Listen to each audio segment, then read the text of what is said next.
All right, I'm gonna hit you with the hardest of recaps here so far in chapter 4. We have new pro tag here for chapter 4. A mock, Moxa, something along those lines. He is a young adult man, it seems.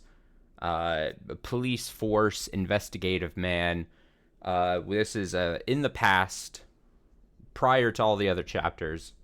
We've got he was sent to Hinamizawa because him and his investigative cohorts were dispersed around to different places because the mayor's son, a mayor's son of some place, was kidnapped. Presumably, possibly. Well, they're trying to figure out who kidnapped the son, and there's some thought that maybe it's the people, the bad people of Hinamizawa, in an effort to halt the dam construction project. There's thought that the people of Hinamizawa have resorted to kidnapping the son of a mayor to show them they mean business. And so this investigative guy, he seems kind of chill. He was hoping originally that him being dispersed to Hinamizawa is going to be super quiet. There wasn't going to be much, much that he had to do. He thought Hinamizawa was a very sleepy town, basically, it seemed, a sleepy village. He's like, there's no way anything's going to happen at my place. He's like, I'm hoping someone else finds the son quickly in their other place so that I can go back, because, as we learned at the very start of this chapter, investigative dude, wife is pregnant, about to have a child, apparently. She's in the hospital, I think. Almost had some parting words that made you feel as if he was like, oh, I'll be back shortly, which is either very obvious death flag or they want you to think it's a very obvious death flag. But he's like, I'll be back quickly, don't worry. I will definitely see our son. Or kid. The fact is, I say son, he actually doesn't know what what the baby's gonna be. But I say that specifically because he goes and he sets up like this nature tour thing so he can investigate a bit of Hinamizawa. He's like, what's the best way? Because immediately him and Oishi get into Hinamizawa, and Oishi's like, yeah, Hinamizawa's kind of fucked up, and the people are weird. And he goes on his Oishi rant where he's like, the people, we can't trust them. They do sketchy shit. They will enact violence, whatever. And he's getting to our main character here. And he's like, yeah, Hinamizawa is not to be trusted. The people will resort to whatever. And our investigator guy's like, hey, this place is kind of chill. Like, this place is beautiful. He goes on this nature tour with some guy set up to be like a tour guide. He's like, God, Hinamizawa is beautiful. I can't believe they're trying to do a dam project that's gonna like just flood this village. He was starting to get radicalized by this almost. He had not outright coming out and say it, but he's like, damn, this kind of sucks. I mean, he's like, I know I got my job and I'm supposed to like save this kid. That's one thing. But also he's like, I can't believe they're just gonna like destroy this beautiful place, this village, with constructing this dam. So he's like, that kind of sucks. But I'm getting a little ahead of ourselves. He goes to where they're meeting up for the where we're gonna start the nature tour, and he gets to a bus stop because he's at a hotel. He's like there. He's undercover basically though. Here's the thing, yeah. So he's undercover because he doesn't want the people to know who he is, because he's directly supposed to be monitoring people and trying to see if he can find out where the potential kidnappers are, if they're in Hinamizawa or whatever. He goes to the bus stop where he's supposed to meet the tour guide guy, and he sees Rika. Rika's just like sleeping at a bus stop, like underneath a little bus stop awning thing. She's like asleep. And he is so overcome just by seeing her. He's like, I love this girl.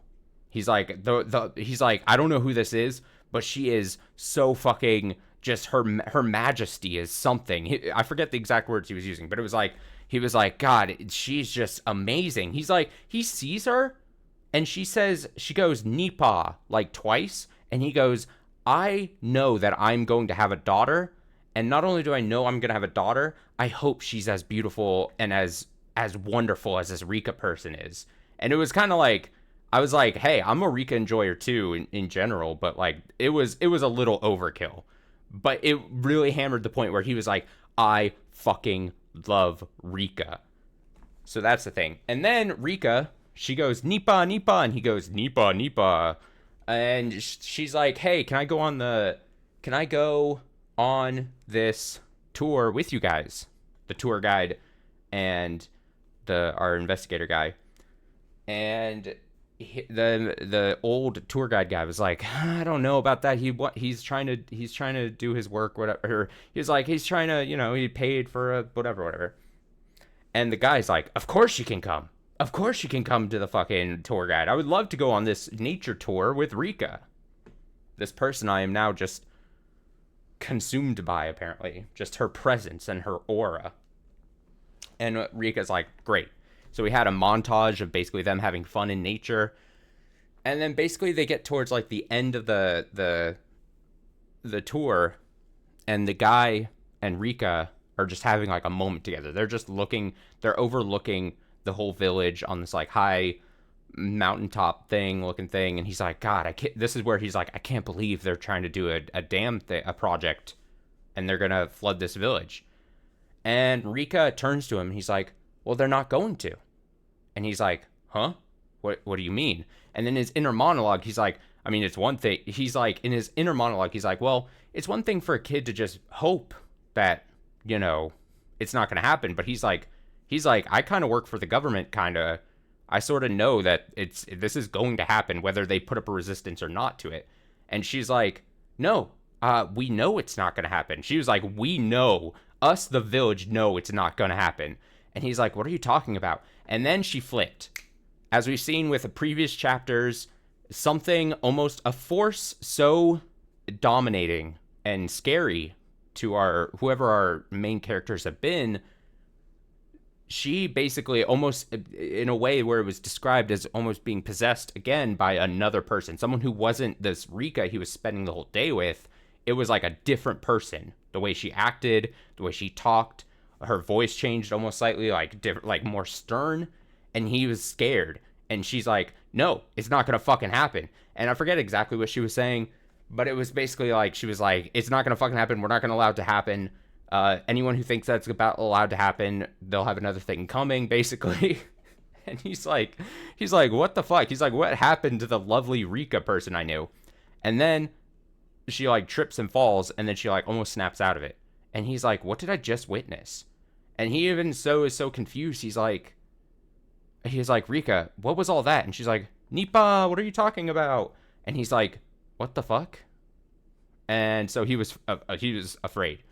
And it was, again, that super dichotomy between like, man, Rika, she's so lovely and charming, and God, she's so cute and adorable, versus the scary Rika who was just literally was gonna fight him basically if he didn't like take it back or agree with her. And that's basically where we're at. That's where last stream basically ended. So I think that was a pretty good recap on my part. And yeah, honestly, scary made me love Rika even more. Let's be honest. Rika heads rise up.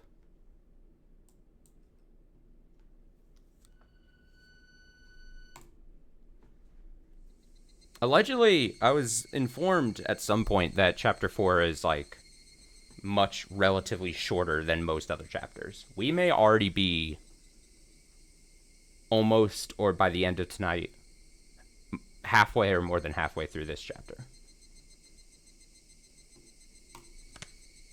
If you were curious. Maybe by the end of tonight. Maybe I shouldn't get so ahead of it. I'm trying to think if there's anything else I'd forgotten.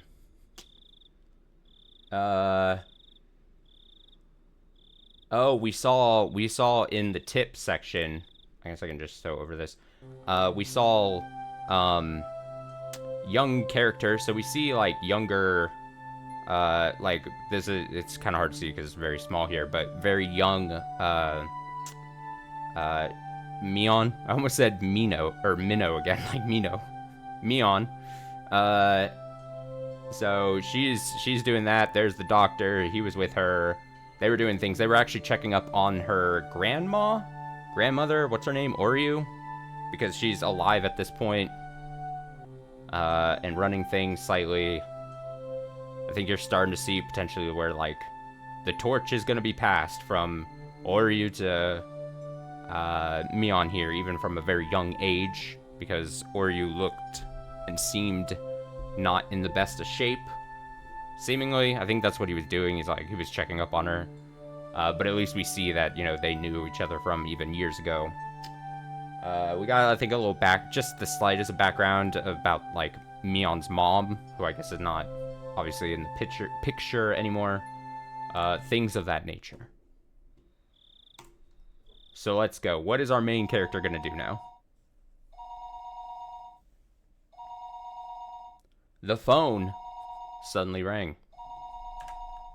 I woke up in a hurry. The clock read 9 p.m. しまった。 Damn it. 定時連絡の時間を寝過ごした。 I slept past the time I was supposed to report in. I picked up the receiver. 赤坂様。Akasaka-sama. 外線からお電話が入っておりますが、おつなぎしてもよろしいでしょうか。 You have a call from an outside line. Shall I connect you? ご同僚の加納様と申されております。 It's from a coworker named Kanoa-sama. I knew it. I didn't call in, so they had phoned me. すみません。つないでください。 Sorry, please put them through. かしこまりました。 Understood. おつなぎしますので、一度受話器を置いてお待ちください。 I'll connect you, so please hang up the receiver for the time being. After I put down the receiver for a few seconds, the phone began to ring again. はい、もしもし。 Don't you just love how phones work? I don't know what I exactly mean by that, but, just phone technology. Yes, hello? 赤坂です。 This is, Akasaka. 赤坂くん、 Akasaka-kun? 加納です。 This is Kano. Kano. Good work out there. 定時連絡がなかったので、こちらからかけました。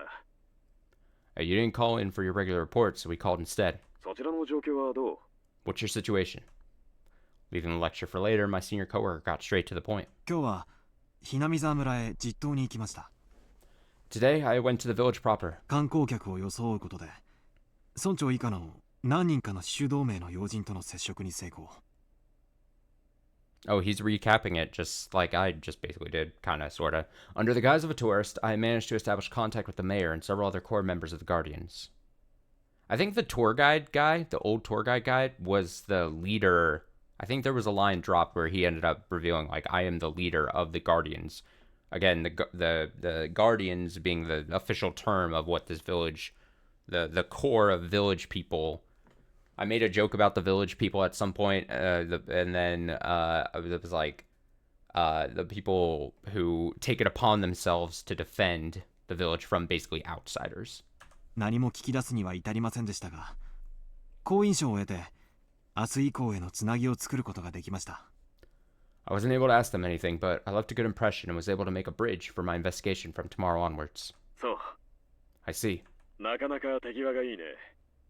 Looks like things are going smoothly. 赤坂くんのどこか初々しい感じが、むしろ武器になったのかもしれないね。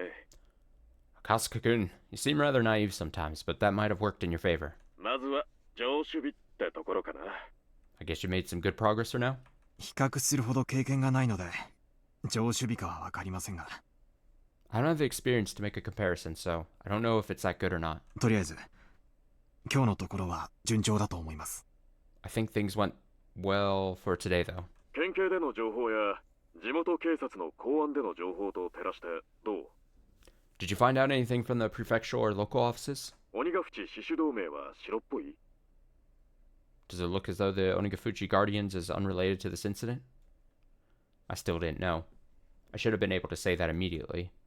I only had to say that, but for some reason, I hesitated. まだ調査中ですので、なんとも。I'm still investigating, so I don't know what to say yet. そう。 I see. なるべく早めにね。 Could you let us know as soon as possible? 分かってると思うけど、今夜が終われば、誘拐から丸4日が経過する。 I think you understand, but after tonight, it'll have been a full 4 days since the kidnapping happened. いつが時間切れという明白な区切りはないけど、時間の経過は確実に我々の状況を不利にしていく。 They didn't set a time limit, but it's obvious that time is not on our side. それは分かってるよね。 I think you know that. ええ、 Yeah, 分かっています。 I know. 迅速に。だけれど細心の注意で調査を続けます。 I'll investigate a little quicker while still being careful about it. うん。 Okay? くれぐれも気をつけてね。 Be sure to look after yourself. 相手は暴力主義団体なんだから、 You're dealing with a violent organization here. 油断すれば危険もあり得るからね。 Might be dangerous to let your guard down. 危険が迫ったらすぐに連絡を。 If you feel that you're in any danger, contact me immediately. その場合は地元公安に応援体制を入れられるようにするからね。 In that case, I could get the local public safety office prepared to help you. ありがとうございます。 Thank you. 頑張ります。 I'll do my best. 他に赤坂君の方から連絡はある？ Anything else to report? I reported several bits of supplementary information. At the very end, I decided to ask. そちらの調査の進展はどうですか？ How's the investigation going on your end? うん。 Hmm. こっちもみんな頑張ってるけど、なかなかはかどらないよ。 Everybody's doing their best here, but we're not making much progress. 何しろ調べる団体が星の数だからね。 After all, the number of organizations we're investigating is vast. だから君の方の団体も白だと分かったらすぐに帰郷して他の職員の応援に入ってもらいたいんだよ。 So, if you find out the one you're investigating is in the clear, we'll have you return to Tokyo to assist some of the other officers. 室長は鬼ヶ淵も洗っとけって言ってるけど、俺は鬼ヶ淵なんかの反ダム住民団体なんかは今回の件全く無縁だと思ってるからね。 Chief is saying to dig up what you can on Onagafuchi, but I don't think a residential anti-dam protest group has any relation to the incident at hand. 職員一人を一団体調べさせるためだけに出張させるのはすごく痛いよ、ほんと。 Sending somebody out just to investigate a single group makes me cringe, really. Sending one person out, that's really cringe, bro. That's so cringe.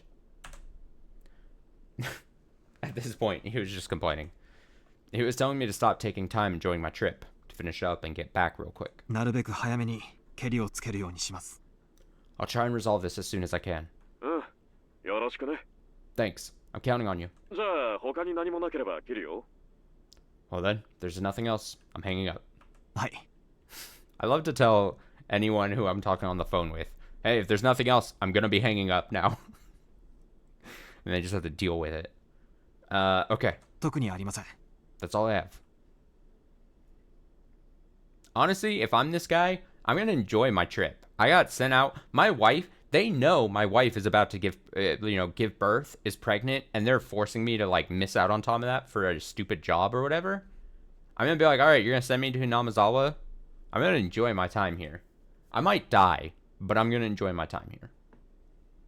As we were ending our call, he scolded me thoroughly for being late with my regular report. After that, I hung up the phone and sprawled out on the bed. Come to think of it, I hadn't heard anything from Oishi. He was supposed to contact me about a time and place to meet with the informant tonight. I thought about getting angry with Oishi in retaliation for being scolded for forgetting my daily report. Come to think of it though, Oishi didn't really say anything other than that he was going to call tonight. Waiting for a phone call when you didn't know what time it was going to come was in itself rather difficult. Oh yeah, so the whole thing about Oishi here, I didn't do this in the recap, because this was like, I think a couple streams ago at this point, but Oishi is not supposed to know that this is high level, I'm coming here to investigate a kidnapping of a mayor's son. But Oishi, as much of an asshole as he is, basically got that information out of him, already sussed out that information, right? So like, it was supposed to be on the down low that this is why he's here, but the moment our character here got with Oishi, Oishi just got that information from him, or basically, like I said, sussed it out, let him know that he knew, basically, and then our main character here was like, ah, fuck, damn it. So, that was the whole deal. To the point where, then, he's talking about this informant thing, Oishi was like, hey, I might have an informant that I can get you connected with who might know some information that could be helpful to your case, but it's going to cost you some money. And I'm going to take some of that money. and I'm gonna give some of the money to the informant or something like that, and I'm also gonna take some of that money. And you're like, damn, Oishi, I was unfamiliar with your game. You're willing to, like, take money? God, you are a dirty, dirty cop. God. All right, waiting for a phone call when you didn't know what time it was going to come was, in itself, rather difficult. Just when I thought that, the phone rang. Picked up the receiver in a hurry. もしもし Hello? これはびっくりしました。 Well, this is a surprise. 赤坂さん、あなた受話器取るの早いですね。 Kasuka-san, you're pretty quick to answer the phone. 警官辞めても大企業の営業で十分飯が食えますよ。 Are you a regular user of dating chat lines or something? まだ警官辞めた後のことなんか考えたこともありません。 God, remember like pre-internet thing? And there'd be like those late night commercials you would sometimes see when you're like watching television. And it was like, yeah, call this number and talk to sexy singles near you. And I always just looked so weird. I would watch this commercial. I'm like, this is so weird. I mean, I'm not trying to judge, but I would never even try something seedy like that. そこまで過剰に反応されると面白いな。 The way you overreact is rather interesting. No. しかしいけないな。因果な商売ですし、今から考えても遅くないですよ。 Want to go to a place where you can have a little bit of lewd fun? No. 遠慮いたしますので本題に入ってください、大石さん。 I'll pass, so could you please get to the point, Oishi-san? そうですか。 Really? それは残念です。じゃあ老後の話は次の機会にでも。 Too bad. We'll leave that for the next time then. では本題に。 Well, I'll get to the point. Dude, are they gonna meet up there? Is that the... Oh, man. I thought about that for a second, but now that we're both on... I think we're on the same page. It's like, I've got a place. Many of the executives in the Onigafuchi Guardians had a lot of sway in the neighboring regions. Even in Okinomiya, there were a lot of people with relations in the village. That's why meeting in the Shishibone Market District, far from Okinomiya, was a matter of course. They're going. They're going. こっちこっち。 Kasuka-san, over here. ちょっと迷いましたが。 Did you get a little lost? 北口からの方が遠回りだけど道は分かりやすかったかもしれませんね。 Now, I gotta say, if we go in here, and they have Mion/Shion here, they'd be even younger. So they better not... We better not have one of these types of situations. Did you get a little lost? Coming from the north entrance, it might have been a bit of a detour, but it was easier to give directions from there. いえ、遅れて申し訳ありませんでした。 No, I'm sorry for being late. 夕飯はもう食べちゃいました。 Did you eat dinner already? ええ、 Yeah, 済ませてあります。 I already did. じゃあ、お酒の飲めるお店に行きましょうか。 Well then, shall we go to a place where you can get a drink? 洋酒派、 Do you prefer Western alcohol? 日本酒派、 Or maybe sake? 女の子のいる店といない店はどっちがいいですかね。 Would you prefer a place with or without women? うん。 No. お構いなく。 Don't worry about it. 勤務中は飲みませんので。 I don't drink while I'm on the job. That's definitely not a rule Oishi follows. Hearing that, the man that Oishi had brought along bent backwards as he guffawed, clapping Oishi on the shoulder. ね See? え、初々しい人でしょ。 Isn't he just adorable? その分ちょっぴりサービスしてあげてくださいよ。 In exchange, can you give him a bit extra? あのお金は全部彼のお財布から出てるんですからね。 That money all came from this guy's wallet, you know? The man that Oishi had brought seemed almost like a ticket scalper or a bookie. Even his appearance was dubious. The informant grinned deviously. おい坊主、 Hey, boy. お前旦那にいくら渡した？ How much did you give this guy? だいぶ途中でつまみ食いされてんぞ。 Looks like there was quite a bit skimmed off the top, you know? 大石氏への仲介手数料も含めていますから、それも含んだ上です。 Oishi's handling fee was included, so took that into account. It seemed that the informant had expected a more extravagant reaction on my part. When I responded matter-of-factly, he realized that I had an entirely different type of person than he was. But rather than putting a distance between us, it seemed that I had piqued his interest. だから言 Piqued. ったでしょ。 I said it, didn't I? 真面目な人なんです。 He's a serious type. でもね、赤坂さん、But do you see, Kasuka-san? 私たちのような職種の人間は豊富な社会経験がとても武器になるんですよ。People in a line of work like ours can really use their wealth of experience to their advantage. 女の子がいてお酒が飲めるお店での経験がどう武器になるか疑問です。I'm wondering exactly how the experience of drinking in a bar with women would go to my advantage. Or work. Wah ha ha ha ha. The informant, unable to contain himself, clutched at his stomach as he guffawed, heedless of the people watching. いや、もう Oh, Lordy. 赤坂さんはいちいち察しがいいな。 Kasuka-san, you really can judge people. よっ、さすが高学歴。 That's what an education does for you. 大石さん、 Oishi-san, あなたどこかで飲んできましたね。 you've been drinking somewhere, haven't you? 酔っ払ってます。 Are you drunk? オフタイムに飲んで何が悪いんですか？ What's wrong with drinking when I'm off duty? あなたは勤務中でも私はオフ。 Even if you're working, I'm not. オフ。 Oishi, who was the sort that'd fool around to begin with, was in such a good mood I couldn't figure out a way to deal with him. Completely different than me, who had come worried from getting every bit of information I could. Oishi-san, after taking so much money, you're supposed to get information worth at least as much. I thought this, but then realized I was getting my information from the informant, so it didn't matter how drunk Oishi was. It was nothing I could complain about, but I still felt slightly riled up. Oishi and the informant, it was no doubt a fake name, but he introduced himself as Sato, led the way deeper and deeper into the back streets of the market district. Even though the market was bustling, a couple of turns off the main street and you were in a desolate alleyway. Oishi started climbing a set of stairs on the side of a seedy building. There wasn't any sort of signage, so I couldn't tell if the place was open or if it was even a store at all. 安心してください。 Don't worry, 怪しい店じゃありませんよ。 this isn't a dubious place. Those words coming from Oishi's mouth had absolutely no credibility. Beyond the door was thankfully typical mahjong parlor. I was relieved that it wasn't the sort of suspicious place I had to be on my guard about. はい、いらっしゃい。 Welcome, welcome. あら、大石さん、お久しぶり。 Oh, Oishi-san, it's been a while. こっち入ります？ Want to join in? すぐ開きますよ。 There'll be a free spot soon. いいえ。今日はセットですからいいです。 No, no, I'm here with a group today, so it's fine. お、待たせましたね。 Oh, sorry to keep you waiting. Mahjong is a game played with 4 people. It seemed that a middle-aged man who was going to be our 4th had already arrived and was waiting for us. 遅えぞクラウド。 You're late, Karudo. Kurarudo. 俺はもう帰ると思ってたんだから。 I was just thinking of going home. I wish you made an excuse for why it had taken so long. Eventually, realizing that I was a new face, the other man grew interested. 彼は赤坂さん。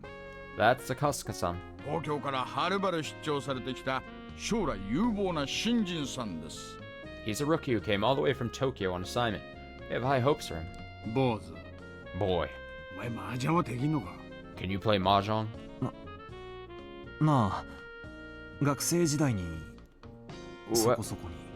Well, I played a bit when I was still a student. Sato and the old man cackled in unison. Their plot to sucker me out of my money was painfully obvious. 緊張続きの出張で疲れておいでだろうと思いましてね。 I thought you'd be a bit tired from your assignment, leaving you on edge all the time. 一つ今夜は心の選択でもして差し上げましょうかと思いまして。 So I thought I'd give you a night to cleanse your spirit. 今更野暮なことを聞きますが、私たち警察官ですよね。 I know asking this now might be stupid, but we're all police, aren't we? Laugh, laugh, laugh, laugh, laugh, laugh. まあそれは一個なしで。 Well, let's not talk about that. なに、実際にはかけるわけじゃありませんよ。 Loosen up a bit. We won't actually gamble anything. この後いいお店に遊びに行くときに誰が全員分を払うのか決めるだけですって。 We're just deciding who's going to pay for everyone to go play at a very nice place afterward. 遊びに行く？ Go play. どんな店に遊びに行くんですか？ What kind of place would you be doing that? Without reservation, the three of them started suggesting places like cabarets, high-class clubs, and even brothels. At the very least, they were the type of places that you couldn't go to with money that was just for funsies. 私のお金は先日大石さんに根こそぎ預けて支払いは不可能ですし、仕事の都合があるので長いはできないのですが。Oishi-san took all my money the other day, and I also have work to do, so I can't stay for long. じゃあ坊主が勝てばいいじゃねえかよ。 Then all you have to do is win. おめえが勝ったらこの雀荘の支払いはなしで、クラウドに仕事の話でも何でもすればいい。 If you win, then you won't have to pay for this table, and you can talk to Kurado about work or whatever. No matter what happened, it seemed like they were intent on playing mahjong for free. I would have to fasten my resolve a bit. If I was going to be underestimated like this forever, it was going to get in the way of my work. わかりました。 I understand. では少しだけお付き合いします。 Then, I'll play with you guys for just a bit. 私が勝ったらアフターの遊びは一切なしですぐに仕事の話に入ってもらいますからね。 If I win, you guys don't get any of the money or get to go to any of those dirty places. We talk about work right away. え Yeah. いいですとも。 Bring it on. 俺が勝ったらフラワーのブルーマーメイドに直行だからね。 If I win, we're head straight to the Blue Mermaid on Flower Road. おやさんも好きだな。 This old lech here likes that place too. 私はもちろん馴染みの店をはしごしまくりですよ。 Of course, we're going to hop between all the places where they keep the girls coming. あけみちゃ Akemicha. ん。佐藤さんはどうします？ What about you, Sato-san?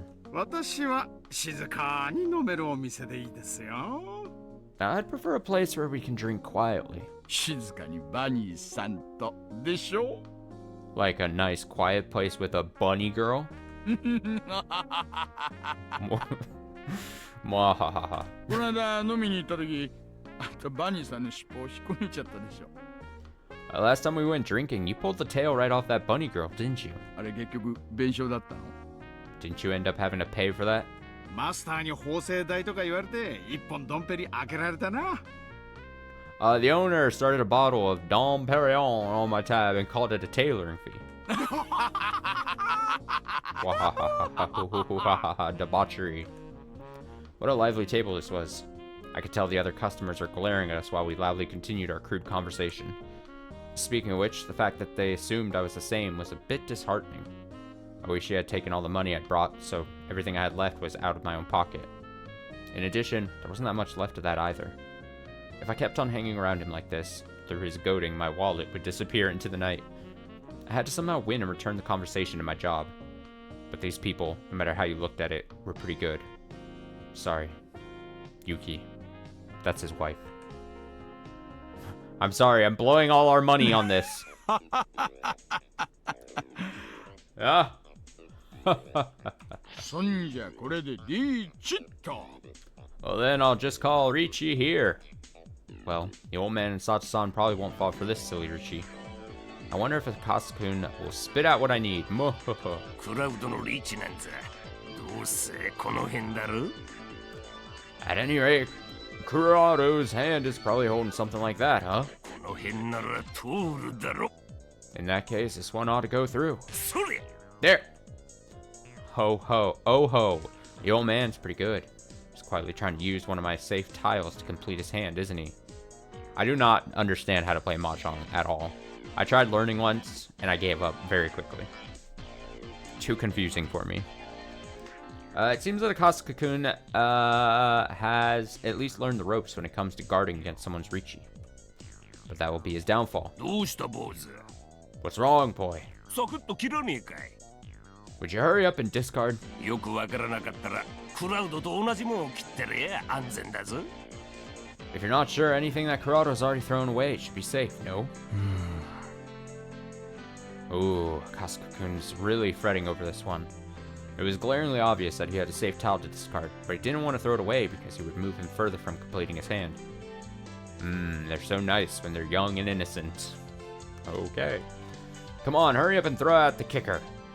If he gave me the winning tile, we'd be headed for an establishment where I could do all sorts of licking and sucking. Cool. If he gives the old man his winning tile, we'd be headed straight to the place with maids and bloomers. これは通りますか？ This will go through, right? He looked up as he hesitantly threw out a tile that was... Oh, too bad. おいおい、危ねえパイだぞ。 Hey now, that's a dangerous tile, you know? クラウド、通るのか？ Corrado, does that go through?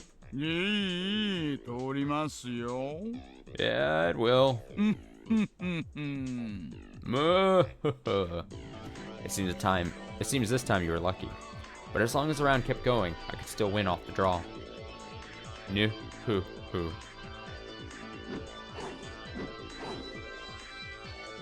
But after that, Kasuga-kun managed to luckily avoid throwing any bad tiles, and somehow the round managed to end without anybody completing a hand. テンパイ。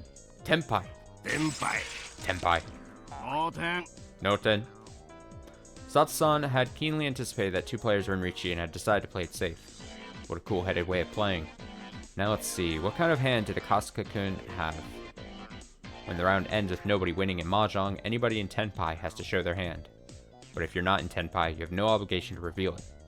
Your average beginner would normally show their hand even if they weren't in Tenpai, and start a commotion about how if this tile or that tile came, they would be in Tenpai. But he didn't. Being stingy. どうだって坊主。 How'd you do, boy? ちょっと見せてみ。 Come on and show me. Satsu-san reached over to flip the hand that Akasuka-kun had casually placed face down. Hmm?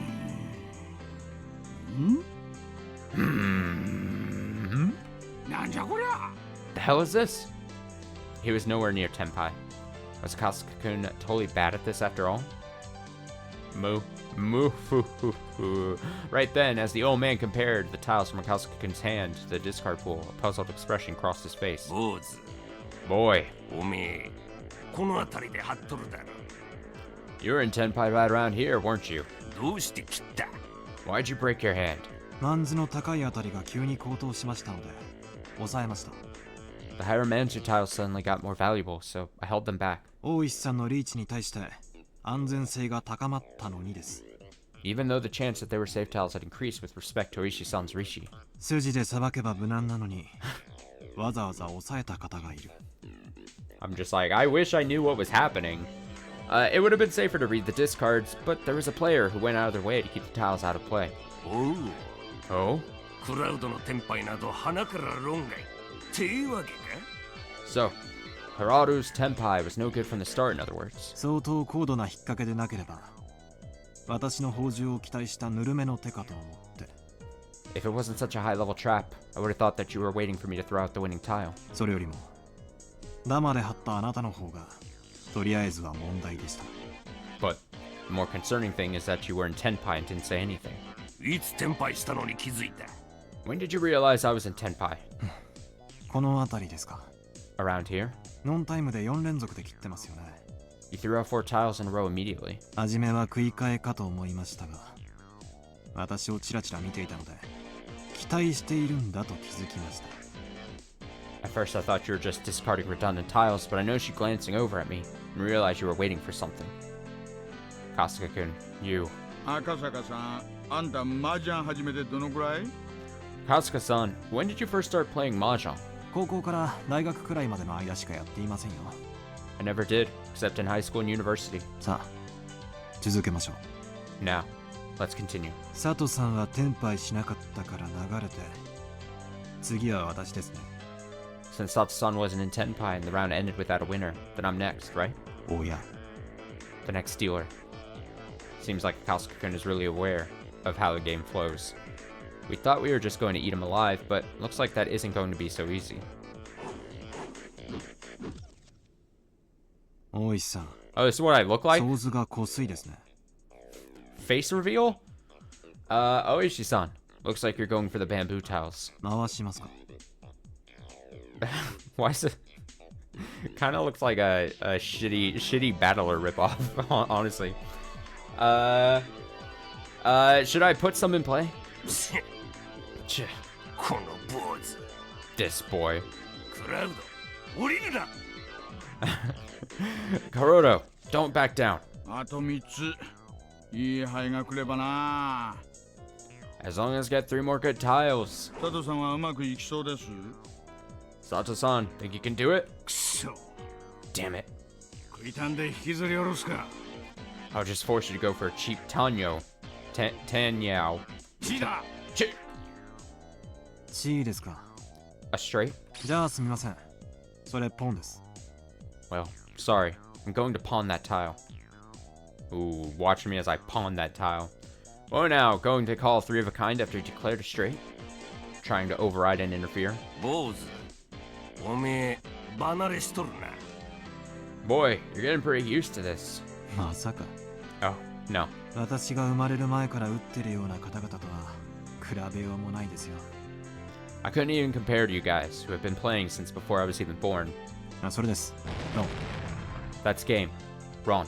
トイトイ赤赤ドラさん。 Triplets. 2 red door, and 3 more door. 親ですからね。ちょっぴり高いですよ。 I'm the dealer, so this will cost you quite a bit. くわっ God! 赤坂さんやるな。 Kasuka-san, nice job. これは我々も本気を出さないと。 Now we'll have to get serious, ね won't we? 本気のついでに展望も出してもらいましょうかね。 Well, can you get serious about handing over your points? 私は眠いんで、手っ取り早く終わらせます。 I'm tired, so let's end this quickly. Kasuka-kun, this is somehow unreal. No. Before I could realize it, there was an ominous cold air emitting from beneath the Kasuka-kun's feet. He's the king of ぬ games. るいですね。 How blasé. マンズのリャンウーパーが笑ってませんか？ He's got the heart of the cards in him. The 2, 5, and 8 Manzus are laughing at you. くしょ Damn it! 坊主てめえ。 Boy, you! クラウドおめえ差し込め。 Geraldo, finish it! 坊主の親とっとと下ろすぞ。 You have to end the boy's turn as dealer.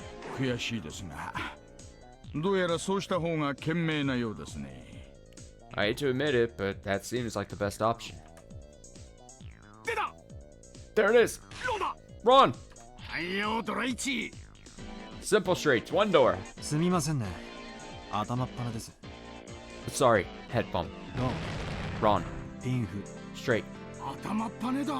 A head bump? 小僧のくせに。 You damn brat. 小僧。 Brat. 小僧が相手だと、バカバカしくて手を緩むってわけですか。 So you'd play that sloppily against a brat? じゃああんた、その小僧以下ってわけですね。 Guess that means you're worse than brat yourself. 面白いな。 It's so interesting. あんたら連中は決まって小僧だ坊主だって言うよ。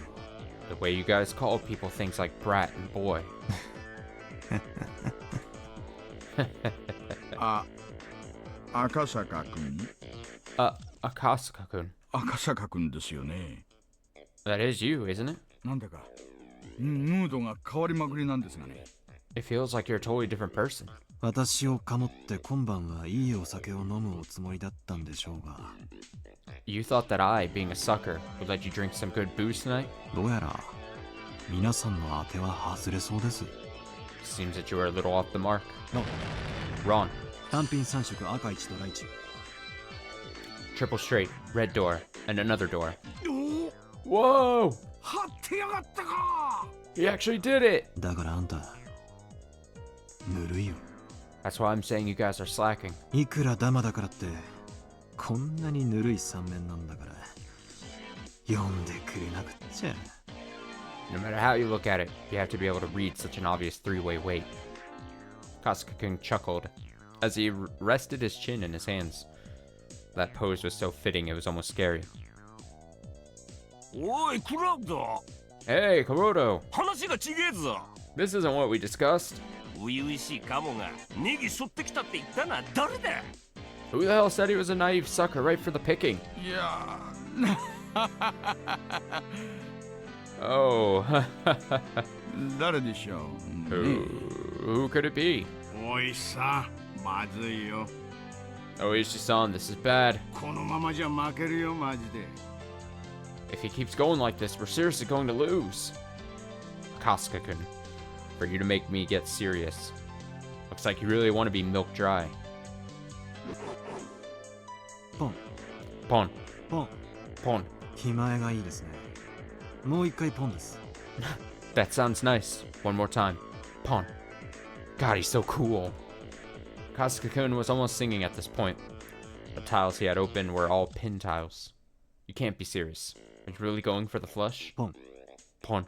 坊主正気か Boy, are you right in the head? 4つも晒したら You've お前 opened パ four. ンが1つだけじゃねえかよ You've opened 4 sets. You only have 1 tile left, you know? そうですね。 That's right.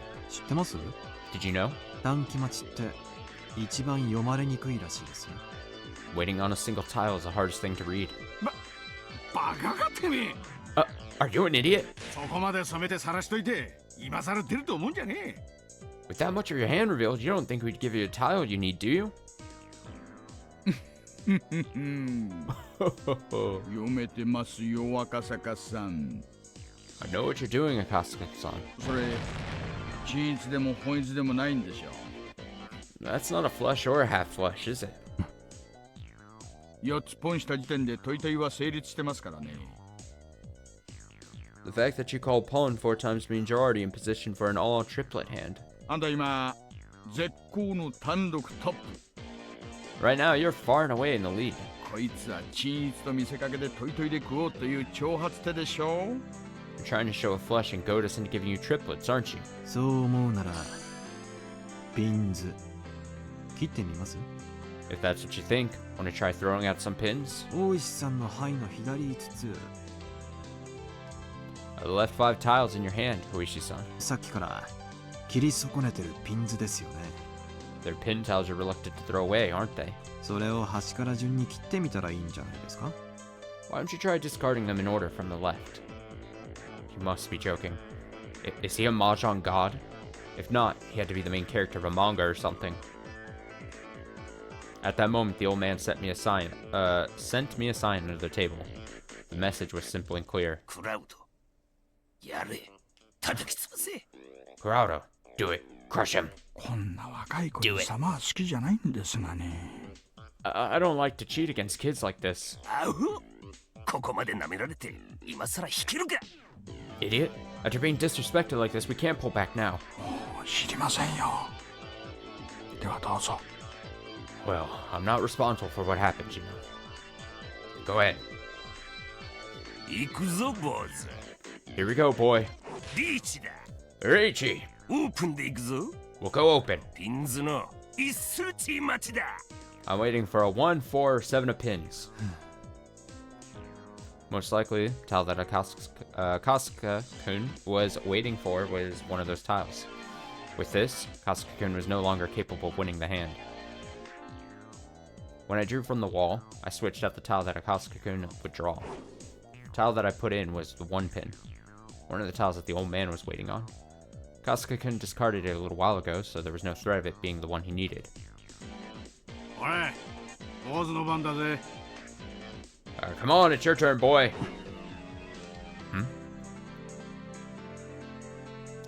I knew he was troubled with the tile he drew I knew he was troubled that the tile he drew was the 1 pin.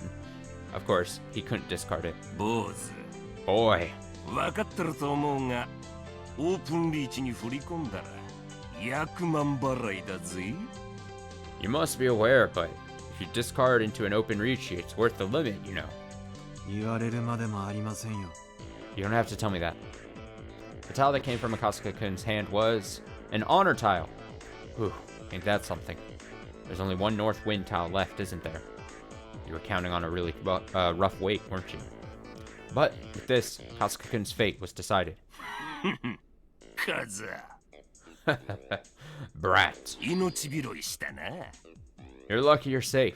だが手配は1名だ But your hand only has a single tile. 逃げきれなくなることもあるんじゃねえのか You think you'll be able to run away with the rest of this round? やっぱりそういうことか。 I love how we just keep getting this very same still image of him holding a tile. but then like the backgrounds just keep changing behind him. So it's going to be like that.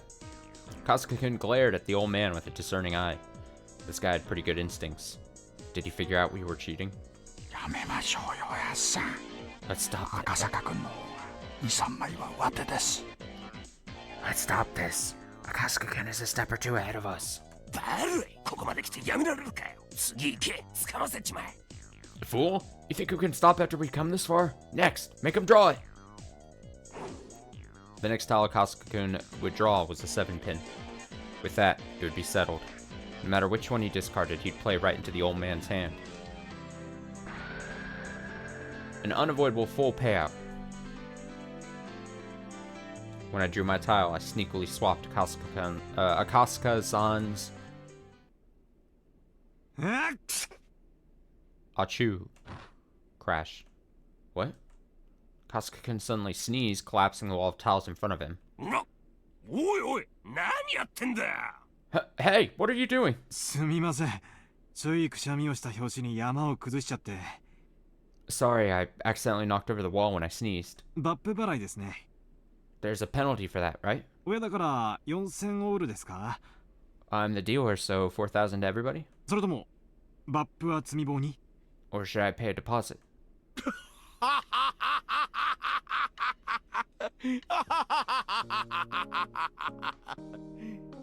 Wahaha, ha ha ha. Unable to hold back, I guffawed. Kasuga-kun, knowing he was going to be cornered a second time and unable to escape, he took the drastic measure of knocking over his own wall. The equivalent of flipping the table when you're about to lose. Just flip the table. You're good, boy. To get away from a full payout like that. 大石さんもそんな見え見えの積み込みは勘弁してください。Oishi-san, could you not bother putting me in such an obvious trap? これが馬場なら今ので卓をひっくり返してたところですよ。If we were at Baba, this would have been the point where I flipped the table. いえ。すみません。Sumimasen. Oh, no. Sorry. あなたを侮っていましたよ。I underestimated you. あなたどうしてお強いじゃないですか。For some reason, you're really good, aren't you? 正直に話さんかい。 Answer me honestly. 若い頃はだいぶ慣らしたんだろ。 You got a lot of experience when you were younger, didn't you? 早稲田高田の馬場あたりでだいぶ遊ばせてもらいました。Oh boy. I played quite a bit around Waseda and Takada no Baba. ちょっと勝ちまくりすぎて。 I tried. 馴染みの店に出禁を食らいまして。The place I frequented banned me for winning too much. 今の家内にだいぶ怒られて足を洗ったんです。I made the woman who would become my wife pretty angry, so I washed my hands of it all.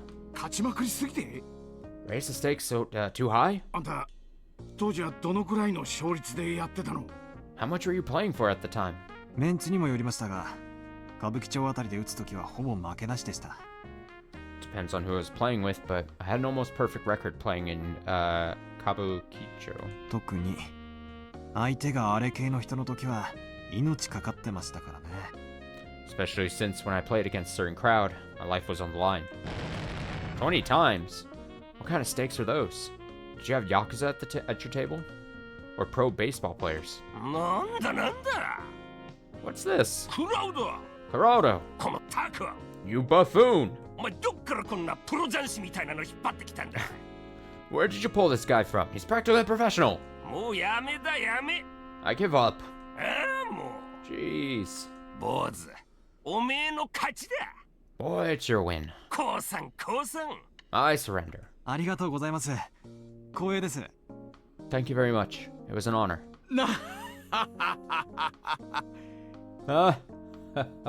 いや。 Oh my. しかし赤坂さん、あんた打つと性格変わるね。 Akasuka-san, your personality really changes when you play. なんで就職なんかしたの？ Why do you even have a day job? あんたならフリーで十分に飯食っていけるじゃない。 You'd have no problem living as a freelancer. プロ雀士には腕と月の両方が必要なんですよ。To be a pro mahjong player, you need both talent and luck. 私には後者がありませんでしたから。I didn't have anything like that supporting me. 好きなんてその時の運不運だろ。 Luck is luck. あんたほどの腕があれば十分にいけると思うがな。With somebody your skill, you think you'd be able to make it pretty far. 波の月じゃダメなんですよ。 Normal luck doesn't cut it. 関したら3回に1回くらいはそのままカンドラが4つ乗ってここぞという時に狙ってリンシャンが引ける。 Calling a con and one time out of 3, you can aim to win on the extra draw with 4 door. そのくらいじゃないと。 That kind of luck. I appreciate middle-aged men and their mahjong game, but I very much hope we very soon get back to palling around with Rika. That was a much more fun experience for me. Just gotta be honest. 赤坂君、そんなのが頻繁にできたら、それはもう超能力者ですよ。Kasuka-kun, you could judge something like that, you're already bordering on the supernatural. いえ、イカ様でも超能力でもなく、そのくらいの打ち手は結構いるんですよ。No, there's plenty of people who can do that without cheating or superpowers. 新宿で知り合った泣くたびにドラが乗りまくるジャンシなんか鬼のように強かったですし。 There was a person I met in Shinjuku who would get doors every time you blinked. He was as strong as a demon. 横浜で打ったプロなんかは当たり前のように一発で引き当ててましたからね。 There was a pro I played with in Yokohama who would draw the tile he needed immediately after calling Richie like it was an everyday thing. 私にはああいう月がないんです。 I don't have that kind of luck. What type of folks were those? They weren't named Ryu or Satoshi by any chance. というわけで Question mark. 総合トップは私でよろしいですね。 Well then, is it alright if I'm declared the overall winner then? へいへいへい。 Yeah, yeah. 乾杯でございますよ。We totally lost. うんふんふんふん。 Meh. 負けた負けた。 I lost. 久しぶりに大負けだ。 It's been a while since I lost this big. しかし、打ってる時の坊主、気合入ってたな。Still, when you were playing boy, you were pretty into it. 結構怖かったぜ。It was kind of scary. よく言われます。 I hear that a lot. 自分ではそんなに目つき変えてるつもりはないんですがね。 I don't mean to change gears like that though. そんなに怖い目になってましたか？ Did I really look that scary? Yup. The three of us nodded emphatically in agreement. So that was Akasuka-kun, the mahjong prodigy. Before he goes home from his assignment, maybe I could have him maybe I could have him go play at a high-stakes table in my place. But it's not good to get greedy. No. Laugh. じゃあ仕方ないや。 Well then, nothing for it. 約束です。 It was a promise. 夜の学習会はこれでお開きにしましょ We'll break up our little late-night study group right now. う。申し訳ありませんね、おやっさん。 Sorry about this, old man. 今夜はこれでお開きです。 That's it for tonight. しゃあねえな。 Nothing you could do. 消えて寝るわ。 I'm going home to sleep. 体力つけんと体が持たん。 My body won't last like this. お仕事が大変なんですか？ Problems at work? ああ、おやっさんは品見沢ダムの第一工区の監督さんなんです。 Oh, he's the foreman of the primary construction site at the Namazawa Dam. 住民とは連日小競り合いをしてますからね。 He's butting heads with the residents every day. しんどい商売ですよ。 It's a rough business. 来年あたり第二校区も任されちまうかもしれねえな。 Around next year, I might be in charge of the second site as well. 黒田さん、血圧上がりまくりって聞いたしよ。 I heard that Kuroda-san was pissing blood. 身が持たねえや。 He won't hold out much longer. おやっさんなら大丈夫でしょ He'll be alright, old man. う。あなた、見た目よりも面の皮厚めですしね。Your skull is thicker than it looks. No. 俺だって仏じゃねえからな。 I'm not exactly a saint, you know. 腹渡にくり返る時あるぞ。 There's times that just make my blood boil. 特に園崎のあの小娘は我慢がならん。 I especially can't stand dealing with that bratty daughter of Sonozaki's. あいつの顔面、いつか簡単には治らんくらいに歪ませたろって思ってる。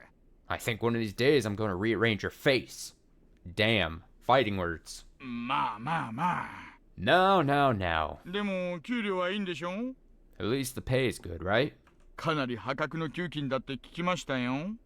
I heard the wages were pretty exorbitant. おっとりめえだ。 Of course they are. あんなに世知辛い職場で給料が安かったら誰も残らんよ。 The pay was cheap. Nobody would hang around that god-awful job. あ、クラウド。警察はいつになったら村の人間全部追っ払ってくれるんだ。 Hey, Kuroto, exactly when are the police going to tell all the villagers to shove off? 国から立ち退き命令とか出てるんだろ？ There'll be a notice of eviction from the government, right? ねえ、どうなってるんでしょうね。Maybe. I wonder what will happen. The old man, who identified himself as the foreman of the Hinamizawa Dam, spewed a few complaints until he felt better about it, then left quickly. じゃ、行きましょう。 Well then, let's go. あとは佐藤さんに任せますかね。 I'll leave the rest to Sato-san. 大石さんは帰られるんですか？ Oishi-san, are you going home? 私が一緒でもお邪魔しちゃうだけでしょ。 If I'm here, I'll just be in the way, won't I? それに佐藤さんの仕事を買ったのはあなたです。 Besides, the one who brought Sato-san's services was you. 私は対価を払ってませんからね。 I didn't pay for my share. Oishi-san was kind of sketchy, but he was strangely conscientious about some things. I felt quite a bit of a gap between myself and Oishi's generation from that part of him I didn't comprehend. じゃあ坊主。 Then, boy. いや、ジャンシ様にもう坊主なんて言えねえな。 No, I can't call him Mr. Mahjong here, boy no more. 赤坂くんでよかったっけ？ Is Akasaka-kun alright with you? はい。 Yes. じゃあ赤坂くん、 Then, Akasaka-kun, 行こうか。 shall we go? では赤坂さん、 Well then, Akasaka-san, また。 later. 何か困ったことがあったらいつでも頼りに来てくださいね。 If you're having any trouble, you can count on me anytime. 大石さんにお支払いできるような対価はもう持ってませんよ。I don't have any more money to pay you. You know that? んじゃ、今度の勝負で少し手加減してもらえたらチャラにしますよ。Okay, if you go easy on me next time, we'll be even.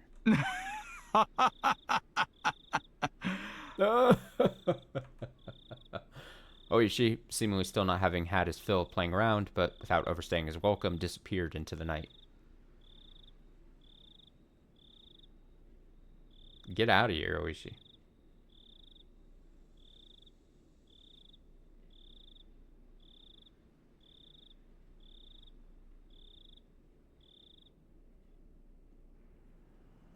The informant, named Sato-san, had me get into his car before he set off.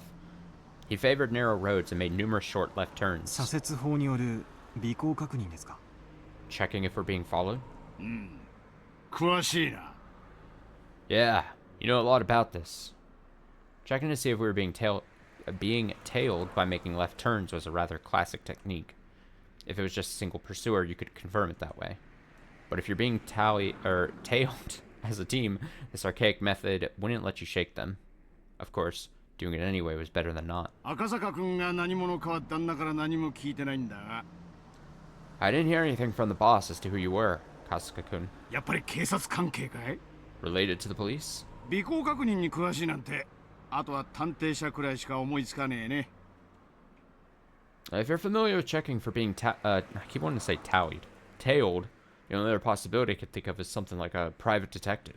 言わなければならないものでないなら拒否したい質問ですね。 If it's not something I have to say, I'd like to refuse to answer that question. やれやれ。 My. 麻雀やってからすっかり雰囲気が大人びちまったな。 Ever since we played Mahjong, you seem a lot more mature. 会った時のあのおどおどしたあんたはどこ行っちゃったんだよ。 I wonder where that hesitant person went from when we first met. I smiled wryly. Looking back now, I had to be a little grateful for being made to play a Mahjong. Thanks to that, I was able to relieve some tension. Eventually, Sato-san, confirming that there were no cars following us, slipped outside the city. We were on a pitch-black country road, unable to see anything besides the lights outside. The only things I was able to hear were the hum of the car's air conditioning and the chirping of insects and frogs. 旦那からひなみ沢村については多少のことは聞いてんだろ？ Heard from the boss that you want to hear a bit about Hinamizawa Village, yeah? 御三家という旧家による支配や現在は園崎家が一党独裁をしているとかそういう話ですか？ Like, about the old houses known as the three families who control the place, or right now it's pretty much the Sonozaki family running things? そこまで知ってるなら、くだらない前置きは省略していいな。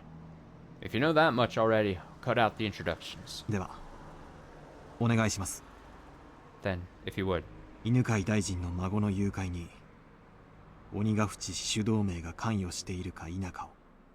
Can you confirm or deny if the Onigafuji Guardians is involved with the kidnapping of Minister Inukai's grandson?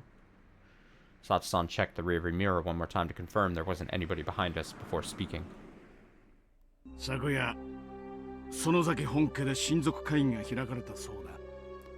Last night, the Sonozaki main house held a family council. 親族会議ってのは旦那から聞いてるか？ Did you hear about it from the boss? いえ、 No.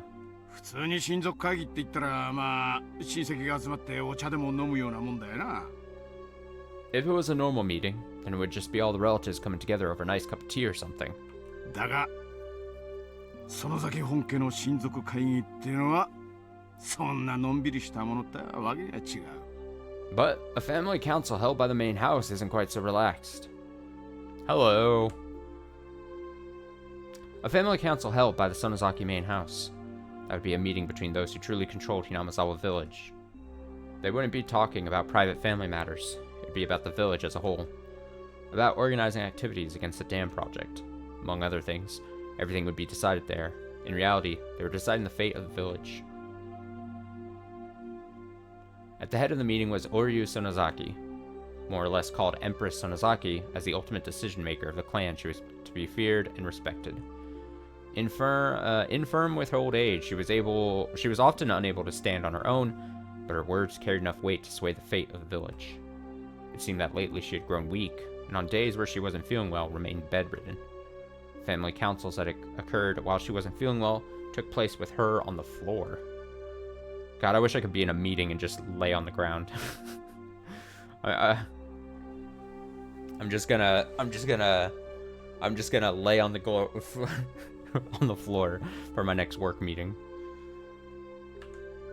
In the middle of a dignified Japanese-style room, still in a futon, only the upper half of her body sitting upright, a stern look on her face. That was Oryu Sonozaki. Sitting next to her was her heir, Mion Sonozaki. Look at baby Mion.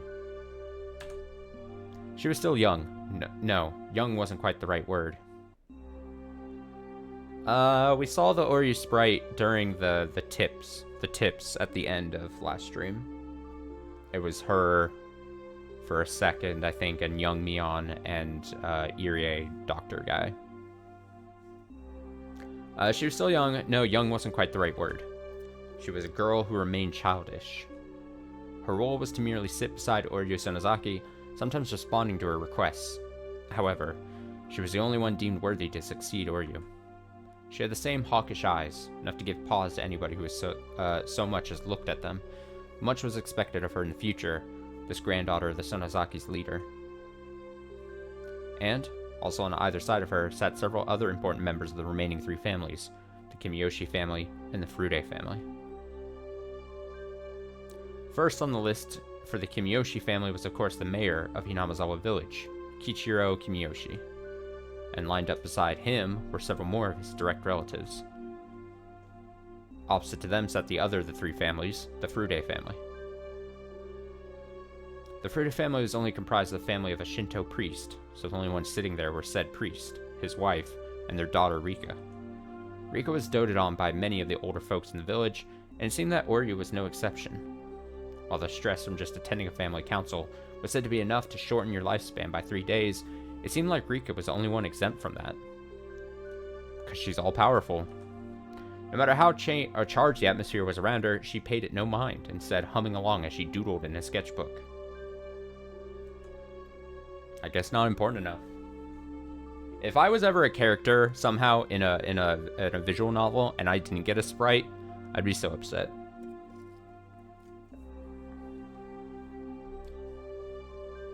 But in acknowledging that, I probably wouldn't get a sprite.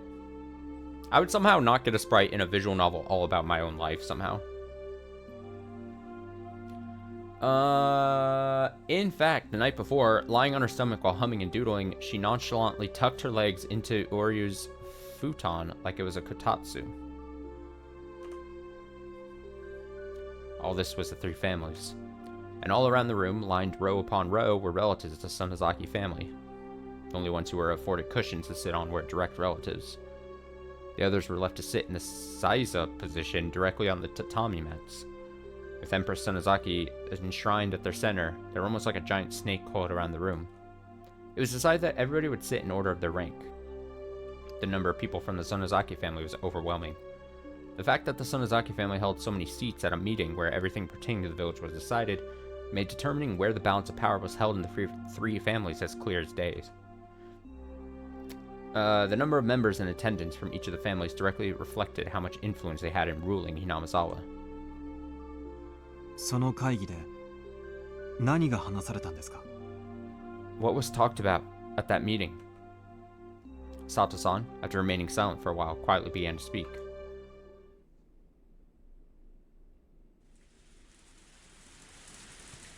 マスコミ関係に支払ってる謝礼金の額が大きいんじゃないかい?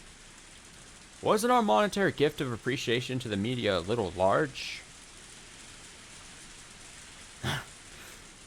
Dude, I need to commission an artist to do a Ryukishi type sprite for me. Oh, that would be good. Breaking the long moment of silence was the head of the Kimiyoshi family, Kishiro Kimiyoshi. The Onigafuchi Guardians wasn't a business. They were nothing more than a private organization pushing for the cancellation of the Hinamizawa Dam project with no reliable source of income. Fundraising had always been a problem. Alright, sounds good. Take it easy. Fundraising had always been a problem. When they first started operating, they had managed to collect a sizable amount of funds through donations, but as conflict dragged on, that amount was steadily declining. This isn't an era where you can get what you want just by throwing rocks. It's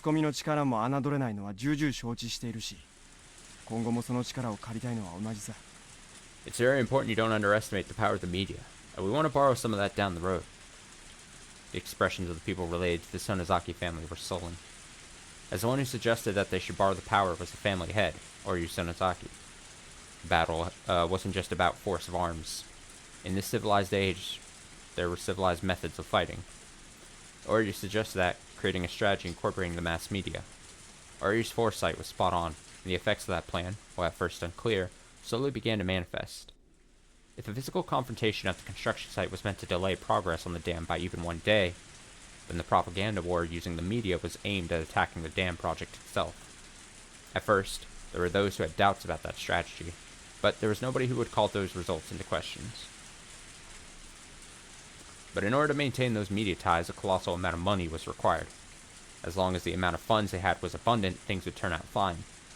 Couldn't be argued that it was a massive expense, but the results spoke for themselves. But with the conflict continuing to drag on, the circumstances had changed.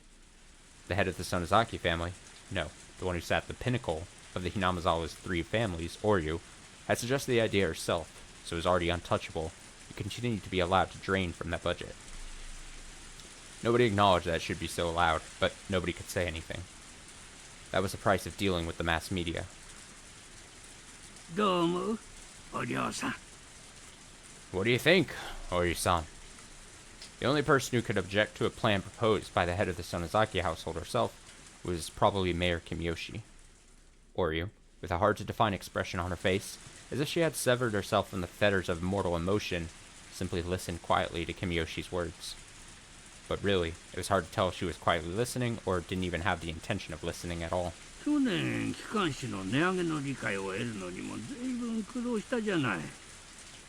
Last year, we went through a lot of trouble getting people to wrap their heads around the price hike on the bulletins we were putting out. We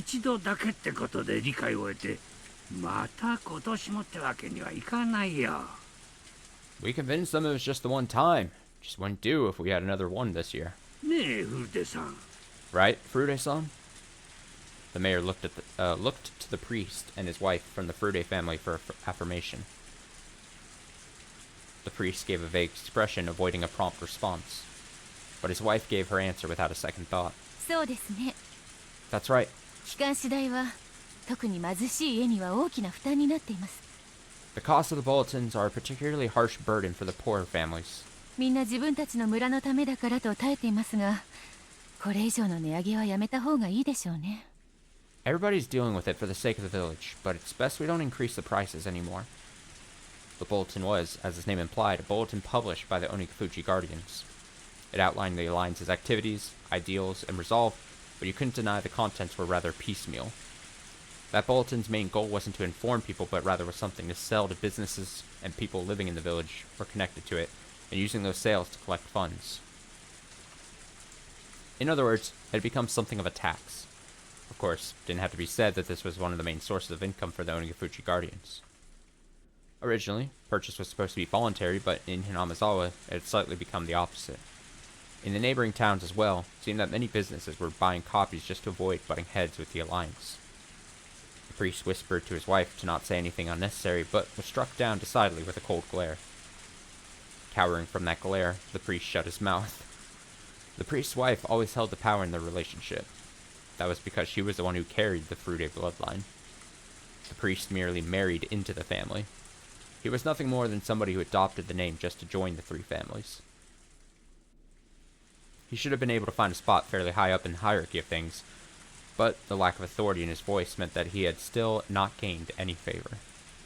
Casting a backwards glance at her rather disparate parents, Rika continued to doodle whimsically without paying them any mind. Signaled by a look from Oryu, Mion brought her ear closer to her grandmother. There, something was said to her in a quiet voice. After responding with a couple questions, with a nod from Oryu, Mion looked around the room and conveyed her grandmother's words. 機関紙の値上げもやむを得ません。 There will be no freeze on the price increase for the bulletin. Kimiyoshi made a face like he had just bit into something unpleasant, but that expression quickly disappeared like it had never happened at all. だけどミオンちゃん、 Mion-chan, 君だって分かってると思うけど、機関紙の負担は決して軽いものじゃない。 I think you already know this, but the cost of the bulletin is by no means easily affordable. ひなみ沢のすべての人間にかかる重みなんだ。 It's a burden carried by everybody in Hinamizawa. あんまり負担をかけすぎれば内部から崩れることだって。 If we make people carry too much of that burden, it's possible we'll collapse from the inside. 内部から崩れるのは誰ですか？ And who on the inside would start to collapse? どれって別にそういう意味じゃ。 Who? I didn't mean it like that. 最初に崩れるのは誰かと聞いています。 I'm asking who would be the first to buckle. Being cross-examined by a girl who still had fragments of childishness remaining within her. Childishness. The word stuck in Kimiyoshi's throat as he sunk into silence. Mion repeated her question once more, looking around the crowded room. Everybody refrained making eye contact to avoid being pierced by her gaze. The words she had spoken were unarguably said in proxy for Oryu. That's why when Mion spoke them, they carried the same weight. But the look in her eyes was different. Like Oryu's, they had a hawkish gaze, strong enough that anybody looking upon them would freeze in their tracks and yield. But that gaze was without question one that belonged to Mion herself. As Mion would eventually inherit everything from Oryu, the day when she would stand up as a young and capable leader in her own right would come. Nobody wanted to believe otherwise for even a minute. That's why nobody even thought of Mion as just some sort of little kid. 君吉さん、 Kimiyoshi-san, 機関紙の値上げごときでは誰の決意も崩れませんよ。 nobody will lose the resolve over something like a price hike on the bulletin. Huh? Kimiyoshi, while grumbling a little bit, made a gesture as if to say he had no objection. マスコミ関係への出費は継続とします。 The expenses related to the mass media will continue. その出費がさらに圧迫となるようなら、機関紙の値上げもやむを得ない。 If those expenses become too much, we'll have no choice but to continue the price hikes. Mion had rendered her judgment. Everybody bowed their heads, silently listening to her words. 園崎家当主代行、園崎美音です。 In the name of Mion Sonozaki, as acting head of the Sonozaki family, 我が名において以上決定し、 I 決 hereby 定の効力は即日発行されるものとします。 I hereby declare that all this shall be effective immediately. 異議はこれを認めず、抵抗ある場合は実力をもって排除します。 There shall be no objections, and any opposition shall be removed by force. The formal decree was read aloud, indicating her judgment. There would be no retrial, but there was a certain authority behind those words that even a courthouse couldn't compare to. If she was a judge, she would have banged her gavel, signaling that the matter was settled. Mion pulled out a large bell from inside her clothes and rang it. Ring-a-ling-ding. Everybody present could only prostrate themselves before the harsh sound of the bell. なんとも大時代的な親族会議ですね。 Well, that's a rather old-fashioned family council, isn't it? あんたみたいな若いもんにはちょっと信じられないだろうけどね。 A young guy like you would probably find it hard to believe. こういう古い土地にはこんなのが未だ根強く残ってるもんさ。 In an antiquated place like this, these types of things have firm roots. It was exactly as Oishi had said. The old system of the three families had vanished, and now the Sonozaki family was running things by themselves. On top of that, their rule was borderline despotic. 会議はそれで終わりですか？ Was that the end of the meeting? いや、まだ続く。 No, there's more. 先を続けるよ。 I'll continue. Eventually, after the ringing of the bell ceased, there was a deafening silence. Within all that, the lone man shuffled closer to Mion and whispered something in her ear. Mion asked several questions quietly in response.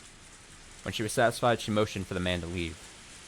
The man who talked to Mion was a member of a gang that her father was the leader of.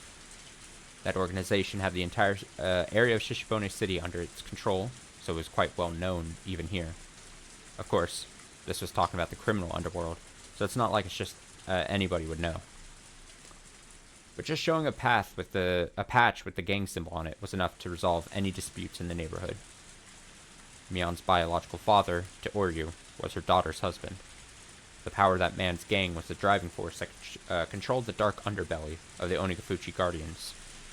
And so that man, from his position as the next in line to control the three families, continued to coerce everybody around him with his unconventional presence.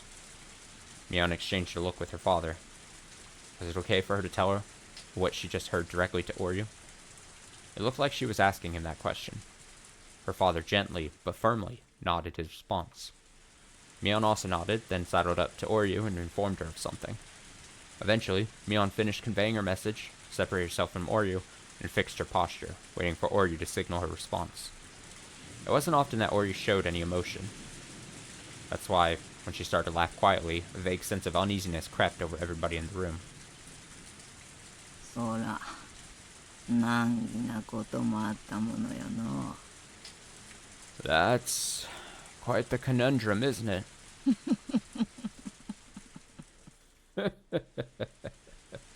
Oryu was laughing so happily that Kimiyoshi had to hesitantly ask. どうしたんだい、お嬢さん。 What is it, Oryu-san? 我らにとって土地が母なら、この度のダムの騒ぎは、母の命を脅かされる騒ぎっちゅうことだろうな。 If this land is like a mother to us, then this business with the dam is like somebody threatening our mother's life, isn't it? Kimiyoshi, unable to comprehend the meaning of her words, looked confused. Oryu, with a wide grin on her face, turned towards everybody and addressed them in a clarion voice. ダムの親玉の大臣がの、孫さらわれちまって、右往左往しとるっちゅう話だ。 The minister behind the dam project is apparently rattled over the kidnapping of his grandson. これでおあいこだの。 That makes us even.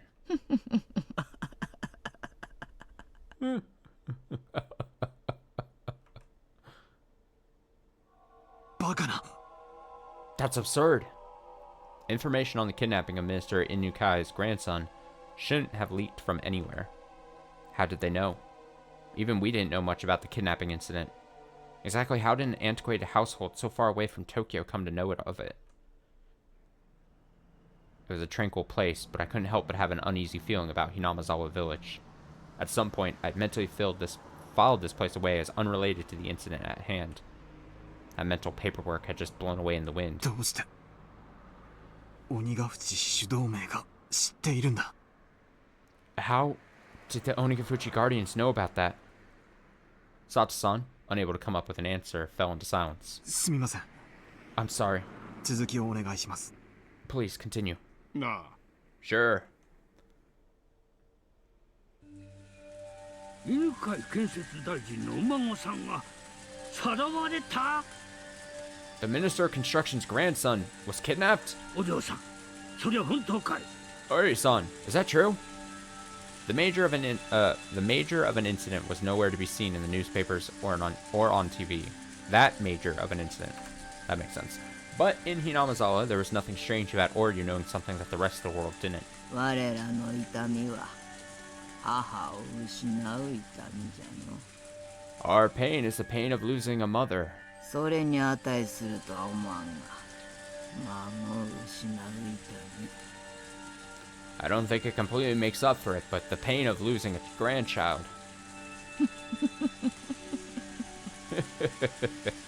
少しは答えるといいんじゃがの。 You'll have to bear with that for a bit. なあ。 Don't you think? Last question wasn't addressed to anybody in particular. It was as if she was looking for consensus. だが、土地と人様の子供ではわけが違うの。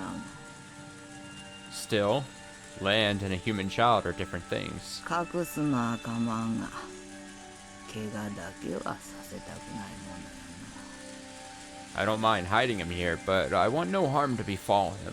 こにゃ何の罪もね。 The child isn't to blame. 大事にしたれな。 Make sure to keep that in mind. それはつまり鬼ヶ淵死守同盟が誘拐事件に関与しているということ。 That means that the Onigafuchi Guardians were involved in the kidnapping? 必ずしもそうとは言えないな。Can't say for certain. どうして Why? 当主であるお領がこれほどまではっきりと誘拐した孫の処遇について指示を出しているのに。 Even though their leader, Oryu, was clearly giving orders on the treatment of the kidnapped child? 兄さん、これはね。 Lad, you see. 園崎家のいつものことなんだよ。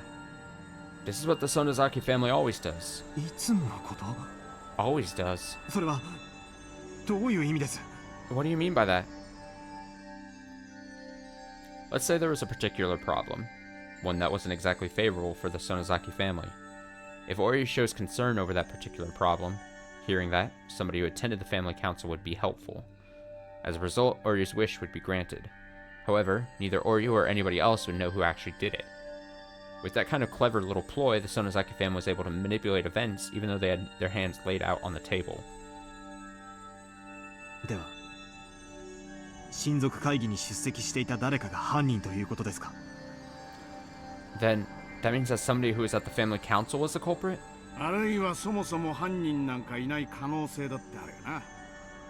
Or, there's the possibility that there was never a culprit in the first place. 俺自身、その万座の一同の中に誘拐犯がいるって確信を持ってるわけじゃない。 Oryu herself, in that room full of people, didn't explicitly say that somebody pulled off the kidnapping. ただ、自分の意見を述べただけさ。 She was just giving her opinion. It was an odd and unpleasantly secretive way of doing things. Were they involved or weren't they? I couldn't see beyond the veil. This much, however, I could say with certainty. This kidnapping was an ironclad secret. No matter how high a position somebody was in, even they wouldn't know about it. If there was somebody who would know about it, they would be connected to public safety. In other words, one of us. The only other options were people connected to the case itself. Including the minister, there would be people affected by the incident. Or the people that committed it. In any case, there was no way an old household in a place removed from Tokyo by over 6 hours of highway travel should know about it. Them knowing at all was already strange. My suspicions began to accumulate, like falling snow. 孫の誘拐についてお領が述べたのはここまでだ。 That's as much as Oryu said in regards to kidnapping. あんたの知りたかったことが含まれてりゃいいんだな。 Hopefully what you wanted to find out was in there. あとは兄ちゃんの仕事だな。 After this, it's up to you. 何のお仕事やってるか知らんけど、園崎家を相手にするなら相当の覚悟でやっとけよ。I don't know what kind of work you're doing, but if you're going up against the Sonozaki family, you best prepare yourself. 大石の旦那は怖いもの知らずだけどな。あれでも2、3回は襲われてる。Oishi might be fearless, but even he's been attacked 2 or 3 times. 最近は着てないけど、一時はオフの時も防塵ベストを着込んでたんだよな。He hasn't been wearing it lately, but at one point he was wearing a stab-proof vest while off duty. Oh? 忠告ありがとうございます。Thanks for the 気を warning. つけることにします。Thanks for the warning. I'll be careful. 標準語が流暢だよな。You speak pretty well. 兄さんは東京とかの人？ Are you from Tokyo, by any chance? え？ Huh? それが何か？ What's your point? Investigators are always close to danger. It was best not to divulge any information on myself. 兄さんのお仕事だけどさ。Your job? ひょっとして警視庁の公安部の人ってことある？ Could you possibly be somebody from the Metropolitan Public Safety Division? I couldn't remain silent here. It would be the same thing as admitting it. え？ Huh? まさか。No way. こっから旦那からもらった金の範囲には入らないんだが。This wasn't accounted for in the money I got from the boss. 兄さんとは今日卓を囲んだ仲間だからな。But as somebody who played at the same table today, サービスってことで話してやるよ。I'll give you this one as a freebie. お寮から誘拐の話が出た後、もう一つ話題が出たんだ。After you talked about the kidnapping, there was one other topic that came up. Another topic that Oryu brought up. And right before he told me this, Satsu-san asked if I was from the Metropolitan Public Safety Division. In other words, what those two things meant caused a chill to run up my spine. そんででな。So you see, 大臣の孫さらったのは調べるために that in order to investigate the kidnapping of the minister's grandson, 東京からはるばる公安の捜査官が Oh, 派 no. 遣されてくるっちゅう話だ。there's word that there will be an investigator from public safety dispatched all the way from Tokyo. 公安の捜査官。 An investigator from public safety? 大臣の孫の誘拐な。うかつにゃ大ごとにできゃんってことで。They can't be reckless and make a big deal over the kidnapping. 警視庁の公安部が独自で調べとるっちゅう話だ。So it seems the Metropolitan Public Safety Division is investigating this on their own. はっ、大行なこったの。Ain't that grand? どうした？ What is it? Rika, who had been drawing the entire time and was completely uninterested in the conversation up until now, looked up at Oryu with an interested face as soon as the topic of public safety came up. 警視庁が来たのですか？ Did the Metropolitan Police come? いいかちゃまは警視庁も知ってなさるんかい。 Oh, so Rika-chama knows about the Metropolitan Police Department. えらいの。 That's very admirable. 誰が来たのですか？ Who came? 公安のどんな奴が来よったんか。 She's gonna get his ass. わかる奴はおらんかいな。 Is there anybody that knows what kind of guy from public safety came here? Mion's father raised his hand slightly. 新米の若造が一人と聞き及んでおります。 I hear that's a nice young piece of fresh meat. 新米？ Fresh meat? ほかほかなのですか？ Is it nice and tender? Hmm? ええ、はい。 Yeah, it is. 新米とか。 Fresh meat. Mion's father smiled wryly as he answered Rika's question. ほかほかのふかふか？ Tender and tasty? ええ。 Yeah. I don't like how he's saying that. ほかほかのふかふか？ Oh boy, tender and tasty? Rika smiled with interest. Why did Rika suddenly act interested only when it came to this topic? That was a question that apparently nobody had the answer to. リカちゃまはその男のこと何か知っているのかな？ Does Rika-chama know something about this man? うん。 Oh, 知んないのですよ。 I don't know. After a rather flat reply, Rika buried herself underneath Oryu's futon again. But when she buried herself there, Rika no longer started drawing again. Instead, she was making an expression like she was deep in contemplation. どうしますか？ What shall we do about him? お母さん。 Mother. Mion's father posed the question. He had the type of uncouth expression on his face indicating that, given the order, he could snuff the problem out at any time. This guy needs to get the hell out of here. After hearing this, I'd be like, alright, I'm done. I'm retiring. I'm quitting. I'm quitting my job. He came all the way to Hinamizawa. Let him take it easy for a little while. So you're saying to just let him go around as he pleases? Mion's father asked in response. Or you smiled thinly as she responded. Leave him alone.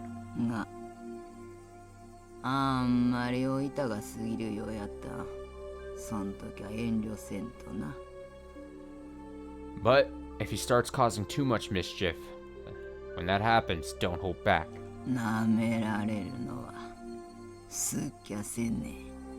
I don't enjoy being taken lightly.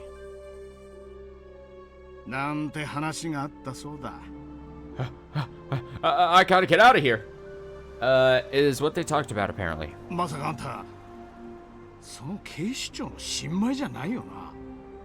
It couldn't be that you're that fresh meat from the Metropolitan Police, are you? It couldn't be. The sensation of cold, bristling fear began to crawl its way up my back. This family council took place last night. In other words, yesterday.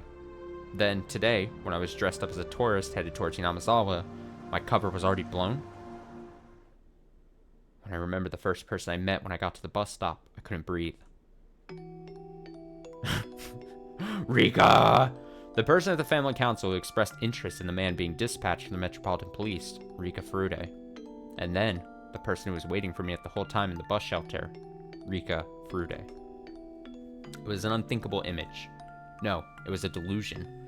When we met at that bus shelter, did Rika-chan already know my true identity? Did she know that I was Akatsuka, dispatched from the Metropolitan Police Department, and come to meet me? Then, including Mayor Kimiyoshi, every villager that I met, everybody knew but just pretended not to? Because Oryu had given instructions not to interfere? Oh boy, that's scary. I'd be like, I could cancel all my plans. Thinking about it logically, it didn't seem possible. I met quite a number of people. If there's people that are good at acting, then there's people who are bad at hiding things. If there was that many people, then there should have been somebody among them who knew I was from public safety and couldn't hide their hostility. However, I didn't feel any presence like that. But then, even still, why did Oryu tell them to leave me alone? Was it because they were careless about it? If they were careless about it, it would only raise more suspicion? Or was it because they believed a rookie like me wouldn't be able to find anything? Kasuka is a coward. I recalled that strange voice which could only make me believe that Rika-chan had been possessed. That unknown entity, no matter how you looked at it, knew my true identity from the get-go. And then, how did it warn me again? That's right. It warned me to hurry up and go back to Tokyo. Instead of the realistic worry that the Onigafuji Guardians had discovered my identity, the absurd worry brought on by the unknown girl stuck with me the most. What exactly was that girl? What was the thing I would eventually regret? That mysterious girl, Rika Furude. Let's stop this. Everything I was thinking of right now is merely conjecture. Tomorrow, first thing in the morning, I'll report everything I heard right now to HQ and await further orders. There was no mistaking that the possibility the Onigafuji Guardians were related to this case was there, and that the fact that my cover was blown meant I was in a precarious position. But as everybody at HQ had already was already extremely busy, they may not be able to spare the support.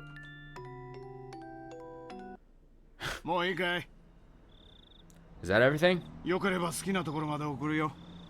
If you want, I can drop you off wherever you like. Ah, sorry. In that case, the station where we originally met, please. A rural road where even a streetlight was rare. I couldn't see anything.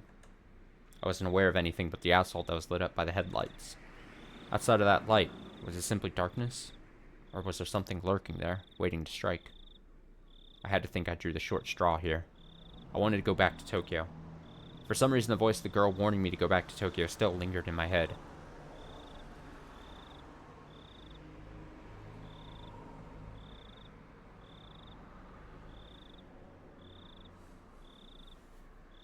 He's in trouble.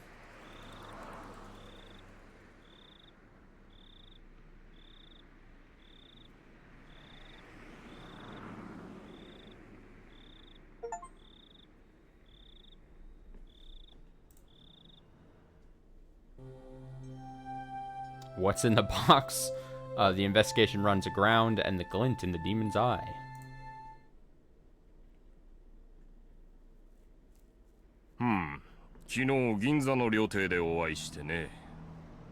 Yeah. Yesterday when we met at the restaurant in Ginza. A topic popped up. 別室の謁見でしょう。連中、公安に干渉しすぎですよ。That's overstepping their boundaries, isn't it? They're meddling too much with public safety. あまり迎合すると悪い洗礼を残しますね。If they keep doing that, they're going to get set a bad precedent. 犬飼大臣は公安の動きに不快感をあらわにしているらしい。多分月曜の町議で次官からその旨の話が出るんじゃないかと思う。Seems that Minister Inukai is openly uncomfortable about the way public safety is doing things. The Vice Minister is probably going to say something to that effect during Monday's debate session. 参ったな。 But what can you do? 次官へは局長級に話つけてもらうしかないですよ。給料を多くもらってる人の当然の仕事ってことで。We can only have the director address the Vice Minister. That's why we pay him the big bucks. まあそうなると局長からは絶対に大臣脅迫の物証を求められるよな。 Well, if it comes to that, they're going to ask him for proof that the minister is being threatened. あの人、たまにどっちの味方かわかんなくなりますね。うちらの味方しなくてどうすんのっての。Sometimes I don't know what side he's on. If he's not on ours, then what? まあ多分大臣を経由しての圧力だと思ってるけどね。俺が時間室で油汗かいて時間稼ぐ間に調査進めてもらうしかないよな。Well, he's probably getting some pressure from the minister. Probably just have to proceed with the investigation while he sweats it out in the vice minister's office and buys us some time. 全身の汗絞られて絞りかすになっちゃうかもしれないけどな。He might get wrung out to dry. That all that will be left are dregs, though. でどうなの？調査の進行は。So, how's the investigation going? 期待してた濃厚なラインがことごとく外れて、正直途方に暮れてます。All the juicy leads I was pinning my hopes on turned out to be duds.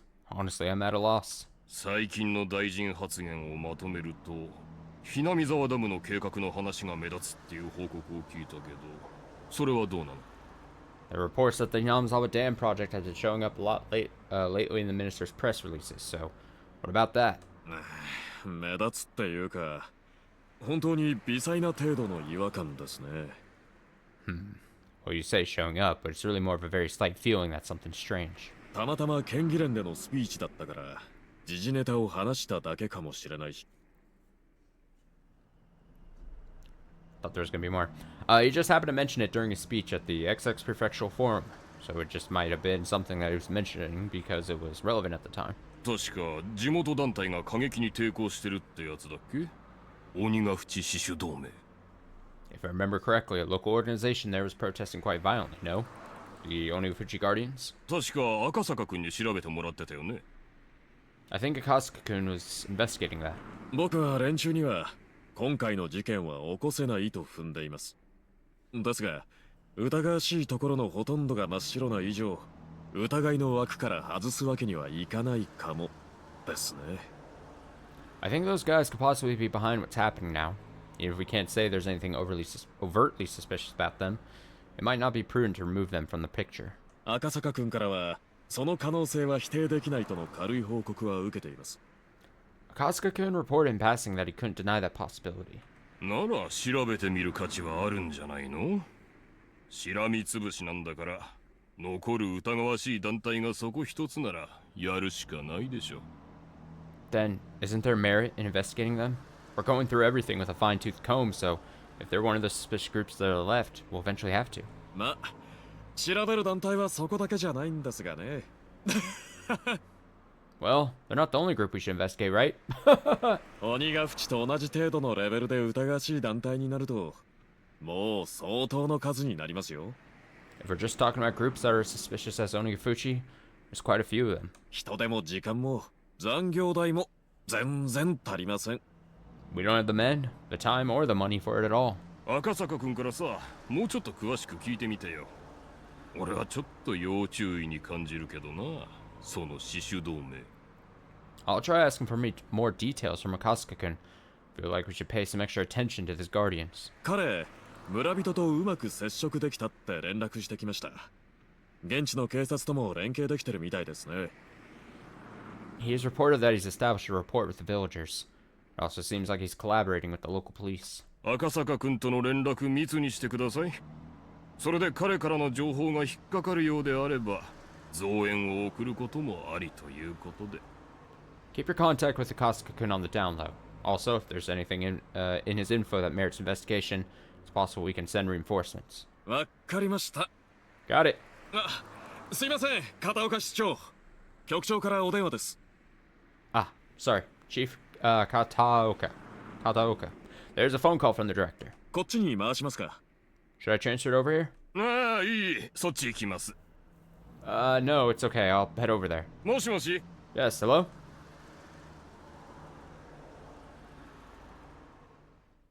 Ring ring. What's in the box? What is in the box? Do you believe that there are choices in life? There are many people who lament the following. If there only existed points in life where there was clear choices to make, we'd be able to scrutinize those carefully and make decisions that would lead us to a better future. Every time I hear people lament as such, I cast it off as a rather trivial worry. Even if you were given a clear choice, it wouldn't be meaningful at all, and there wouldn't be any such path to a better future. Is this hard to understand? Then let's pretend that in front of you there are two strange boxes. In other words, you have two clear choices. Do you open the red box or the blue box? A lot of things would be uncertain even with that choice, wouldn't they? If you don't have the option of opening neither, then your choice boils down to the natural impulse of opening the box that holds the better result for you. Then, after examining the shape and features of each, and pondering a great many things, you have to pick either the red or the blue. If this was you, which box would you open? I'd probably open the blue. I would naturally want to pick red. I like red as a color. So then I'd be like, no, if I pick the one that I want to pick, then somehow I'm going to get screwed. So I'm going to pick the box I wouldn't normally pick, and I'd pick blue. In case you're wondering. Red or blue. If you were to go by their traditional meanings, then red would be a dangerous, threatening color. However, it does not automatically mean that it would be calm and relaxing inside the blue box either. In fact, it might even be that the colors are a trap, make you wary of the red box and have you open the blue. A trap? Could it be that the contents of the box aren't a reward, but rather a penalty? See? Now you're at a loss. You're so conflicted over the choice between red and blue that you started wishing there was an option to open neither and just leave. But there isn't. You have to open either the red box or the blue box. Oh, forgot to say this, but if you choose one box, the other will disappear. So you never know the contents of the box you don't open. I'll just put that rule at the end there for you. Now, why don't you choose? The red box or the blue box? It's alright, you won't lose anything by picking either one. Come on now. Oh shit, we got gameplay in the tips, man? In the tips thing? Actual verified gameplay. Alright, I said I worked it through already. I said normally I would be drawn to the red box because I'm a red guy. And then I'm saying I'm gonna pick red, and then it would probably be, knowing my Charlie Brown ass luck, probably a bad choice. So then I would reverse and I'd pick blue. Just gonna blow up in my face. Have you thought about it? In the end, you chose this color, didn't you? As soon as you chose, the other box disappeared. So you can give up on the contents of that one, okay? That's the rule. Now, open up the box you chose. Inside the box there was a stick of chewing gum. And I'm happy with that. I'm of the mindset, if I pick a box, a mystery box, and it's not a negative, then I'm fine. I know you're a little disappointed. Well, that's only natural. No matter how you look at it, it looks like you drew the dud. The correct box might have been a bar of chocolate in it, for all you know. No, in fact, something incredible like a pair of tickets to Hawaii might have been in there. But even if you wanted to verify that, the other box had already disappeared. There's no way you can check now. But if you think about it from the optimistic point of view, just maybe, the other box is empty, and this box is the winner. And being satisfied, or perhaps not, with such a cheap prize, you pop it into your mouth and start chewing it happily. And it's poisoned. So, what do you think in the end? If you were given a second chance, would you try to open the other box? But unfortunately, the chance to choose between the red box or the blue box has come and gone, never to be seen again. The chance to change your selection will never come. Don't your parents often say, every choice you make in life only happens once, so choose carefully? He. See? Choices aren't that great after all. Aren't you a little disillusioned now? Ha ha ha ha ha ha ha. Don't worry. I've been disillusioned with life long before I read that. Don't you worry, Higurashi. That time has come and gone. The glint in the demon's eye.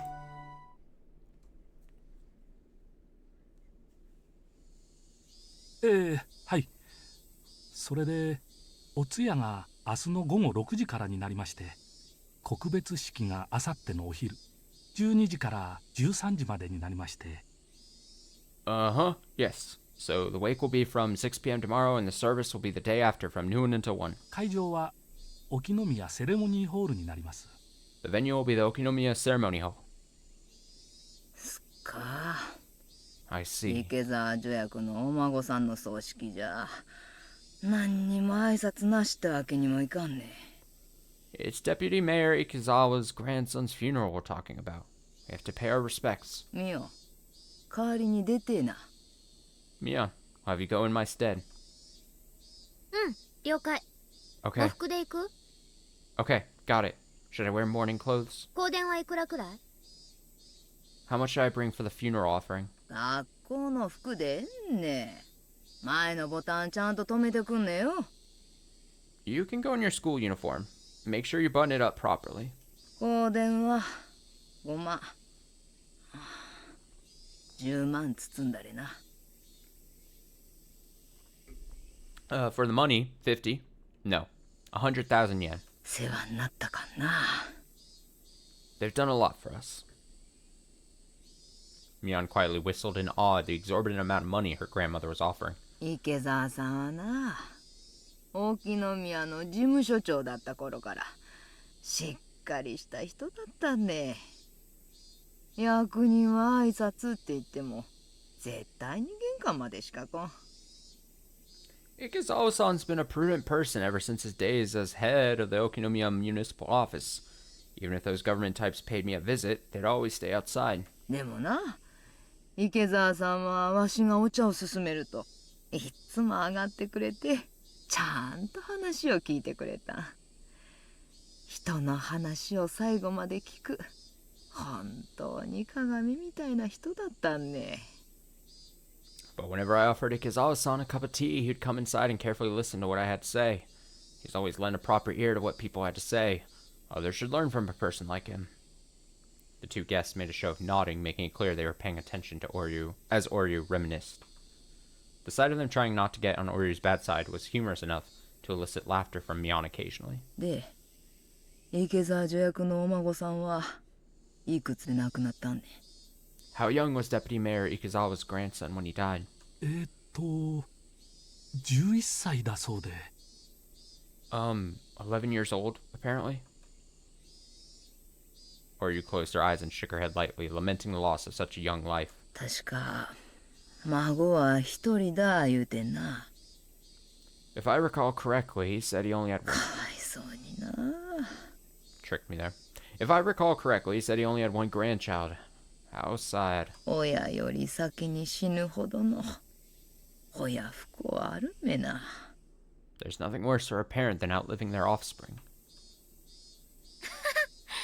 ばっちゃんも他人には優しいね。Haha, you're really nice to other people, Granny. 私やシオンが死んだら同じように悲しんでくれる？ If Shion or I died, would you be this sad? アホ抜かすんでね。演技でもねすったなんとシャラーあったく。Don't be stupid. Saying something like that is bad luck. Having got the reaction she expected, Mion cackled. The two guests, unsure if they were supposed to laugh along, instead forced awkward smiles. それでは本日は失礼いたします。では明日の夕方5時にお迎えに参りますんで。We'll take our leave for today then. We'll be by tomorrow evening at 5 to pick you up. よろしくお願いいたします。Until then. ではごめんくださいませ。Please excuse us. After bowing their heads repeatedly, the guests left by the front door. Mion saw them off, waving her little hand goodbye. 帰ったよ。お役人もバッチャのご機嫌伺いに大変だね。They're gone. It must be rough for them to pay you a courtesy visit, Granny. 不法なんか電話でいいと思うのにね。It would have been fine if they just broke the news over the phone. Well, it was true that Oryu Sunozaki was a central person for both her relatives and the residents of Hinamazawa village as a whole. As a voting bloc, they numbered in the several thousands. It wasn't hard to imagine the mayor would try to pander to her. Unlike Mion, however, Oryu was looking up longingly at the sky from the veranda. どうしたの？猛録した？ What's the matter? Are you going to see now? 誰のお孫さんであろうと気の毒だのう思ったんよ。I just thought that no matter whose grandchild it was, I'd feel sorry for them. Saying that, she let out a deep sigh. Mion was let down, as normally her grandmother would have scolded her for her attitude. ミオ、これ例の大臣の孫。Mion, you know, that minister's grandson? さらわれてからどのくらいになる？ How long has it been since he was abducted? 4日かな。4 days, maybe? Or you let out another deep sigh. 旧敵の孫とはいえ気の毒だな。 He may be the grandchild of our bitter enemy, but I still feel sorry for him. そう。 Really? 十分気はせいたんろ。そろそろ終わりにしちゃれな。That's enough of a warning. Should bring this to an end soon. The playful expression drained from Mion's face, leaving behind a stern one. And then, as if to ascertain Oryu's will, looked into her eyes. Oryu, expressing her intention with only those eyes, looked back into Mion's. お茶が欲しんで頼んでな。さっきのチョコレートも食べといね。I want some tea. Could you call for some? Some of that chocolate, too? Mion gave a small nod, then turned around. シミコさん、いますか？バッチャに紅茶入れてあげてください。Shimiko-san, are you there? Grandma wants some tea. Could you prepare some? From far away, a voice responded in the affirmative. Mion, after confirming she'd been heard, picked up the phone and began dialing. あ、もしもし？ミオンだけど。Ah, hello? This is Mion. うん。Yeah. うちのお父さん、います？ Is my father there?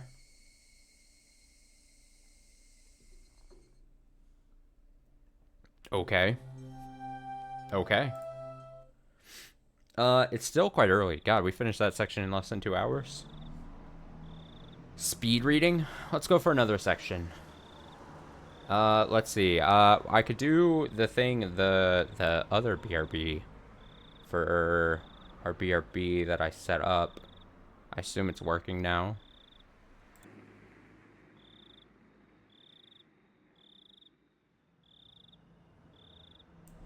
All right, I'm coming back. I'm coming back. I'm back.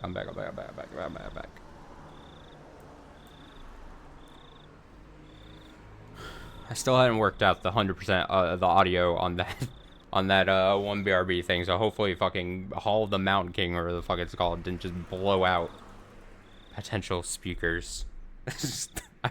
I was running around my apartment, and then I was like looking at the audio meters bounce around. I'm like, hopefully that wasn't bad. Professional. I'm a professional here. Let's see. Let's get back to the game. Perfect.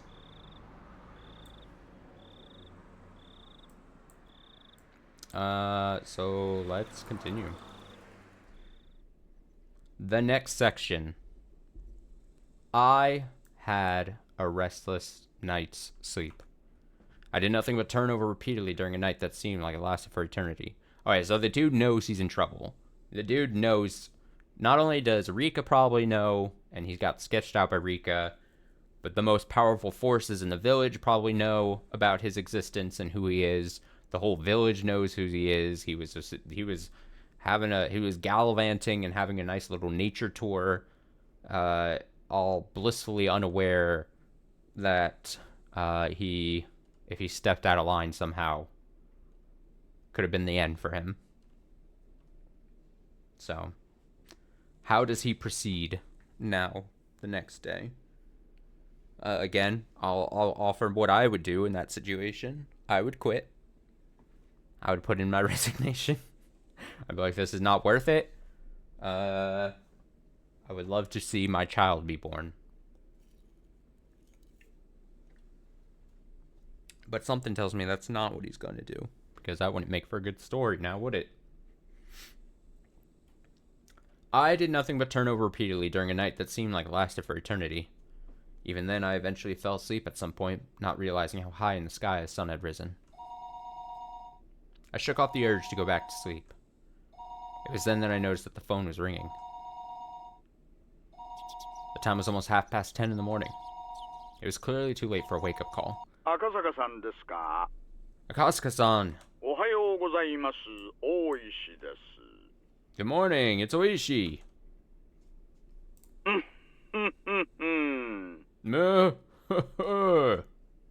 Waking up to the sound of Oishi's voice was a little too much of a shock. My delicate ears were ringing, but thanks to that shock, I was suddenly wide awake. Domo. Hello. Ohayou gozaimasu. Good morning. Sorry. ひょっとして今お目覚めですか? Could it be you just woke up? 出張中とはいえ勤務時間には起きないといけませんよ. Even though you're on assignment, it's still not good to be asleep during regular business hours. No. まったくです。 You're absolutely right. 以後気をつけます。 I'll be more careful in the future. あなたの眠気をもう一つ覚ましてあげられるかもしれない話があります。 I have another tidbit that might wake you up even more. ひなみ沢駐在所から届いた遺失物に興味深いものが混じっていたんです。 There was something interesting mixed in with the lost and found at the Hinamazawa police box. 遺失物? Lost and found? 詳しい話はこちらにいらっしゃってからにしましょう。 Let's leave the details for when you get here. お昼前に来れますか? You think you'll be able to make it before noon? いえ、すぐに伺います。 No, I'll be there right away. Oishi already knew what my mission was. Since Oishi said it was something that would wake me up, it was hard to believe that it would be irrelevant to me. Honestly speaking, judging by the information from Sato-san yesterday, knowing that my cover was already blown, couldn't wander to and from Hinamazawa carelessly. In other words, my investigation was at an impasse. If there was some information there that could put me back on the trail, that would be nothing less than a stroke of good fortune. After vigorously washing my face, I pulled out my jacket and hailed a taxi, heading towards the Okinomiya police station. Oh, 来た来た. Oh, you're here. 天才ジャンシ様の到着だ. The genius mahjong players arrived. 遅くなって申し訳ありません。My apologies for being late. で、一体何が出たんですか? So, exactly what popped up? With absolutely no intention of reminiscing about last night's mahjong game, I pressed him to get to the point. Oishi, anticipating that I would act that way, cut to the chase without any resistance. 先ほども申し上げましたが、今朝ひなみ沢の駐在所から遺失物が届きました。 Like I said earlier, something arrived from the Hinamazawa police boxes lost and found this morning. Lost items that were turned over to the police box were sent to Okinomiya Station after the paperwork was filled out. Oishi pulled out a plastic bag from a drawer and laid its labeled contents on the desk. 財布ですか? Is that a wallet? でしょうな。 Indeed. 中には小銭はあってもお札はなかったもんなんで。 There was small change inside, but no bills. スリが中身を抜いた後に捨ててったのかななんて思ったんですがね。We thought that a pickpocket threw it away after pulling out the contents. 最初は At first. I didn't understand how this wallet, so far removed from Tokyo, could possibly relate to the kidnapping. If it had drawn Oishi's attention, it would have to be something dramatic, like if the wallet belonged to the missing grandchild. That would be absurd. Like something that convenient would happen. If that was it, then there were probably initials written on the wallet. Like the initials of Toshiki Inukai, the minister's grandson. T.I. T.I. Thinking like that, at this point, I didn't suppose that this wallet was something that could get Oishi so excited. Oishi, after putting on a pair of disposable plastic gloves, handed me a pair of the same. I didn't feel that this wallet was such an important thing, so I had my doubts about whether there was any point in putting on gloves. However, I didn't want Oishi's intentions to go to waste, so I put them on. Oishi opened up the plastic bag and pulled it out, showing me the back. As I'd imagined, there were initials engraved there. But it was slightly more detailed than what I had thought, with Toshiki I marked on it. Oishi grinned at me with a look on his face that said, "See? We can't confirm from that this belongs to the minister's grandson," I informed him calmly. This wallet was irrelevant. It was nothing more than Oishi's overeagerness. First of all, there was absolutely no way, in this distant locale, that the missing grandson's wallet would be found with such convenient timing. After all, the Onigafuchi guardians wasn't related to the case in the first place. So there was no way this wallet belonged to the grandson. Why I wanted to decide that was the case, even I didn't really know. Even though what should have been a top secret case was leaked before I had even been dispatched, in this situation, how could I say this was definitely unrelated? Would it be more prudent to pay more attention to this wallet? It had only been a couple of days since I arrived in Hinamazawa, but in those couple of days, due to the number of remarkable events, my nerves might have become just a little frayed. Shaking my head slightly, I cleared it of unnecessary thoughts. Oishi opened the wallet's zipper, revealing the contents. Inside was small change and a number of crumpled receipts. Oishi, from that jumble, pulled out a folded card. Seeing that, my heart stopped for a moment. It was a card from a dental examination. The name Toshiki Inukai and the age. A perfect match. The dentist's location was in Tokyo. There was no need to explain any further. How far was it from Tokyo to Hinamazawa? It was far enough that taking the bullet trains and cars would still take several hours.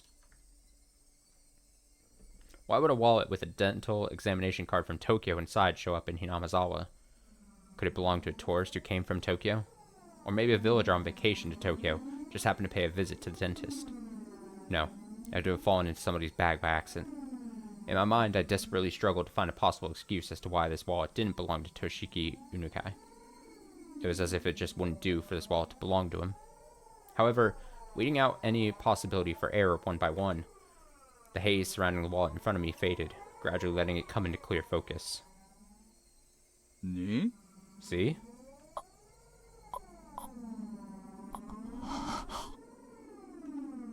I felt a shiver of electricity run up my spine. My pulse quickened, and a thin film of sweat began to coat my entire body. From Oishi's point of view, it was probably slack-jawed and spaced out, with a slovenly look on my face. Did you get information from the dental office? そりゃ赤坂さんの仕事でしょ That's your job, Kasuka-san. 私はまだそこまでは I didn't go that far. この財布はいつ頃のものでしょうね。When did this wallet show up?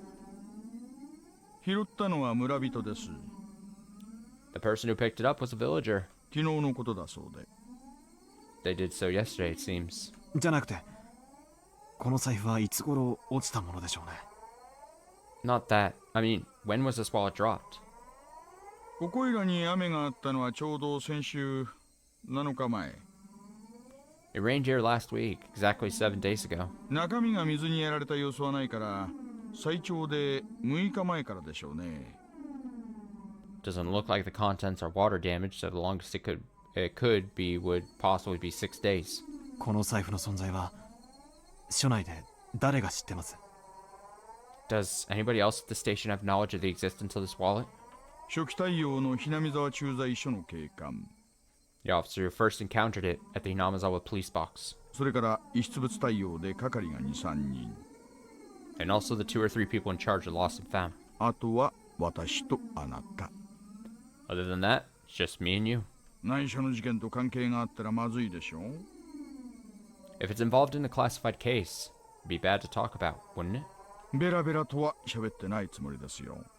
I don't intend to wag my tongue. 電話を借りていいですか？ May I borrow a phone? どうぞどうぞ。 Go ahead. 外線は0発信から。 Dial 0 to get an outside line. I dialed the phone number inscribed on the examination card. I could hear my pulse pounding inside my head. Ah, could there possibly be something so absurd? The addresses on the receipts and cards inside the wallet were all from around the area where the grandson lived. The name on the examination card was also a match. The time we deduced that the wallet had been left behind also matched up with the timeline of the kidnapping. Of course, it was possible I could just laugh it off as a big pile of coincidences. There wasn't any strong evidence. Rather than all this circumstantial proof, the contents of the phone call I was about to make would have a much greater meaning. はい、お待たせしました。 Hello, sorry to keep you waiting. 中川歯科です。 This is Nakagawa Dental Office? どうも。こちらは沖宮署です。 Hello, this is the Okunomiya Police Department. 実はお財布の落とし物がありまして、所有者の連絡先を探しております。 I have a misplaced wallet here and I'm trying to get in contact with the owner. ご協力をいただいてもよろしいでしょうか？ Would you be able to help me? お財布の中にそちら様の診察カードが入っておりまして。 Inside the wallet there was an examination card from their office. ええ。 Yes. 氏名は犬飼俊樹くんです。 The name is Toshiki Unukai. カードの番号を申し上げますので、電話番号をお調べいただいてもよろしいでしょうか？ If I give you the number on the card, would you be able to look up the phone number? ええ。ありがとうございます。 Yes, thank you. お願いできますか？ If you could. Still holding the receiver, pulled out a notebook from my breast pocket with my free hand. I opened it up to the page with grandson's address and phone number recorded on it. どうもすみません。 Yes? Hello? はい。お願いします。 Yes, go ahead. I compared the phone number written on my notebook to the one that was being read out on the other end of the line. During that process, I spun around to look behind me uneasily. I locked eyes with Oishi. Oishi looked puzzled, wondering what the matter was. Why would I feel uneasy and look behind me? That was because the person on the end of the line was reading out the numbers as though doing so straight from my notebook. It seemed that HQ was in quite an uproar thanks to my report. No matter how many times the authenticity of the evidence I had linked to the grandson was called into question, I could only respond that it was the truth. When the lead investigator first picked up the phone, I was grilled about the evidence I'd found that was almost too good to be true, if I do say so myself. But after having doubt after doubt dispelled, he fell into silence. The receiver was finally handed over to the section chief. When he picked it up, the background thrum on the other end of the line disappeared, and I knew that it had gone completely silent. After asking the same questions about the wallet that the lead investigator did, the chief quietly spoke his next words. わかりました。 Got it. こちらから何人か増援を送ります。 We'll dispatch several people as reinforcements. 今日の夕方には到着できるでしょう。 They should be able to make it there by evening. 赤坂君は引き続き現地調査をお願いします。 Kasuka-kun, please continue with your investigation of the area. 財布が発見された地域の情報を収集しててください。 Get some information on the spot where the wallet was found. 加納さんは何人か選んで現地へ直接。 Kanao-san will select some people and head directly there. The fact that he was sending Kanao, the lead investigator, here meant that the chief had decided there was a possibility that the Onigafuji Guardians were somehow implicit in the kidnapping. However, it felt as though until the lead investigator, whom he trusted, had verified the evidence with his own eyes, he was still going to be skeptical about it. どうでした？ How'd it go? 本庁から増援が出発するそうです。 It seems that HQ is sending reinforcements. 私は現地調査を命じられました。 I was ordered to investigate the area. 財布の落ちていた場所はどこなんです？ Where was the wallet dropped? 高津戸のあたりだそうです。 Around Takatsudo, apparently. ここが沖宮。 This is Okunomiya. ずーっと行ってここがひなみ沢。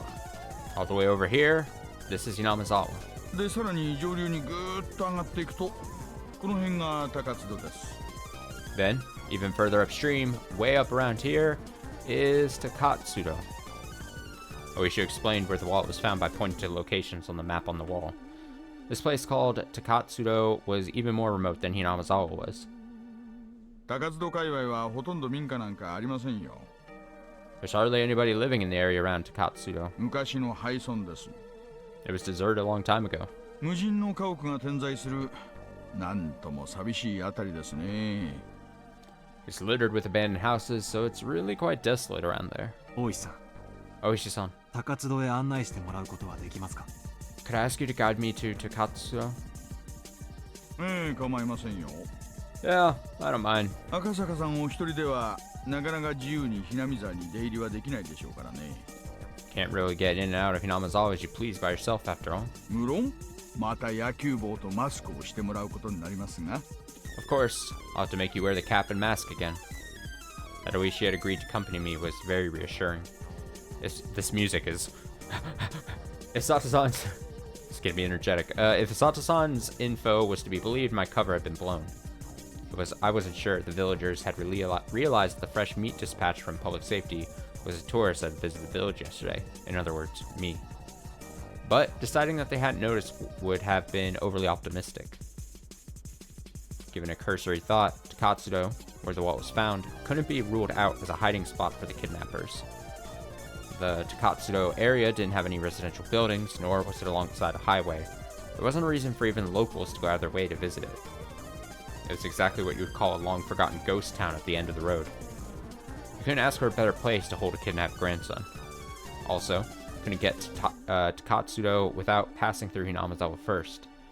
Those several conditions made the area all the more important. I couldn't brush it off any longer.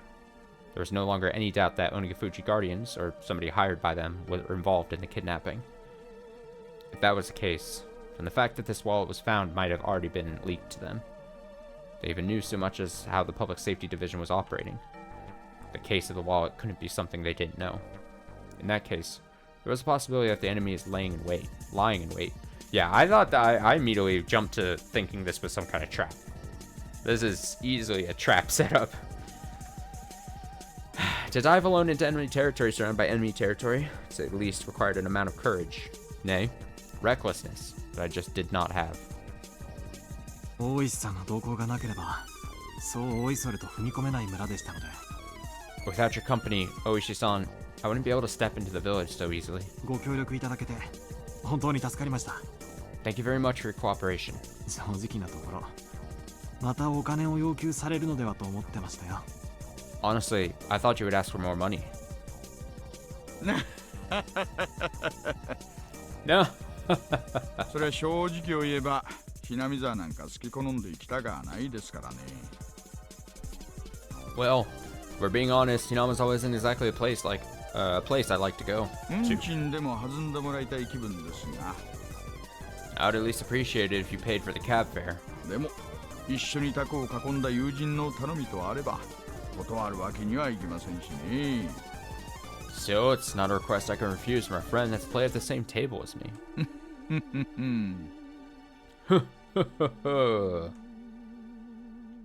Ah, he's so close. Oishi grinned as he pounded me on the back.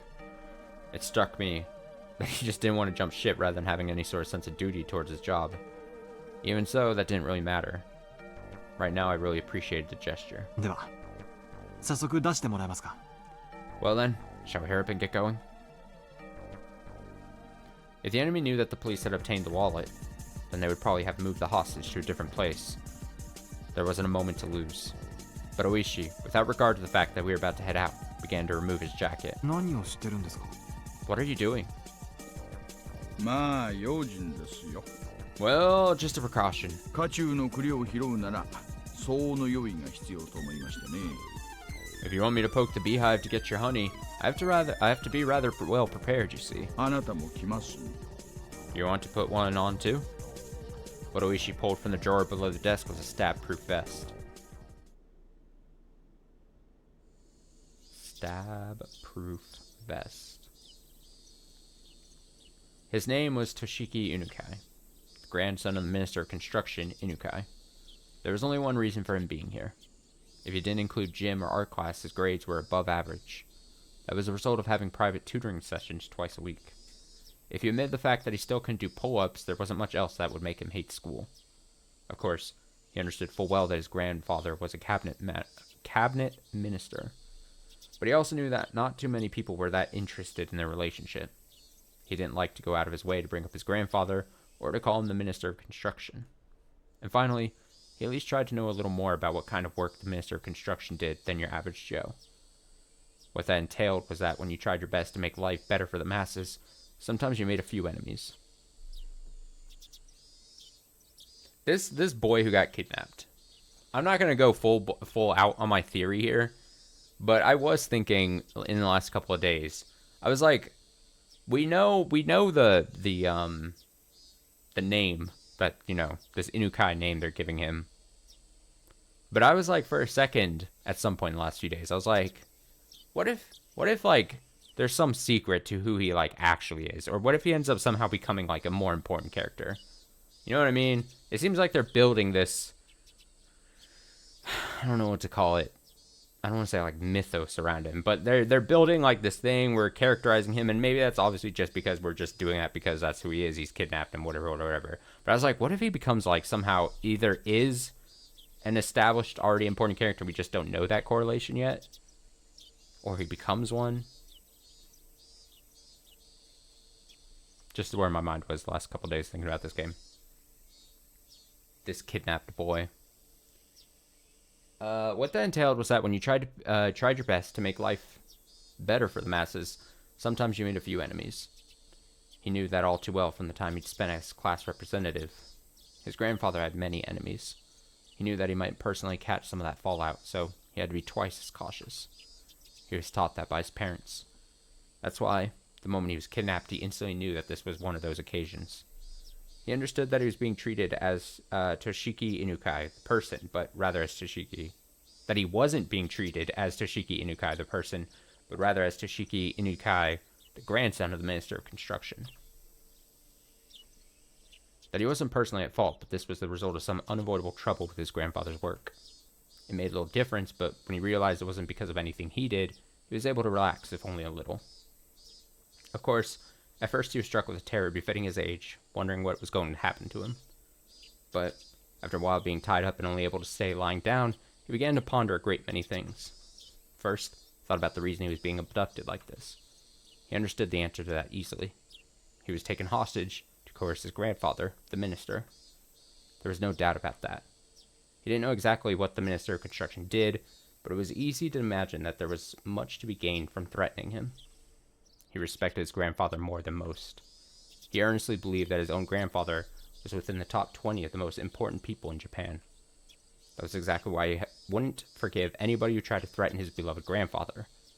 More importantly, he wouldn't forgive anybody who would get him as a tool to threaten his grandfather. His grandfather was really busy and rarely had time to meet with relatives. That's why, with what little time he did manage to scrape together, he just dropped by unannounced. And, as an apology for not being able to meet during New Year's or summer vacation, he doted on his grandson very, very much. The number of times that Toshiki had looked upon with disregard just because his grandfather was a politician and a minister certainly weren't few. But he never thought, even once, that he wanted his grandfather to quit being a politician. Because it was his beloved grandfather, he wanted him to continue his career as long as possible from the bottom of his heart. However, Toshiki was now being held hostage. His grandfather was being threatened. His grandfather, who called him the apple of his eye, was surely suffering. He might do anything to save his grandson. Maybe even putting aside his ideology if it was required to save his grandson. He might cave into the culprit's demands if it meant saving his grandson. When Toshiki thought about that, an inexplicable anger welled up within him. In his current situation, he was unable to forgive the cowards who would make his beloved grandfather suffer by using such dastardly means. That feeling swelled up inside of him, displacing the fear. What he thought at first was something any boy would imagine. Get out of these bonds, beat up the bad guys, then hand them over to the police. Images of all the brave heroes from all the manga he had read passed through the back of his mind. In his imaginary scenario, he slipped his bonds easily, floating like a butterfly to evade his captors, then stinging like a bee to bring them all down. In the end, it was nothing more than his silly little fantasy. But with his vision obstructed and unable to see anything, It was something that he could get into more than any anime at the moment. In actuality, he was enjoying these little scenarios in his head for the long period of time he was tied up. His captors hadn't really done anything to him that they would feel sorry for.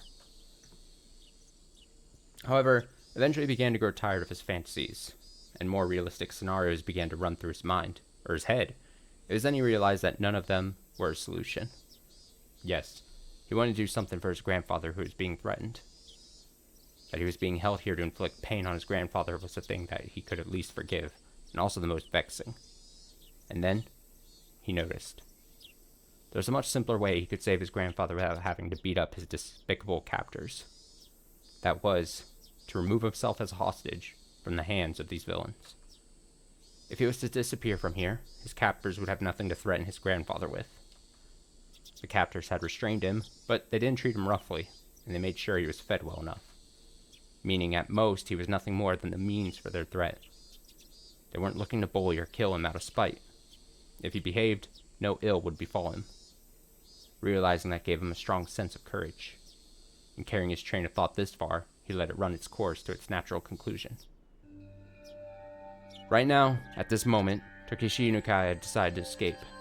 His ears had been stuffed with a sponge-like material, acting as makeshift earplugs. However, they didn't actually do much to block out any sound, and he could overhear everything his captors were saying. Realizing that this was to his advantage, even when his captors spoke to him, he acted like he couldn't hear them due to the earplugs. His captors, thinking that he couldn't hear their conversation, talked about all sorts of things without any reservations. Thanks to that, he was able to obtain various pieces of information. First off, this wasn't Tokyo.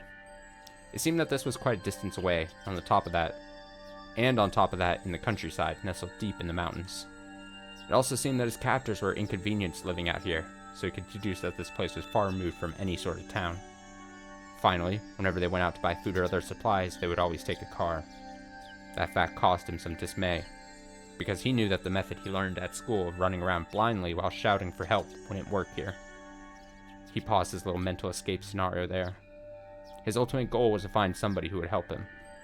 If somebody who fit the description wasn't close by, his chances of escaping successfully grew slim. A desolate, far-off land deep in the mountains. A place where you couldn't even go shopping without using a car. In this situation, escaping would be very difficult. He grew depressed, and after a little while, he returned to his original scenario. Imagining becoming a hero like in the manga he read and beating down his captors became his respite. However, as he played those delusions out in his head, his heart, hating to surrender, continued to search for a way to escape. And then, he thought of a way. If the goal was far away, then all he had to do was get closer. His goal, in a nutshell, was find somebody who would help him. In other words, somebody other than his captors. If he faked being sick, then his captors would have to take him to the hospital or bring a doctor to him. They would probably be reluctant to do that. But he already knew that the hostage was more important than anything. In the off chance that something happened, like him dying, occurred, they wouldn't be able to threaten anybody anymore. Luckily, he had an experience that would help him fake a serious illness. At the end of last year, he was inadvertently involved in a car accident and had to undergo surgery. The scar from that surgery was still clearly visible on his lower torso. He recalled the pain and suffering from that time. The existence of that experience would make a huge impact on the realism of his performance. He was quite confident in his ability to fake an illness.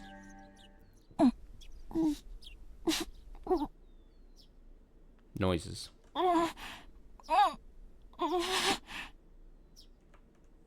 His captors at first took that as a sign he needed to use the washroom.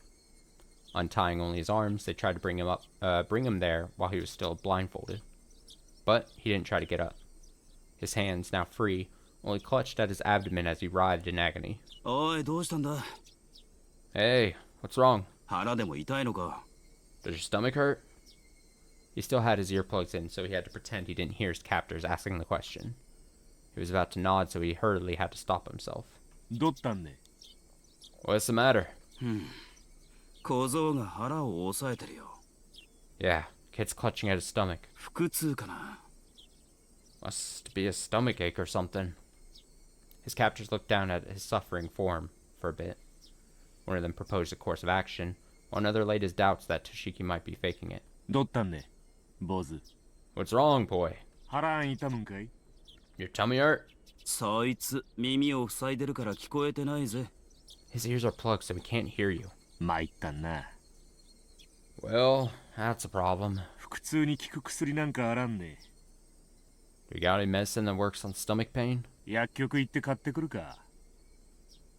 Might want to go to the pharmacy and buy some. 腹痛って言ったっていろんな薬があるだろう。 When it comes to stomach pain, there's a bunch of different meds, isn't there? 症状がわからないうちはいい加減な薬は買えないぜ。 As long as you don't know the cause, we shouldn't just buy him any old medicine. 腹押さえてるし。便秘やん。 He's holding his stomach. Maybe he's just constipated. 便秘薬でも買ってくれば収まるやんね。 If you buy him some medicine for that, maybe it'll just calm down a bit. 間違って飲んでも死なんしな。 It won't kill him if we're wrong either. 決めつけるなよ。 Don't decide something like that on your own. 盲腸とかかもしれないだろ It might be appendicitis or something. う。俺のおじさんがさ、昔急になったことあってよ。 My uncle suddenly got it a while ago. あれはかなりビビったぜ。 That was pretty scary. One of the captors leaned over beside the boy, who was bent over in agony. かわいそうにな。 I feel sorry for the kid. 全身汗だらけじゃないかよ。 Whoa, his whole body's covered in sweat. 腹か？ Is it your stomach? 痛むのか？ Does it hurt? おいおい、痛むんならあんまり抑え込んじゃかえって悪いぞ。 Hey, if it hurts, you shouldn't clutch it so tightly. It'll only make it worse. Realizing that his captors were concerned about his stomach, he inadvertently let his shirt right up, letting the scar from his surgery come into plain view. His vision was still obscured with packing tape, so he couldn't see the reaction to his scar. But his captors were taken aback, and judging from their momentary silence, he had obtained the reaction he was looking for. おい、やばいぜ。 Hey, this is bad. この手術跡はそんなに昔のものじゃないぜ。 The scar, it's not that old. その小僧、熱出てるんかいね。 Does the boy have a fever? 体温計あるん？ Is there a thermometer around? あるわけねえよ。 No way we have one. でもすごい汗だぜ。 But that's a lot of sweat. おでこは結構熱いと思う。 Yeah, his forehead feels pretty hot, I think. 緊張状態が続くとさ、昔の傷なんかに応えたりするって聞いたことあるぜ。 I've heard that under prolonged stress, old wounds can be aggravated. じゃあどうすんよ。 Then what do we do? 薬じゃ治らんちゅんてんか？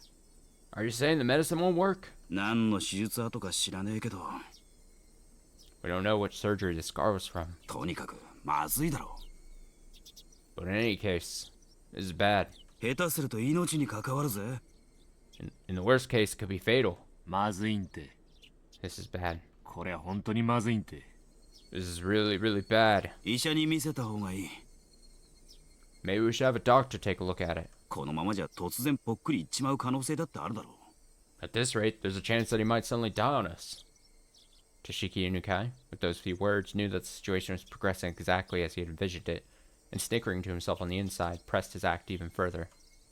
He didn't even need to see how this would... He didn't even need to see to know that his captors were panicked and were running around like chickens with their heads cut off at this troublesome turn of events. 診療所を連れて行くか。 Should we take him to the clinic? そりゃまずん。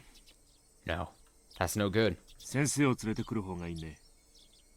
Probably better if the doctor came here. 入江の先生か？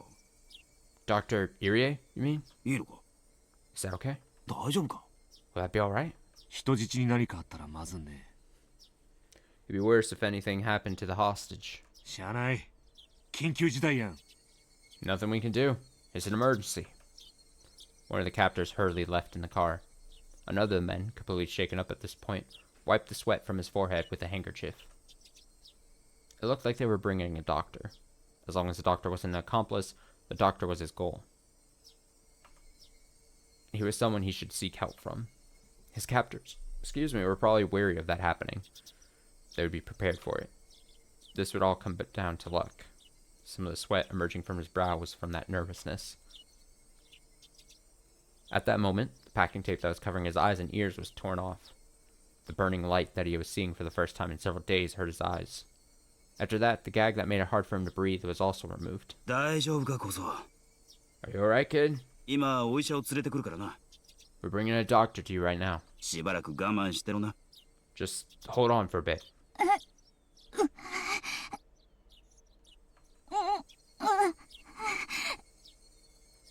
The doctor was coming. The doctor was coming. Now, how was he going to ask for help, and how was he going to get away from his captors? A plethora of thoughts began swirling through his mind. 分かってると思うが。 I think you know this already. お医者に余計なことは言うなよ。 But don't say anything unnecessary to the doctor. 俺たちも別にお前に乱暴がしたいわけじゃないんだ。 We don't want to hurt you or anything. そりゃ分かってるよな。 You understand that, right? Toshiki Unikai nodded while feigning pain and obedience. His expectations and the enemy's expectations. Whether they doubted he was faking his illness or not, they knew what his goal was, and would try to stop it. His stomach contracted from the stress of this gambit, making it seem like his stomach really was starting to hurt. No, it really was. But there was no reason to panic. If he failed with his approach to the doctor, there was nothing to lose. If there was something to lose, it was this method of faking illness to get in touch with the doctor. If he could think of other methods from here on out, it wasn't much. But, at the present, this was the easiest and most dramatic way he could think of. Ah, the more he thought about it, the more it looked like this was his first and last gambit. Eventually, he heard the sound of a car approaching once again. The sound of the car doors being hurriedly open. The sound of the car doors being hurriedly open and shut. Yeah. Sounds of several footsteps approaching.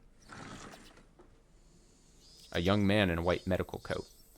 As he acknowledged the boy, a suspicious look showed itself on his face. 彼は Who's he? 村の子じゃありませんね。 He's not one of the kids from the village, is he? The captors didn't respond. From the looks of it, the young doctor had realized that this was an abnormal situation. One of the captors talked threateningly. 先生には関係のないことです。 That's got nothing to do with you, Doc. Don't you dare disrespect Dr. Irie. For a while, the doctor and the captor silently glared at one another. However, unable to stand the sight of the boy continuing to suffer, the doctor, as the captors had hoped, didn't press any further. その古い手術跡というのが気になります。 I'm concerned about this old surgical scar. 何の手術でしたか？ What kind of operation was it? そりゃわからないです。 We don't know. 本当は診療所に連れ帰るべきなんですがね。I should really bring him back to the clinic. 先生、そりゃさすがにちょっと。 Doc, we really can't do that. Or, we really can't do... Oh, it tripped me up because he says it really twice. Doc, we really can't really do that. That's why I was thrown off there. The doctor said he wanted to bring the boy back to the clinic, but the captors simply silently shook their heads at the notion. It was a fleeting hope, but it was only natural that the captors would refuse.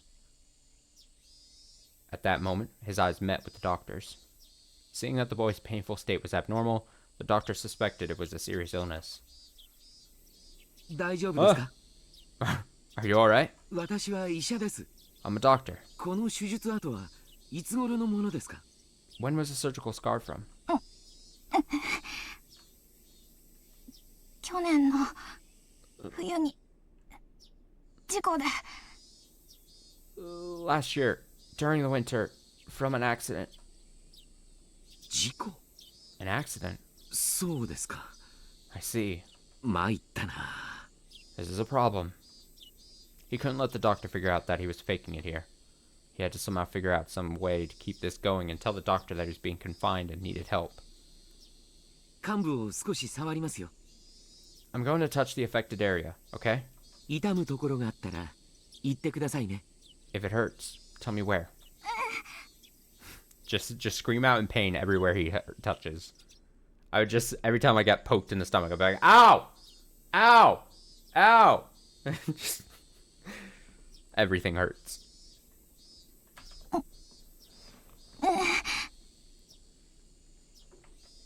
Seeing that it was extremely painful, the doctor crossed his arms and began to ponder. He had to somehow get himself to a hospital. To Toshiki Unukai, faking this illness was a performance of a lifetime.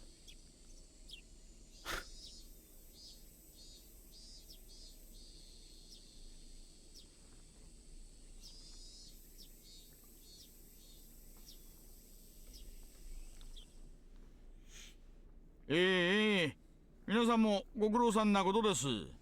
Hey, good work, everyone. お暑いでしょうが、せいぜい頑張ってくださいよ。I know it's hot, but please do your best. 不法投棄のダンプが現れたらすぐにご連絡ください。If you catch anybody illegally dumping, please contact someone immediately. 急行いたしますのでね。What quickly?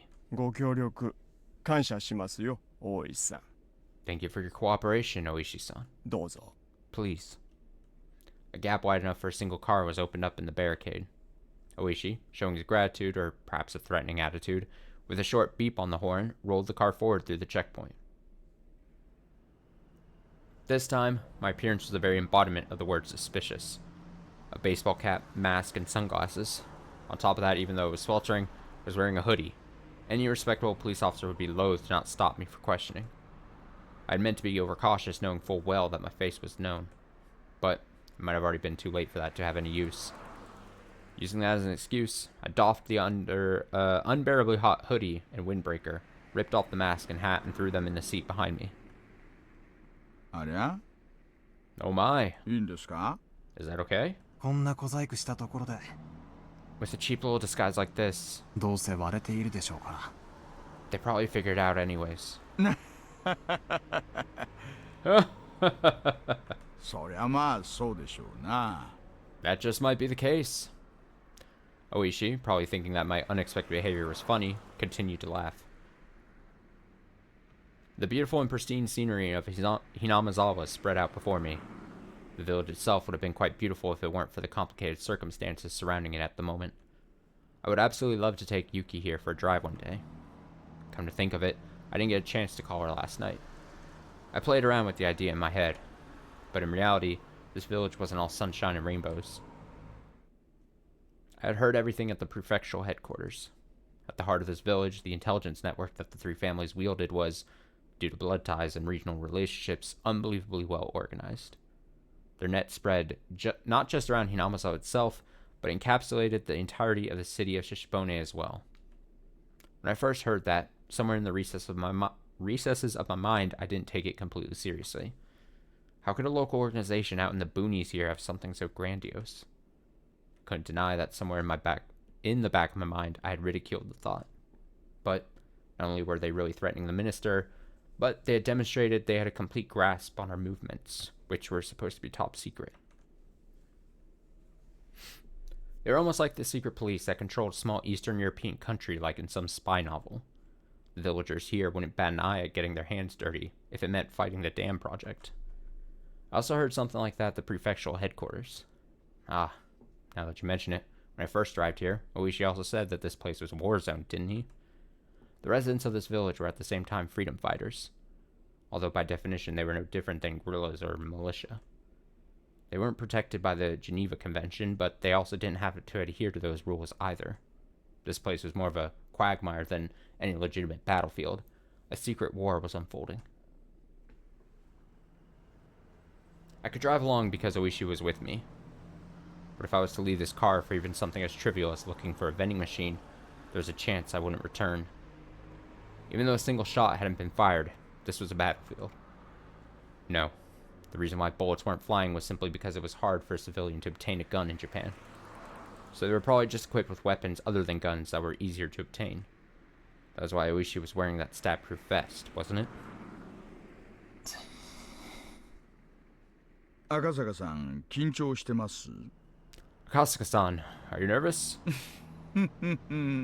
No. The fact that I was apprehensive was, of course, picked up on by Oishi. If he already figured it out, there was no point in trying to deny or hide it. もちろんです Of course I am. 敵の本拠地にたった2人で乗り込んでいるんですよ We're headed into the heart of enemy territory alone, aren't we? この人数では万一の時が不安です I'm worried about if something unlikely happens with just the two of us. 万一の時? Something unlikely. Ah! 大丈夫ですよ It'll be alright. この村の人間すべてが敵ではありませんでしたか Isn't everybody in this village our enemy? 全員が口裏を合わせればこの村で白昼堂々殺人が起こっても証拠一つ残らない If everybody gets their story straight, they could murder someone in broad daylight. There wouldn't be a shred of evidence. そういうところだと聞いていますよ I'm asking about something like that. This is what the ironclad rule of not barging into a Yakuza office alone was about. If there wasn't a neutral party involved, that area wasn't bound by the laws of common sense. If something happened, you wouldn't be able to prove it, and there wasn't anybody who would take your side. It was pretty much the definition of poking the bear. ひなみ沢地区へ向かうと同僚に言い残してますしね。 I've left word that we're headed towards the Hinamazawa area. 万一の時は無線機もありますし。 And in the worst case, we've also got a radio. 赤坂さんが怖がってるほどね。そう簡単には完全犯罪はできませんよ。 I know you're scared, Akasuka-san, but it's not that easy to pull off the perfect crime. まあ、もちろん油断をしないに越したことはありませんがね。 Well, of course that doesn't mean we can let our guard down either. 赤坂さん、緊張しすぎですよ。Akasuka-san, you're too worked up over this. 前にご一緒してた時の方がリラックスしてらしたじゃないですか。 You were more relaxed last time we came up here together, weren't you? No. Laughing it off, Oishi thumped his chest and grinned, as if to say I could depend on him. まあ、本当の本当にヤバくなったら。Well, if it gets really iffy. 桜の大門にはこいつがありますからね。 This comes with having that badge. Oishi made a motion by sticking out his index finger. It was undoubtedly the image of a gun. 役に立ちますか? Will it be of any use? 撃った後の後始末云々が怖くなければ、実に心強いですよ。 If you're not afraid of dealing with the aftermath after you shoot, it's actually very reassuring. An officer's gun was only for show. If you really wanted to fire it, there were quite a number of stipulations, and you had to be prepared for the long probationary period afterwards. That definitely wasn't worth it, so even if an officer did unholster his gun, there wasn't one who actually wanted to pull the trigger. 赤坂さんは持ってるんですか? Akasuka-san, are you carrying one? これ。 One of these? まあ、一応。 Well, yeah. 撃ったことは? You ever fired it? ありますよ。 I have. 訓練で、ですかね。For training, though. そりゃそうでしょうな。 Well, I guess that'd be true. No. なら大石さんにはあるんですか? Well then, have you, Oishi-san? 私ですか? Me. No. まさか。 No. あるわけないじゃないですか。 No, there's no way. What was this? I thought he was laughing at me because he had experience. The two of us laughed together. 銃口を向けたこともありませんがね。 I've also never pointed the barrel at anybody. 銃口を向けられたことなら何度かありますよ。 I've looked down the barrel of a gun a few times, though. 銃口を覗かされるだけで寿命が3年は縮むな。 Just being made to look down the barrel like that is enough to shorten your lifespan by about 3 years. Even if he had never fired a gun before, I couldn't even begin to compare the amount of experience Oishi had over me. At a time like this, I could only marvel again at how reliable Oishi seemed. そういえば日の高いうちにこっちには来たくなかったな。 Come to think of it, I didn't want to come this way in the middle of the day. でも車道はここを抜ける以外にないし。 But there's no way for a car to get through other than here. 赤坂さん、念のためもう一回マスクで顔を隠してください。 Kasuka-san, just in case. Put on the mask again to hide your face, please. どうしたんです? What's the matter? 冷房がうるさいから聞こえないかな?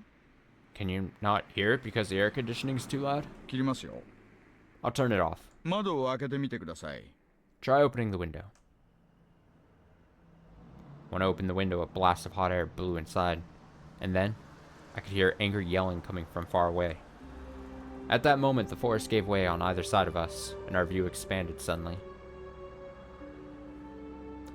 And there could be seen the Hinamazawa Dam construction grounds. The very front line for Hinamazawa Village.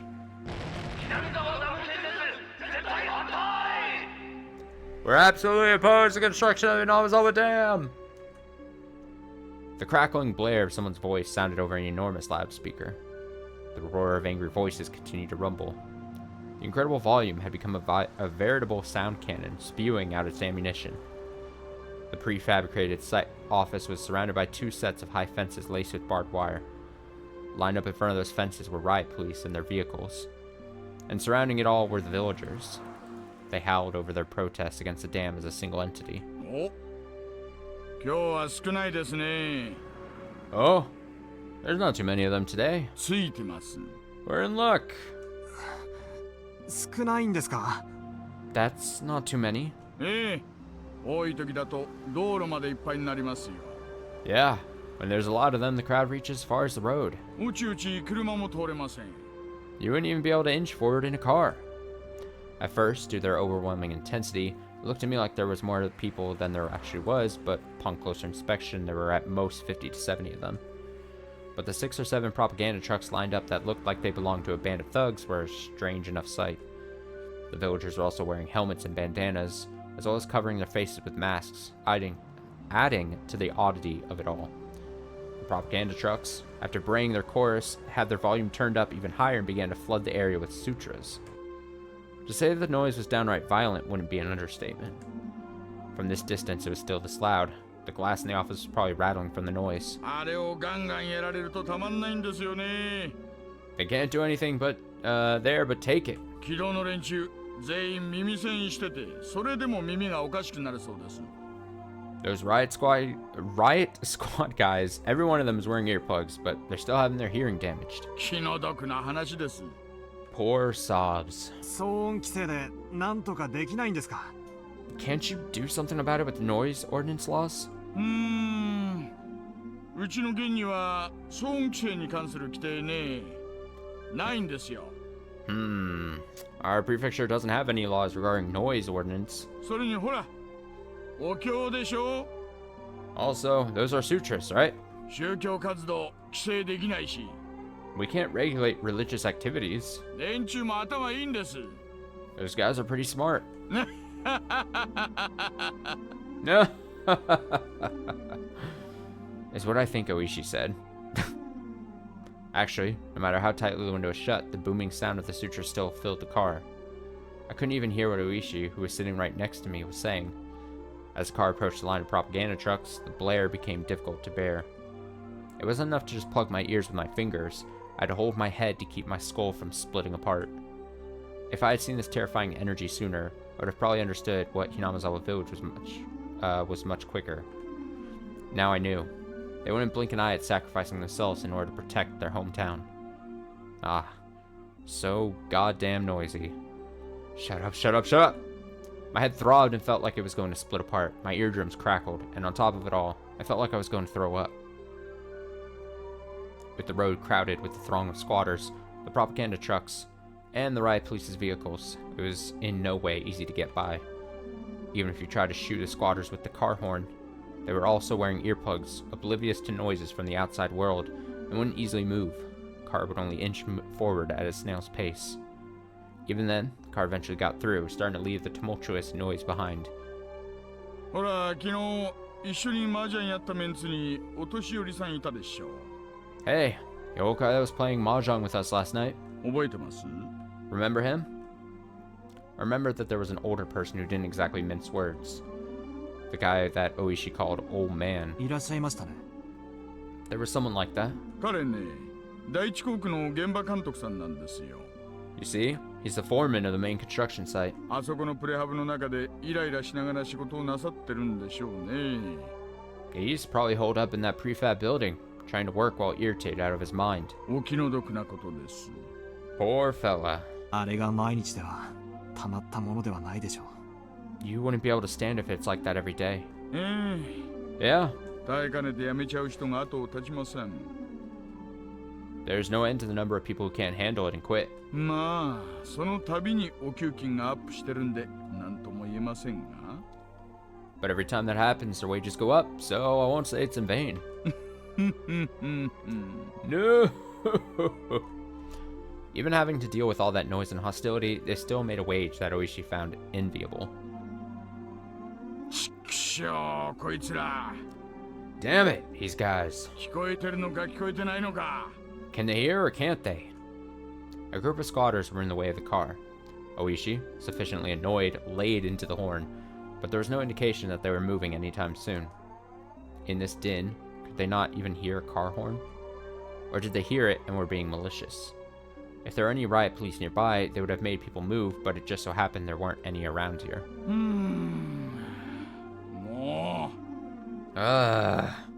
Jeez. Wait just a minute. Oishi opened up the door. The hot air and even more heated roar of the crowd spilled into the car. Exclamation points. Oishi said something as he grinned widely, but I couldn't hear what it was. He was getting them to move. Something like that? Oishi stepped out of the car and closed the door. The din faded slightly. I stared blankly as Oishi headed towards the group and started some sort of conversation. Maybe we'd find the minister's grandson at Takatsudo. At the very least, I wanted to find him there. Find him, and slip the cursed bonds of this incomprehensible village. I could only pray. At that moment, a shadow was suddenly cast over me. Somebody was standing right outside the passenger side window, blocking the sunlight. That's spooky. I spun around, looked up, and realized who the backlit figure was. Ah! No! Back, you demon! Back, you adorable demon! Akasuka says, huh? It was a girl. It was Rika Frude. The girl stared down at me with a bored look in her eyes. I didn't have any justification for it, but I felt like I had been found by somebody I shouldn't be found by. To fill the silence, I raised my hand as I mouthed a meek greeting. Oh yeah, just say Nipa to her. She'll reply in kind.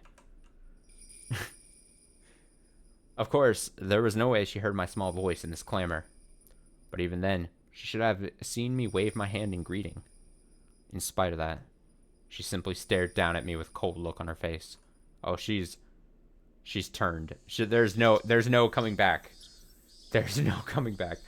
At that moment, the noise and heat spread throughout the car once again. Oishi had returned to the driver's seat. Taking a look, the group that were blocking the road had started to move aside while glaring our way. Sorry to keep you waiting. Shall we go? Oishi registered the figure of the girl behind me. One of the villagers came over and picked her up, in a manner of, "It's dangerous, so get away." It was then that she whispered one or two words. However, couldn't hear any of it. Well then, let's go. I'm going to gun it, okay? But of course, still within the speed limit. As if to shake off the still audible angry voices, Oishi floored the gas. Along with the roar and the din of the shouting, the villagers and the girl quickly disappeared behind us. As soon as we're through here, we're in Takatsudo. Are you okay if we end up getting into a firefight? Don't be fumbling with the safety at the last moment, here?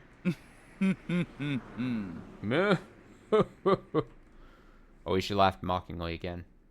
I was more concerned with what the girl had said, however, as I was vaguely bothered by it. What was she trying to say with that apathetic and candid expression?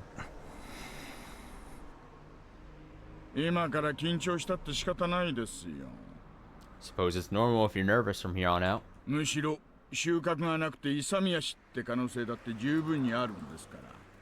if you don't deal with it, there's a chance you might do something rash. But there was no longer a way to confirm what the girl had tried to tell me. It might have been that the girl who warned me to go back to Tokyo again, or else was saying to me, who was here now, ignoring that warning.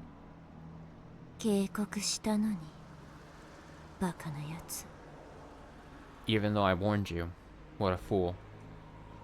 I had a feeling she had said something like that. He's gonna die. He's dead. He's a dead man walking. He's not gonna see the birth of his child.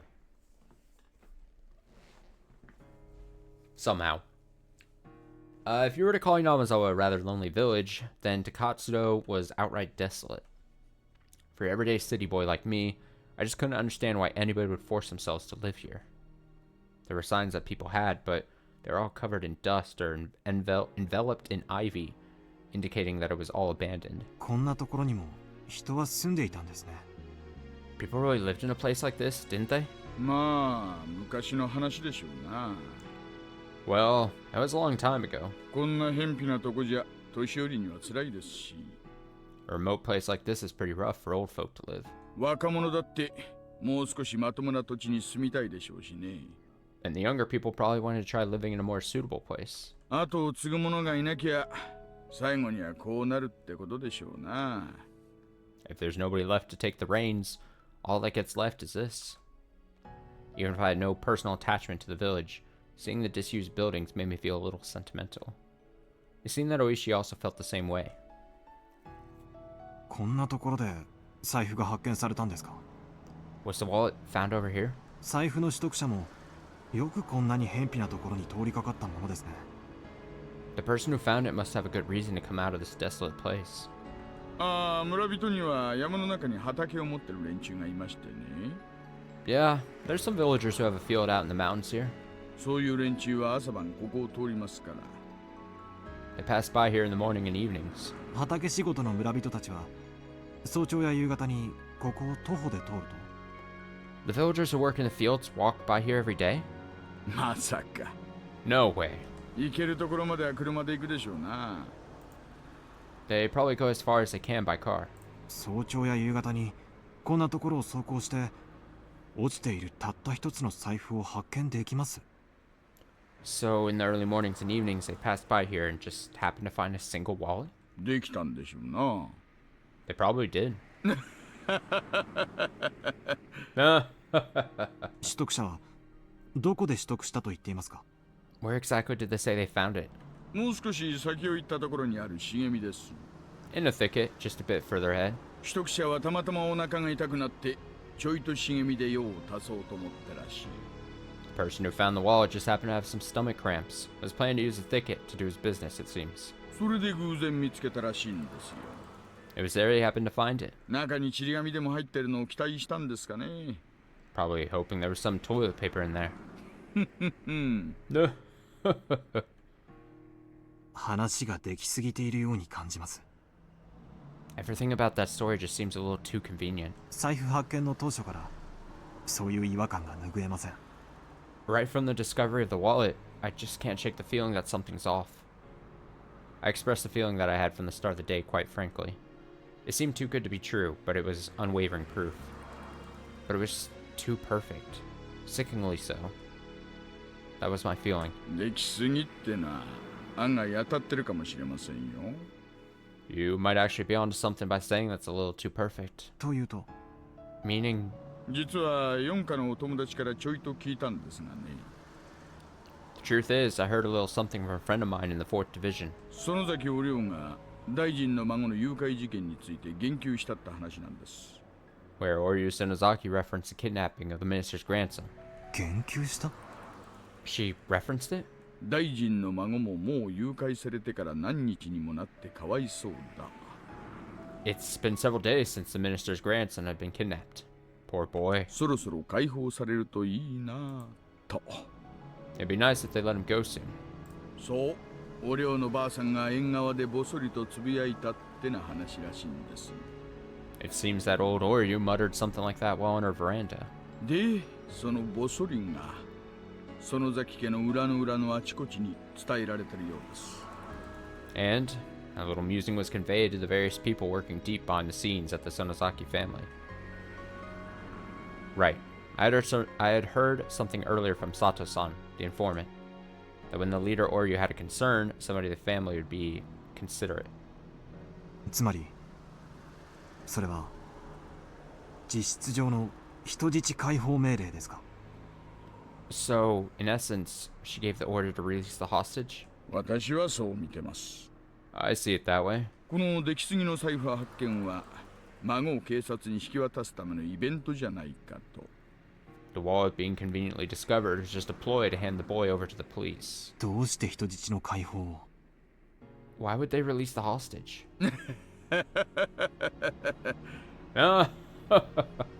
そりゃ人質を解放するなんて理由は一つしかないじゃないですか。 Well, there's only one reason why somebody would release a hostage, isn't there? なんです？ What is it? 取引の成立ですよ。 They reached a deal. ひなみざアダム計画の中止を大臣が約束ってことですかね。 That would mean the minister promised to halt the Hinamazawa Dam project.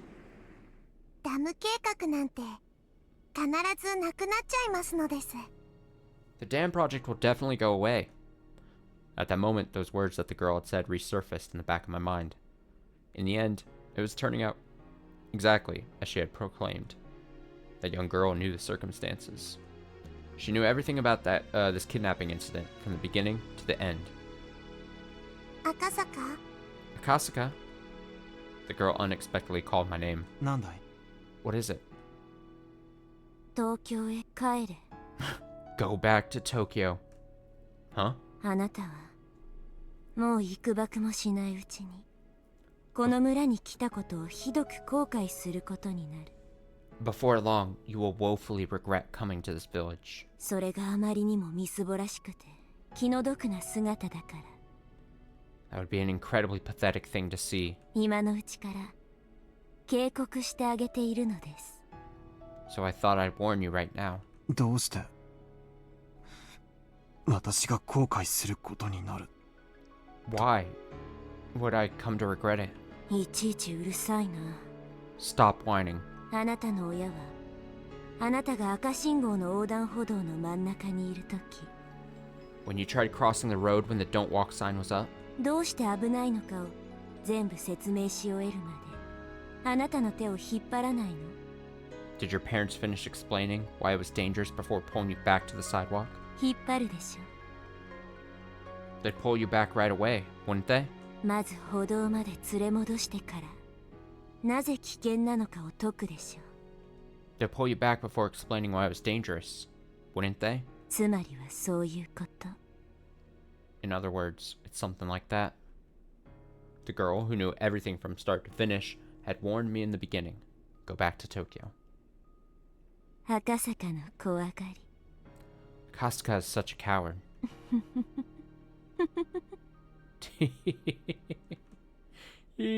孫は無事見つかるでしょうが、その後はいろいろと厄介な問題になるでしょうな。 We'll probably find the boy, but what happens afterwards will probably be a bit of a problem. どう厄介になるかは一警察官の私には想像もつきませんがね。 How it'll be a problem, though, is something a single officer like me can't figure out. フルでリカって少女 Do you know? ご存知ですか? A girl named Rika Furude? What I had said was such a non sequitur that Oishi sat in stunned silence for a while. もちろん知ってますよ。 Of course I know her. 御三家の一つ、フルデ家の一人娘ですね。 She's the only daughter of the Furude family, one of the three families. どういう少女なんです? What kind of girl is she? おやおや Well, well. これは意外な人物名にちょっと驚きです。 This was an unexpected name to hear. I'm a bit surprised. 公安ではフルデ家が臭いと睨んでおられるわけで。 Does public safety think that the Furude family smells fishy and wants to keep an eye on them? 私にも情報を分けてくださいよ。 Share some of that information with me, please. あ、いや、そういうのじゃないんです。 No, it's not like that. ちょっと気になったもので。 It's just something that caught my attention. Hmm? まあいいや。 No. Well, whatever. 同じ卓を囲んだ友人の質問なら答えないわけにはいきませんからね。 It wouldn't do to not answer a question from a friend I've sat at the same table with. 友人と呼んでいただけて光栄です。 I'm honored that you call me a friend. No. で、あのお嬢ちゃんはね、まあ村のマスコットみたいなもんです。 So, that little lady is, well, somewhat of a village mascot. 村中の誰からも愛されてます。 She's beloved by everybody in the village. 中でも年寄り連中には特に崇められてましてね。 Some of the older folk worship her especially. 崇められる? Worship? よくは知らないんですがね。I don't know much about it, you see. フルデ家に生まれた女の子ってのには多少神聖な意味合いがあるらしいんですよ。 Girls born in the Furude family have somewhat of a sacred implication, it seems. ひなみ沢の土着信仰ですがね。It's one of the local beliefs in Hinamazawa. お社様の生まれ変わりだとかなんとか、そんな話があるらしいですよ。The living incarnation of Oishiro-sama or something like it. Or so the story goes, apparently. お社様。Oishiro-sama? そういえば、同盟の登り旗の中に、お社様と書かれたものがあったような気がします。Now that you mention it, I think I saw Oishiro-sama written on some of the Alliance's banners. 何ですかお社様って。What is Oishiro-sama exactly? なあ、ひなみ沢の守り神様の名前です。It's the name of the guardian deity of Hinamazawa. 村にあだなす者に罰を当てるって信じられてましてね。They believe it'll exact punishment on those who would do ill towards the village. まあ、そんな便利な神様がいたら、ダムの連中はとっくに神罰にやられているんでしょうが。Well, if there's such a convenient god around, the guys at the dam would have long since been done in by divine justice. 幸い、今日までその罰ってやつは一つも起こってませんがね。Luckily, nothing like that has happened to anybody just yet. 村にあだなす大臣の孫が、お社様の怒りに触れ、なんて言いましたっけ The grandson of the minister who trifled with the village, as a result of Oishiro-sama's anger, was... What did they call it again? そう、鬼隠し。Oh, right. Onikakushi. 大臣の孫を鬼隠しにしたと。The minister's grandson was demoned away. そういう筋書きになるわけでしょうか。That would probably be how the script is being written. No! なるほどな。I see. そういうことになるんでしょうな。It probably would turn into something like that. お社様が下した神罰。Divine punishment wrought by Oishiro-sama. なら、犯人はお社様の生まれ変わりである、あの少女。Then, the culprit is the living incarnation of Oishiro-sama. That girl?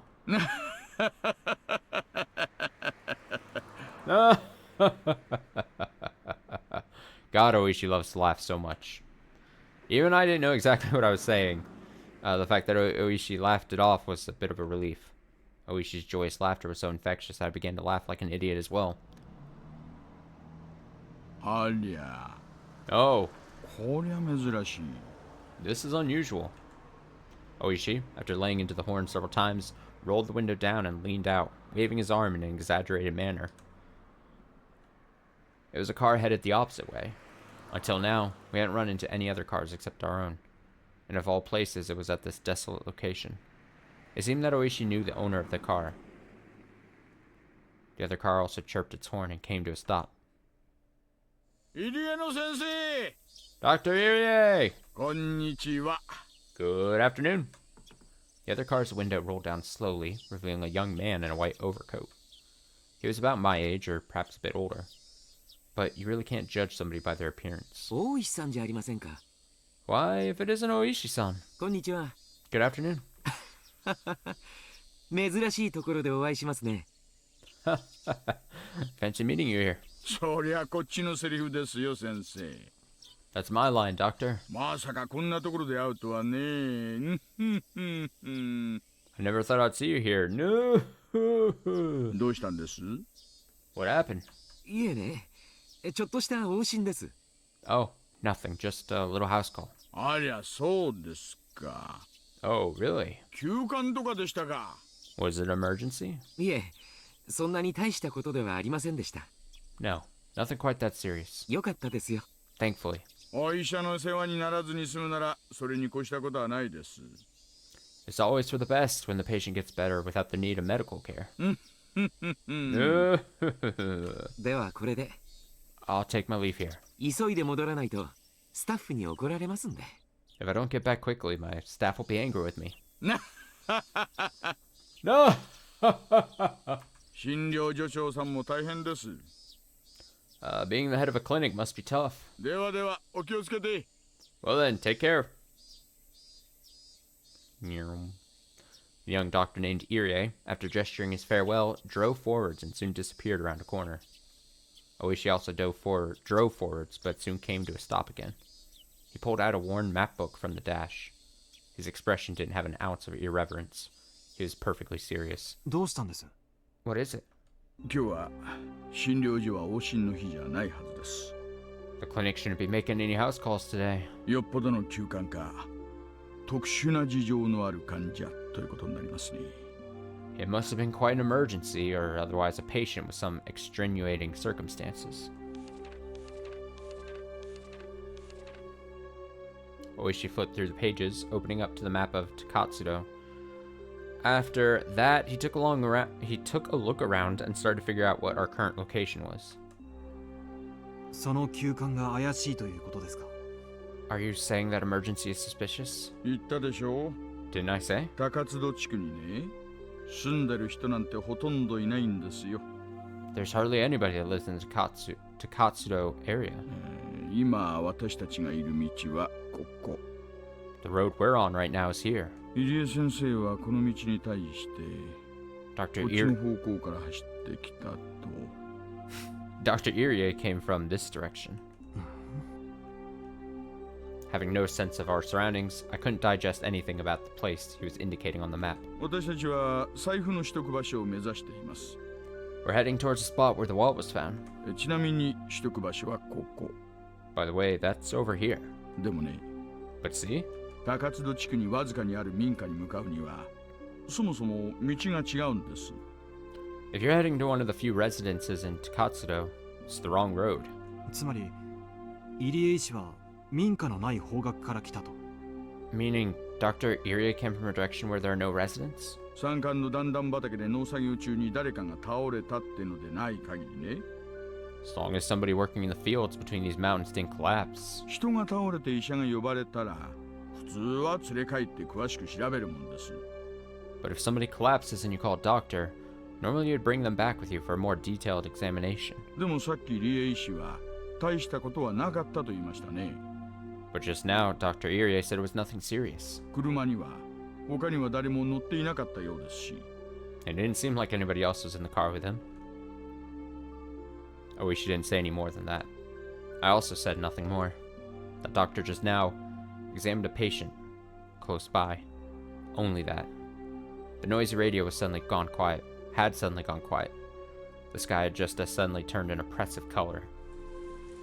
As Oishi mused that it might start to rain, a torrential downpour started, as though trying not to disappoint him. Eventually, Oishi stopped the car. The only sounds to break the silence were the percussion of the rain on the roof and the soft squeak of the windshield wipers. ちょいと静かで行きましょうかね。Let's do this a bit hush-hush, shall we?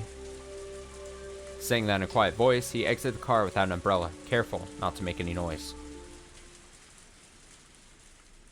Oishi leaned over, indicating the other side of the thicket.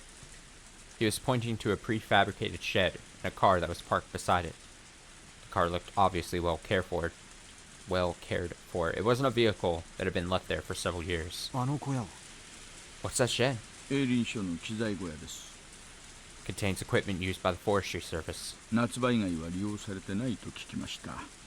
I heard that they didn't go near it except during the summertime. あの車は営林署の職員。Does that car belong to somebody from the forestry service then? さあね。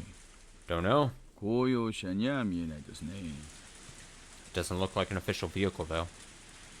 Oishi was playing it cool, but my nervousness was gradually increasing. 一応は念のため。Just in case. Saying that, Oishi returned to the car.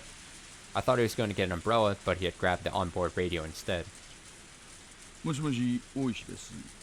Hello? This is Oishi. 聞こえてるかな? Do you read? こんにちは、こんにちは。Greetings. Yoo-hoo. はい、Okinomiya PS. Yes, this is Okinomiya PS. 大石さん、感度良好です。どうぞ。Oishi-san, we read you loud and clear. Over.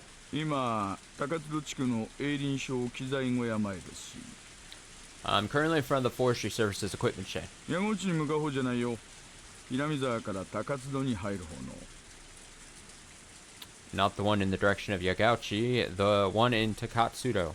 If you head there from Hinamizawa. はい、確認しました。Affirmative. Copy that. 小屋に不審者。There are some suspicious people in the shed. これより職質します。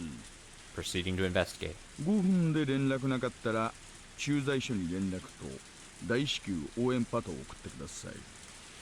If you don't hear back from me in 5 minutes, get in touch with the local police substation and have them send a cruiser as soon as possible. よろしくお願いします。 If you would, please. 了解しました。 Understood. じゃあ行ってみましょうかね。 Well then, shall we go take a look? No. Laugh away the pain. Since he was first confined here, he had heard the sound of a car multiple times, so he just thought the far-off sound was more of the same. However, the reaction from his captors was, until now, something he hadn't seen before. They jumped, reacting as if shocked by a jolt of electricity, and pressed against the window, cautiously peering outside. They stopped.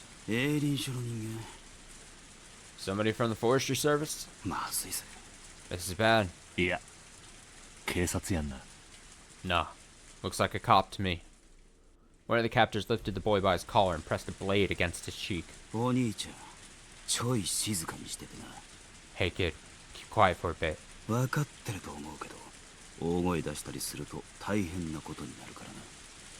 think you know this, but if you try and shout, there'll be problems. Toshiki Umineko was sure that the doctor had reported things to the police. He had felt relief when he thought that he was saved, but not imagining that his captors would resort to violence when they were cornered, his anxiety remained unabated. What do we do? Gotta buy time. Take the kid. Slip out of the back. We'll meet back here when the heat's off. One of the perpetrators grabbed the boy by the collar and forced him to stand. Of course, Toshiki Umineko tried to resist by feigning that his illness had been aggravated by this rough treatment, but his captors paid no heed. Bang, bang, bang! The door was violently banged upon. Excuse me! Hello! Bang, bang, bang! Bang! The door was banged on again. Toshiki Umineko resisted for a moment to respond to that voice. Hesitated for a moment to respond to that voice by yelling. However, while he was being indecisive, his mouth was covered, taking that option away from him. The leader of the captors waved at the other to go. The younger perpetrator nodded in response, and while keeping the boy's mouth covered, started heading towards the back door.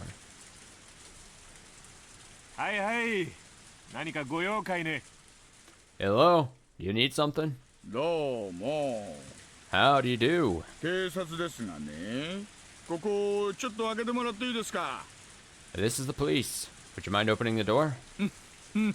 No. 急な雨で困っちゃいましてね。 This sudden rain has us in a bit of trouble. I'll just open. The moment the lock was undone, Oishi forced the door open, and with a gleam of menace in his eyes, he pushed the man aside as he stepped into the room. Then, in the small and empty room, he was able to quickly discern that the boy he was looking for was nowhere to be seen. Hmm? 私はここは営林署の機材倉庫だって聞いてたんですけどね。 I heard this was an equipment shed for the forestry service. 何にもありませんね。 But there's nothing here at all. There was nothing inside the room that would indicate that this was an equipment shed. There was only a mountain of blankets, indicating that somebody was sleeping here, alongside empty food packets strewn about. It's been empty for some time now. Never seen no equipment store around here. でも営林署の建物でしょ? But this is the forestry services building, isn't it? あんた営林署の人? Are you from the forestry service? How about you? Police? The two of them glared at each other suspiciously. Both Oishi and the man steadfastly refused to reveal their identity before the other did. The man, judging from the sharp look in Oishi's eyes, realized that it would be hard to talk his way out of this one. No matter what he said, the most time he could buy would probably only be a few dozen seconds. Only the sound of rain filled this tense moment. Just then, they heard the sound of a struggle from far off. Oishi had a hunch. There was no doubt that Kasuka, who was circling around back, had run into the perpetrators who were trying to slip away. Holy shit. As Oishi thought that, the man in front of him reacted a moment faster. The man swung with an attack that was more intended to obscure Oishi's vision rather than actually hit him in the face. Seizing this opportunity, the man aimed a kick at Oishi's groin. Without any hesitation, a groin attack! But he missed his mark and was unable to land that critical blow. The man, trying to pin Oishi, grabbed him by the base of his neck with both hands and fiercely tried to push him down. But as Oishi fell backwards, as if kicking the man upward, he dug his foot into the man's midsection. With that leg acting as a fulcrum, the man was flung by the falling Oishi as if by a circle throw. The two of them squared off in the pouring rain. Isn't this interesting? You want to go? No! Ha ha ha ha! Oishi, as if trying to cheer himself on, grinned smugly. He then stood up while brushing the mud off himself. Even though he countered the assault, Oishi was getting up rather awkwardly compared to the man who he threw, who swiftly sprang to his feet. Oisa! Oishi-san! Hayaku! Hurry! Kasuka's voice rang out from the distance. Judging from the distress in his voice, he was already engaged in a fight and wanted Oishi to reconvene with him. But Oishi's hands were full as well. What a disaster this is. Akasuka-san! Sorry, but can you wait a bit? The man raised both fists into a stance that hinted at him being acquainted with karate or some other form of martial art. Of course, Oishi, as an officer of the law, was decently versed in judo. He also had the moxie to have been through his fair share of fights before. Because of that, he could tell that the man in front of him was quite a bit better at fighting than he was. Ah, damn it. Thinking this was going to be easy just because the order came from the Sonozaki family to release the hostage had been a big mistake. You're pretty good.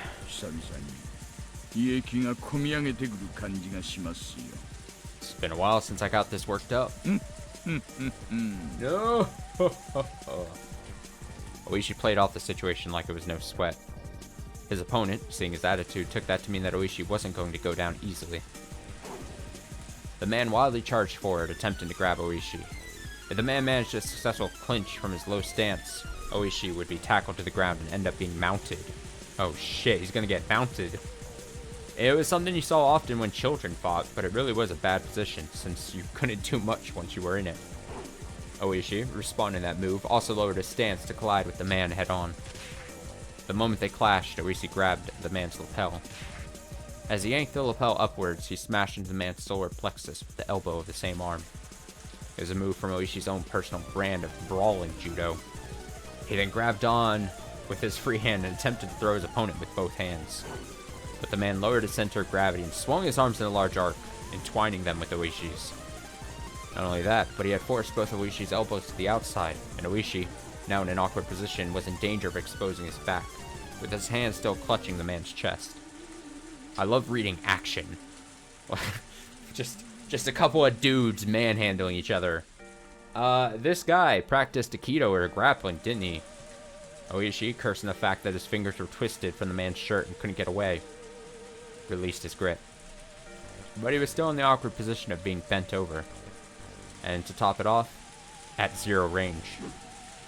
The man was able to read Oishi's movements completely as he tried to squirm his way into a better position. Also, if you didn't know they were fighting, you would maybe potentially think that I was reading, like, some kind of fanfic of them, like, just having passionate sex or something. I just gotta say, like, if you just take out, like, a couple of sentences where it was like they were, like, brawling, you would think they were just having a fun time here out in the rain. Anyway. And then it took the palms of his hands and swiftly clapped them over both of Oishi's ears. Ah! Clapping the ears in any other martial art, except for self-defense, is basically forbidden. Forbidden move. Karate and Judo didn't recognize it as a legal technique. It was that much of a simple and dangerous attack. Oishi busts his eardrums. It's all fair. Oishi raised both his hands as he tried to reflexively clutch at his own ears. But before that could happen, the man wrapped his arms around Oishi's neck. His thick biceps clenched firmly around the base of Oishi's neck like a vice. Oishi instinctively thought he was going to be killed. After all, it wasn't hard to believe that a man like this, who is accustomed to fighting, could crush his opponent's neck from this position. But his opponent didn't do that. He had chosen to keep his hold and force Oishi to lose consciousness. That's why Oishi, at that moment, even though his face was twitching, was grinning widely. Even though his opponent had a chance to kill him, he didn't choose to. He was thinking, "Ah, this guy has no intention of killing me." However, even though that might be the case, the man's hold on his neck was by no means gentle. In no time at all, Oishi's consciousness began to fade. Having the experience of being taken down countless times in judo during his student days, Oishi was utterly resigned to the fact that it was over. Oh, he got bested.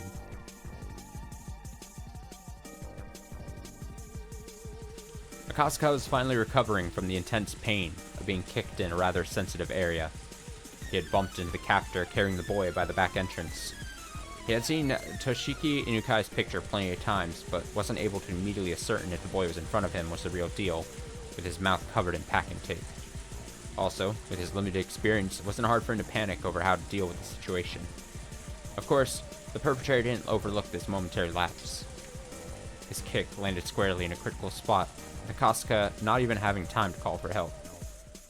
As the man flung the boy over his shoulder, he headed towards the front of the shed. But upon hearing Oishi's bellowing voice, he gave up on giving that direction. He then dashed off towards the forest. As if the weight of the boy slung over his shoulder wasn't even there, Akasuka was lost for a moment. Meeting up with Oishi, who was fighting with the enemy, was by far the safer option. But he couldn't just lose sight of the fleeing man.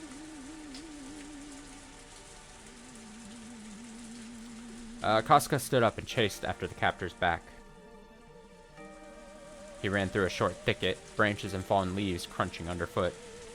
The tips of branches raked and clawed at him, small scratches inscribing themselves on his body one after another.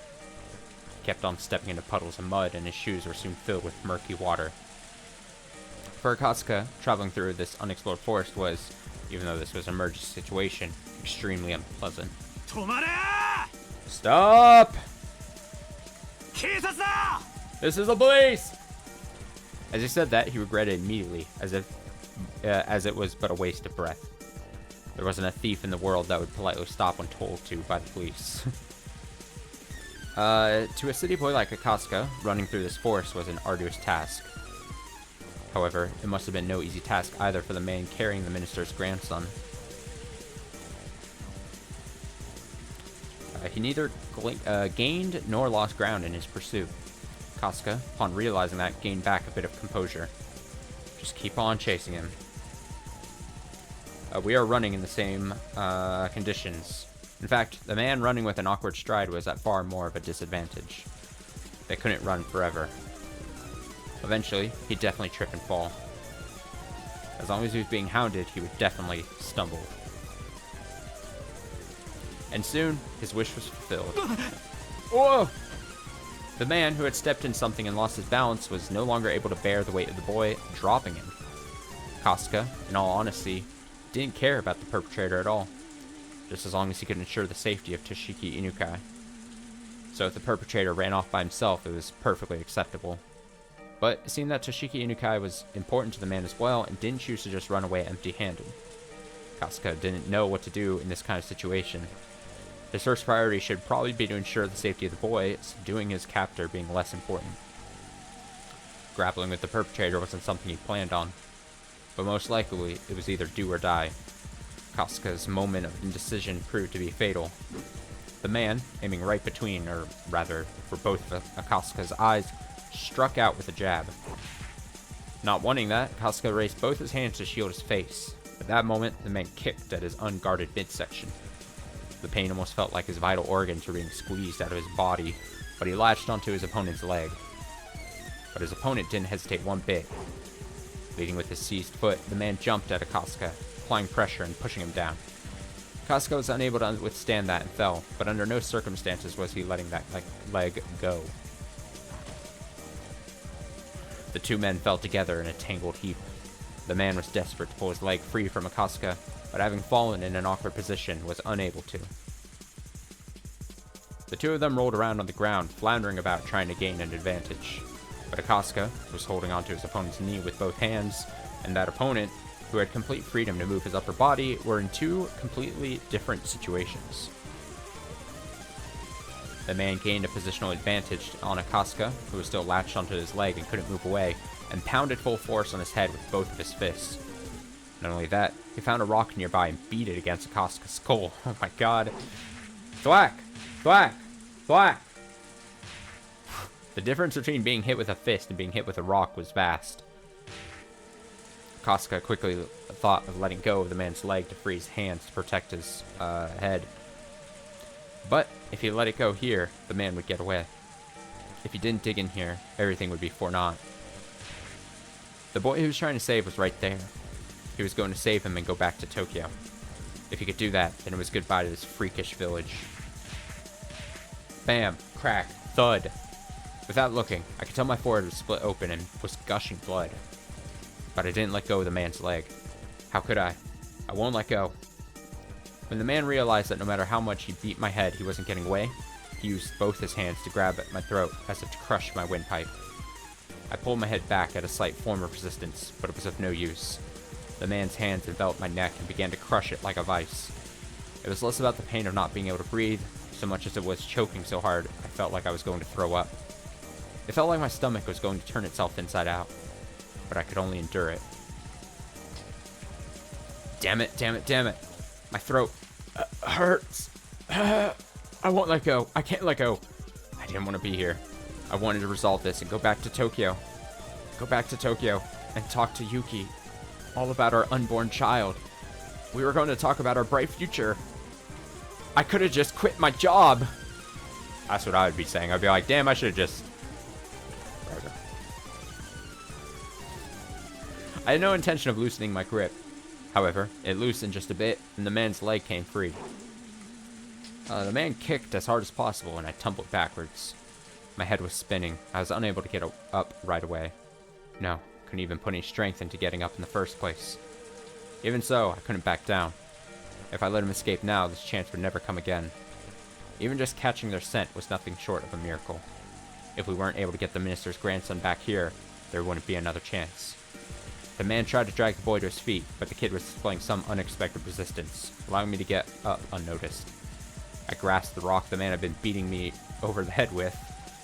Now's my turn. Yarg! The rock should be able to supplement what meager strength I had left, adding more than enough power to my attack. My fist, still wrapped around the rock, dug into the side of the man's torso. He rolled a 17 to beat the armor class 15. It seems like I hurt him quite a bit. The man rolled around for a bit, clutching his side. Freed from the man's grip, the boy hid behind me. Toshiki Inukai-kun, right? I've come to help you. To the boy, those were the words he was waiting for the most. But the crisis was still not over. That was because even though he was still clutching at his side, the man had gotten up again and had taken a fighting stance. God, this constant music is just... It is going all over the place. Let me see. Okay, I read that. I could see in the man's eyes the resentment at the pain I'd caused him, and the confidence that he could still beat me. If we were to clash head-on again, he might not even stop if my head were split open. Stop resisting! Surrender quietly! You should just hand the boy over! You want me to snap your neck? Who would listen to you now? Reinforcements are already on the way. There's nowhere for you to run. The man reacted adversely to the word reinforcements. That was because he now knew that arguing like this wasn't just... That was because he now knew that arguing like this wasn't just... Oh, see? Every time I get tripped up by this, like 50% of the time, it's because they're actually like fucked up the words here. This wasn't just a waste of time. They forgot an A. But put him closer and closer to danger. Realizing that, the man shifted mental gears almost too quickly. なら手っ取り早く済ませるぜ。 Then let's finish this fast. こいつならどうだよ。 How about this? What? What the man pulled from his back pocket was, of all things, a gun. Oh shit, of course, I'm a police officer.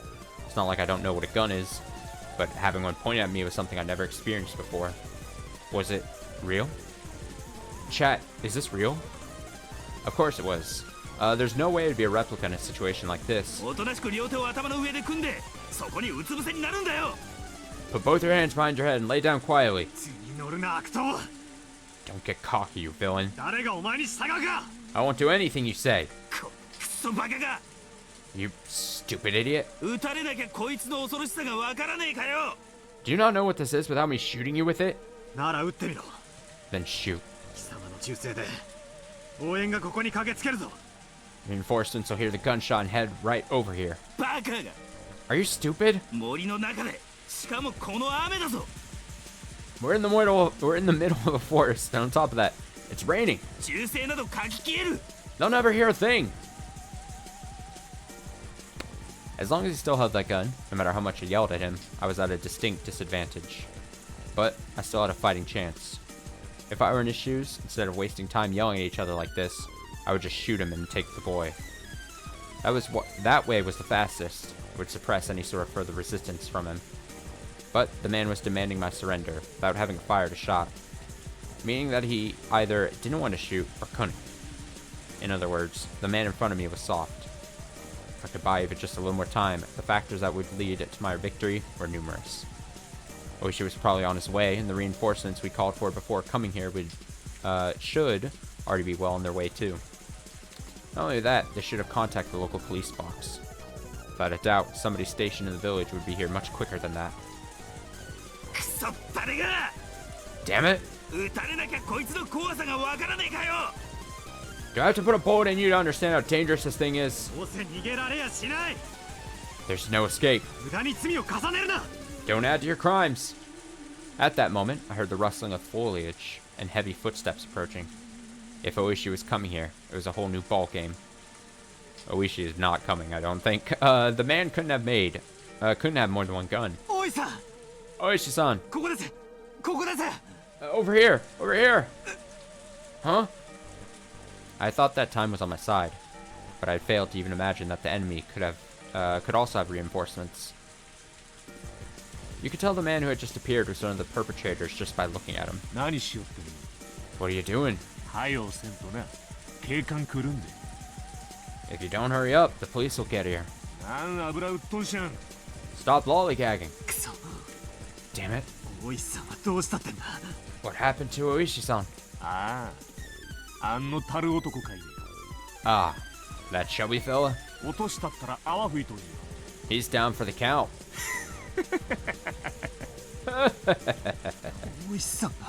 He is? Damn it. The boy, sensitive to the impending danger, curled up behind my back. How could this be? Damn it! Your buddy isn't coming. Serves you right. Shoes on the other foot now. As I backed up against a large tree while still protecting the boy, the second man also pulled out a gun. Won't be saying this twice. Put your hands in your head and lie down. I refuse! Bang! As I shouted in protest, blood erupted from my left shoulder. It took a few moments to register that I'd been shot. Compared to the ones from in movies and TV dramas, the first actual gunshot I heard was simple and mundane. In fact, the sound was more akin to the small fireworks I used to buy from the corner store as a kid. But there was no comparing the pain. It was a fear you knew only after you've been shot.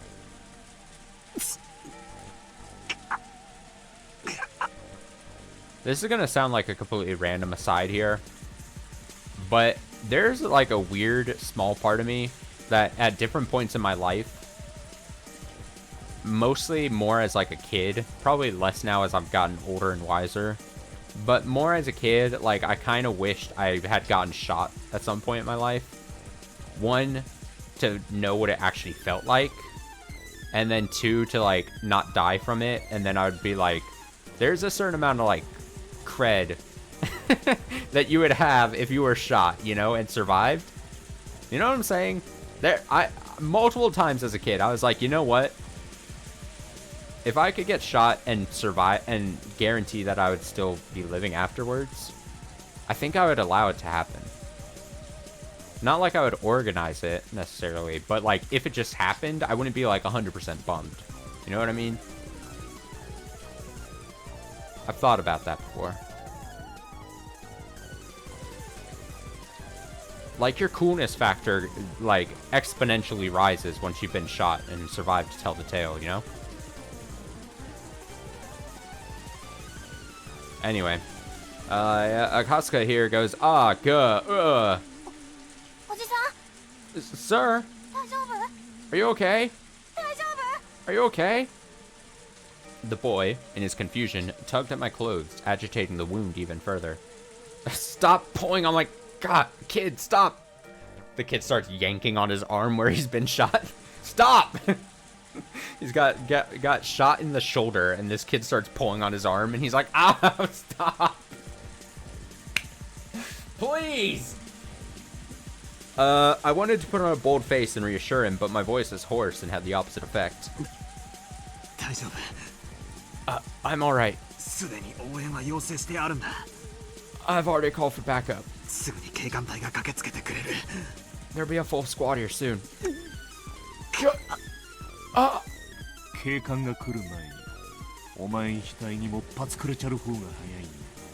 It'll be quicker to put one through your head before the cops get here.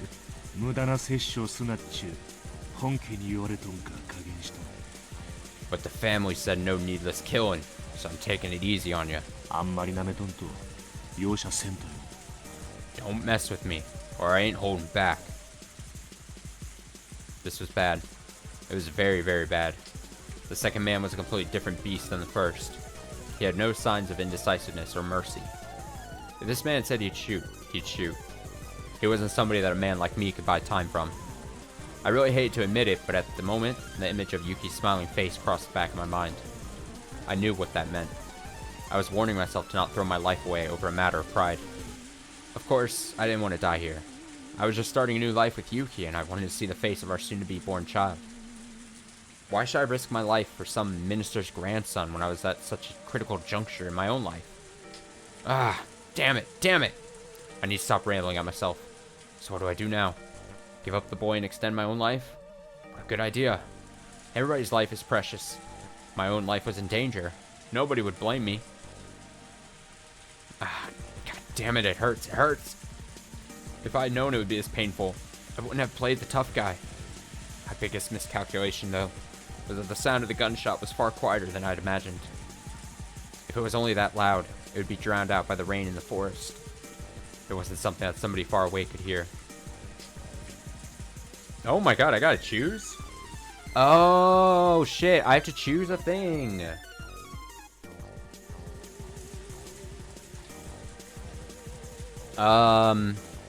Okay, so I honestly, I could have guessed, and I think I was warned about this at some point.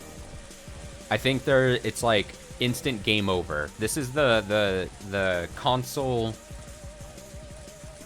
choices that I selected at the beginning of this chapter.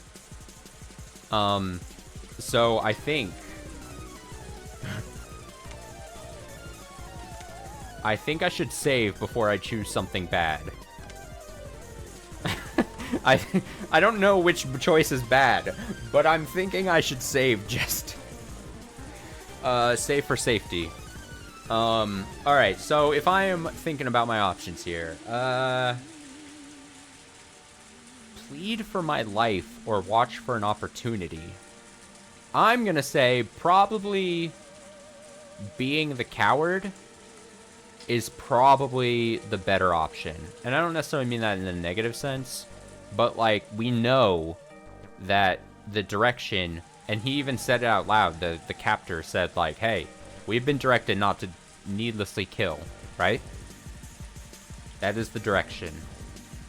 So if I try to make a move, that's gonna be bad when it backfires. If I plead for my life, then they'll be like, all right, we're not going to kill you.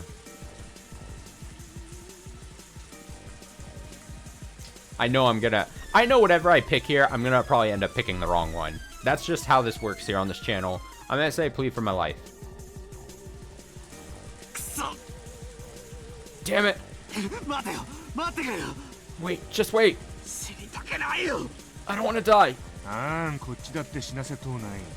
Ah, and I don't want to kill you. As long as you understand. Don't shoot, okay? Don't shoot. I have a wife waiting for me at home.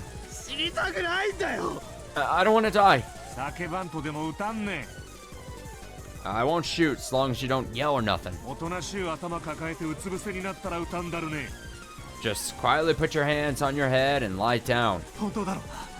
Will you really? Will you really? You'll keep your promise, right? This is a promise between men. I will. It's a promise between men. Keep your promise. Keep it. I'm gonna get down on the ground, okay? I'm getting down. I'll keep my promise, so stop pointing that gun at me. You're still thinking of shooting me, aren't you? Hey, you want to shoot me, don't you? When I get down on the ground, you're just going to shoot me in the back of the head, aren't you? I won't. Fine. Oh, sorry. I noticed I had something still open that I need to close. I won't. Fine, I'll put it away. I'll put the gun away. It's a promise between men. There. No problem now, right?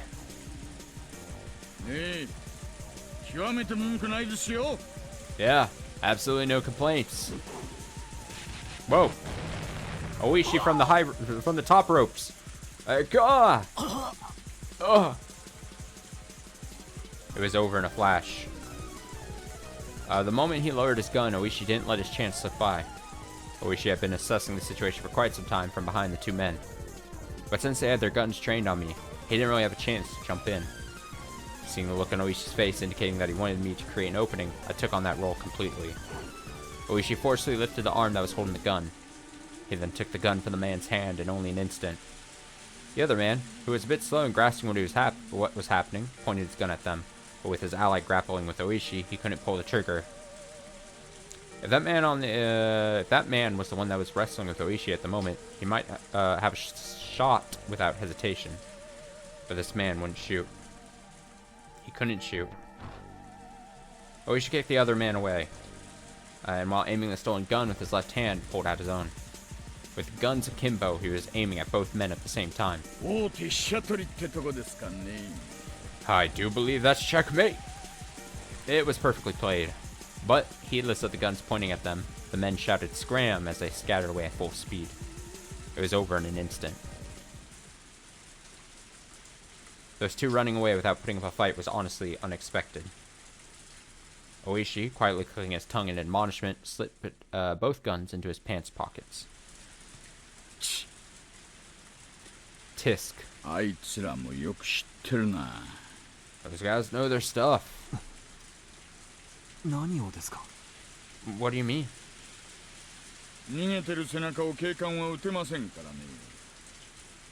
An officer won't fire somebody who's fleeing. I want to keep my pension here. Oishi and I grinned at each other. Are you Toshiki Inukai? Toshiki Inukai-kun? The grandson of the Minister of Construction, Inukai? Hi. Yes. This is going to be a major incident. We probably only cut the tail off the lizard, though. No. Oishi smiled amusedly. The fact that the Onigafuchi Guardians, or rather the Sonozaki family behind them, was pulling the strings was apparent, but providing it wouldn't be easy. And, with apologies to Oishi, this incident was unlikely to go public. If this caused an uproar, it would obviously lead to the minister losing his office. With HQ having decided that doing so was in the national interest, this would probably be cleaned up quietly. It might be a rough way of saying it, but this was born in the shadows, and was going to die in the shadows. Oishi probably already understood the implications behind this incident. とにかく非常線を張らせましょう。For the time being, let's cordon off the area. 連中まだ一丁は拳銃を持ってるようですからね。Since it seems that one of them still has a gun. それから犬飼君を保護して赤坂さんはすぐに病院に行かないと。After that, let's get Inukai-kun to safety and get you to the hospital. As the tension in the situation faded, the pain from the gunshot wound in my shoulder blossomed once again. My forehead was also stinging painfully and had grown hot enough to start a fire. Thinking that the tension had caused me to sweat, I wiped my forehead, but what came off was a large amount of blood. I realized that my shirt had been stained bright crimson from the blood flowing from my head. Ouch. I turned around. The boy was safe and sound, without a doubt. There would probably be an investigation on the men who ran, but that was for another day. At this point in time, I could safely say we had cleared the major hurdles, securing the boy's safety. As soon as I recognized that, it felt like the lights in my head had been hit by a power failure. My knees buckled from underneath me, the ground there feeling as soft as a cloud. It didn't feel unpleasant, even as I was covered in the rain-soaked mud. Oishi came closer, asking if I was okay, but somehow I couldn't tell. I turned off the switch to the last light in my head. Oh, I'm going out. Exhaustion enveloped me. Sleep. Something softer than any blanket wrapped around me.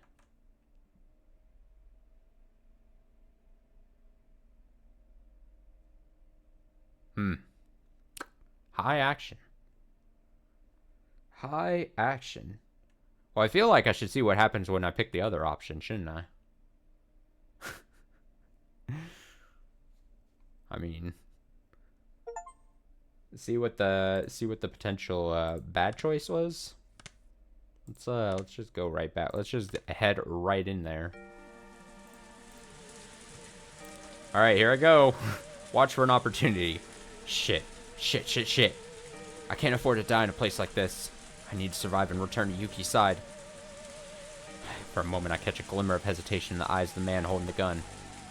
This guy's unsure about shooting me? If so, maybe if I jump at him now, I could. Oh! What? Oh, damn bastard! Oh! How unfortunate. In a flash, everything before me grows dark as my consciousness leaves me behind. It was only after my body temperature rapidly came down and a burning sensation in my chest turned numb that I realized I'd been shot. I want to see a Gamma Ovar screen. Oh, no. Gamma Ovar. You fool. Does it really just take you to the... Wow, you could really have gotten boned. Yeah. If I didn't know... Whoa, man. If I didn't know that that was like a spot where you could choose the bad option and then it just takes you back to the main menu, and if you didn't save at a good time... If you're just a fool... If you're just a fool who's not careful... and you pick the wrong thing... Oh, man, you would just be forced to... speed through text. Ugh. How unfortunate. How unfortunate that would be. Luckily for me and for the viewers, I'm smart. I'm smarter than the average bear. I'm smarter than the average visual novel reader. And I gotta say, I was tipped off just slightly. I was warned of, like, not necessarily what would happen, obviously. Not in, like, a spoilery manner, but it was towards the beginning of this chapter when it asked if you wanted to implement the option, like, the choices there. In, like, I guess this chapter has these options now. It was at the start of this chapter, and I was like, I don't even know what these are going to be when I okayed them, when I implemented them in, I think, through the console mods that we did at the start of the series. And, so I was like, oh shit, a bad ending could happen. But at least I picked the right thing first. Like, it made sense to me, right? They said they didn't want to shoot if they didn't necessarily have to. It made sense to just, like, give up. So I used my brain. I think. A very kind person. Patients admitted to the hospital can only accept calls at fixed times. That's why she wouldn't be receiving a call from him today. Yesterday, she had teased him that he got lonely easily, so he might have struggled with the idea of calling her sooner. That was much easier to imagine, rather than he might just be too busy to call. Because he's just that type of person. Yuki, whispering that, smiled to herself. The announcement that visiting hours were overplayed over the hospital intercom along with some music. Oh. I got confused by what that meant. The announcement that visiting hours were played over the hospital intercom along with some music. She exchanged pleasantries with the family of the patient that was staying in the same room as her. Probably eager for his mother to be discharged, their small child was wearing a beaming smile. That child's mother was pregnant in the bed next to mine with what may be their new brother or sister. They were probably ready to burst with the expectations, dreams, and worries of having a new sibling. The joys of a growing family. Bathing in those warm feelings, I stroked my own belly, which had grown quite large. I had talked with him about how many children we wanted to have. He talked about how if we had 3, it would certainly be lively. However, there was the inescapable worry of whether I would be able to handle giving birth that many times. でもそんなことを不安に思って出産を嫌う母なんていないですものね。There isn't a mother out there who would hate to give birth because of that worry, though. Yuki, smiling as she said that to herself, gently stroked her stomach. The Metropolitan Public Safety Division. The place where that man's sense of justice had led him. That person was actually a very gentle, very fragile person. He didn't talk much about the specifics, but I didn't think he was suited for the assignment he was on right now. But as long as he said he was going to try his best, I would watch over him warmly. あなたのお父さんはね、とっても頑張り屋さんなのよ。こちょこちょこちょこちょ。Your father, you see, is a very hard worker, you know. Coochie coochie coo. I hate saying that. Yuki seemed to be enjoying herself as she talked to her own belly. At that moment, Yuki suddenly became concerned about something and looked out the window. It used to be this time. Long ago. She remembered that when she was little, around this time in the countryside where her grandmother lived, the Higurashi would fill the air with their chorus. This was the middle of Tokyo. Unlike in the countryside, you couldn't hear the song of the Higurashi.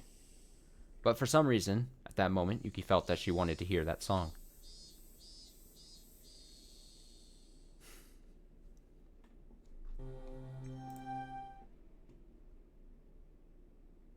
This guy is not going to make it out of Hinamazawa.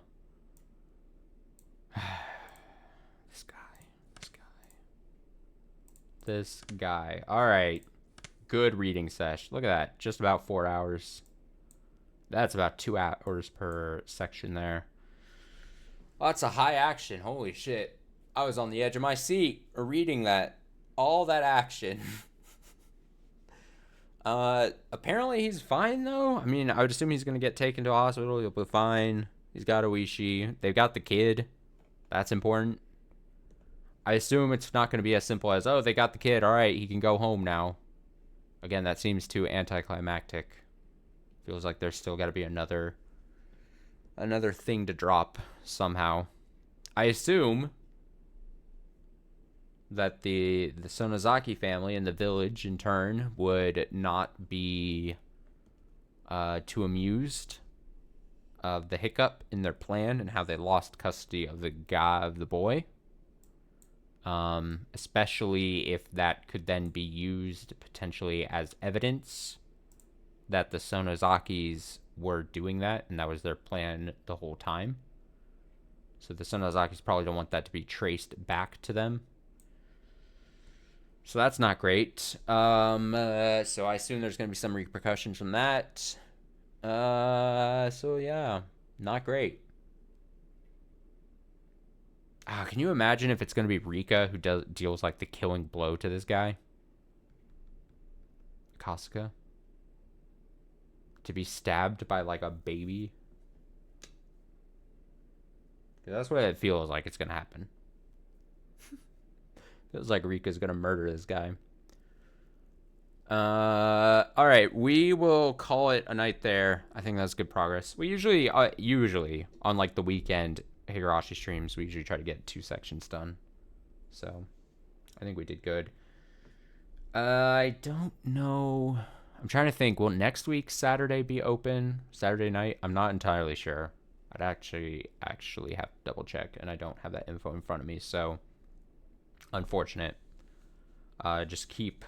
I hate to say it like this, but if you care to watch live, keep those notifications on for potential Higurashi. I actually don't even know. I don't have the information. I did bad at planning, obviously. Not even 100% sure if Tuesday night is also going to be Higurashi night. So we'll see. If Tuesdays fall through, I usually don't try to move those, though, as far as Higurashi reading. So if I'm not on Tuesday with Higurashi, if I'm not on at all on Tuesday, if I'm on Tuesday, it's going to be Higurashi. If I'm not on Tuesday night, then we just won't move that, and then it'll just be either Friday or Saturday night. Saturday night, if things are open. Friday night, if I got to move it, if I got to bump it back a bit or so. That's the plan.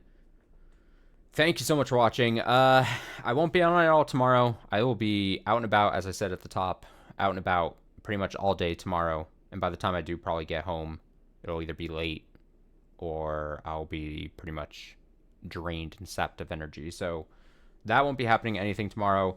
If I'm on Sunday, I just now, as I was reading Higurashi here today, I was like, damn, there's a chance I might not be on Sunday at all either.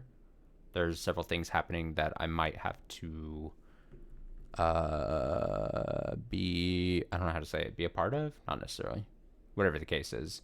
Things that have occupying my time on a Sunday. So if I'm on Sunday, it's going to be like a short, probably early morning stream. But with all the activities I'm doing on Saturday, I don't know how early I'm actually going to be waking up on Sunday. So there's a chance there might not be any streams Saturday or Sunday. I'll just say that. Obviously, definitely nothing on Saturday. Small chance Sunday morning, like Sunday, like earlier-ish. We'll see. If not, then I'll be back. I should be back Monday night with something. So maybe a couple days off here might be happening. So thanks so much for watching, hanging out. Thanks for making it to a Friday Higurashi stream. Hope you enjoyed it. Hope you enjoyed all that action. Until a later stream. Until whenever that happens. Bye.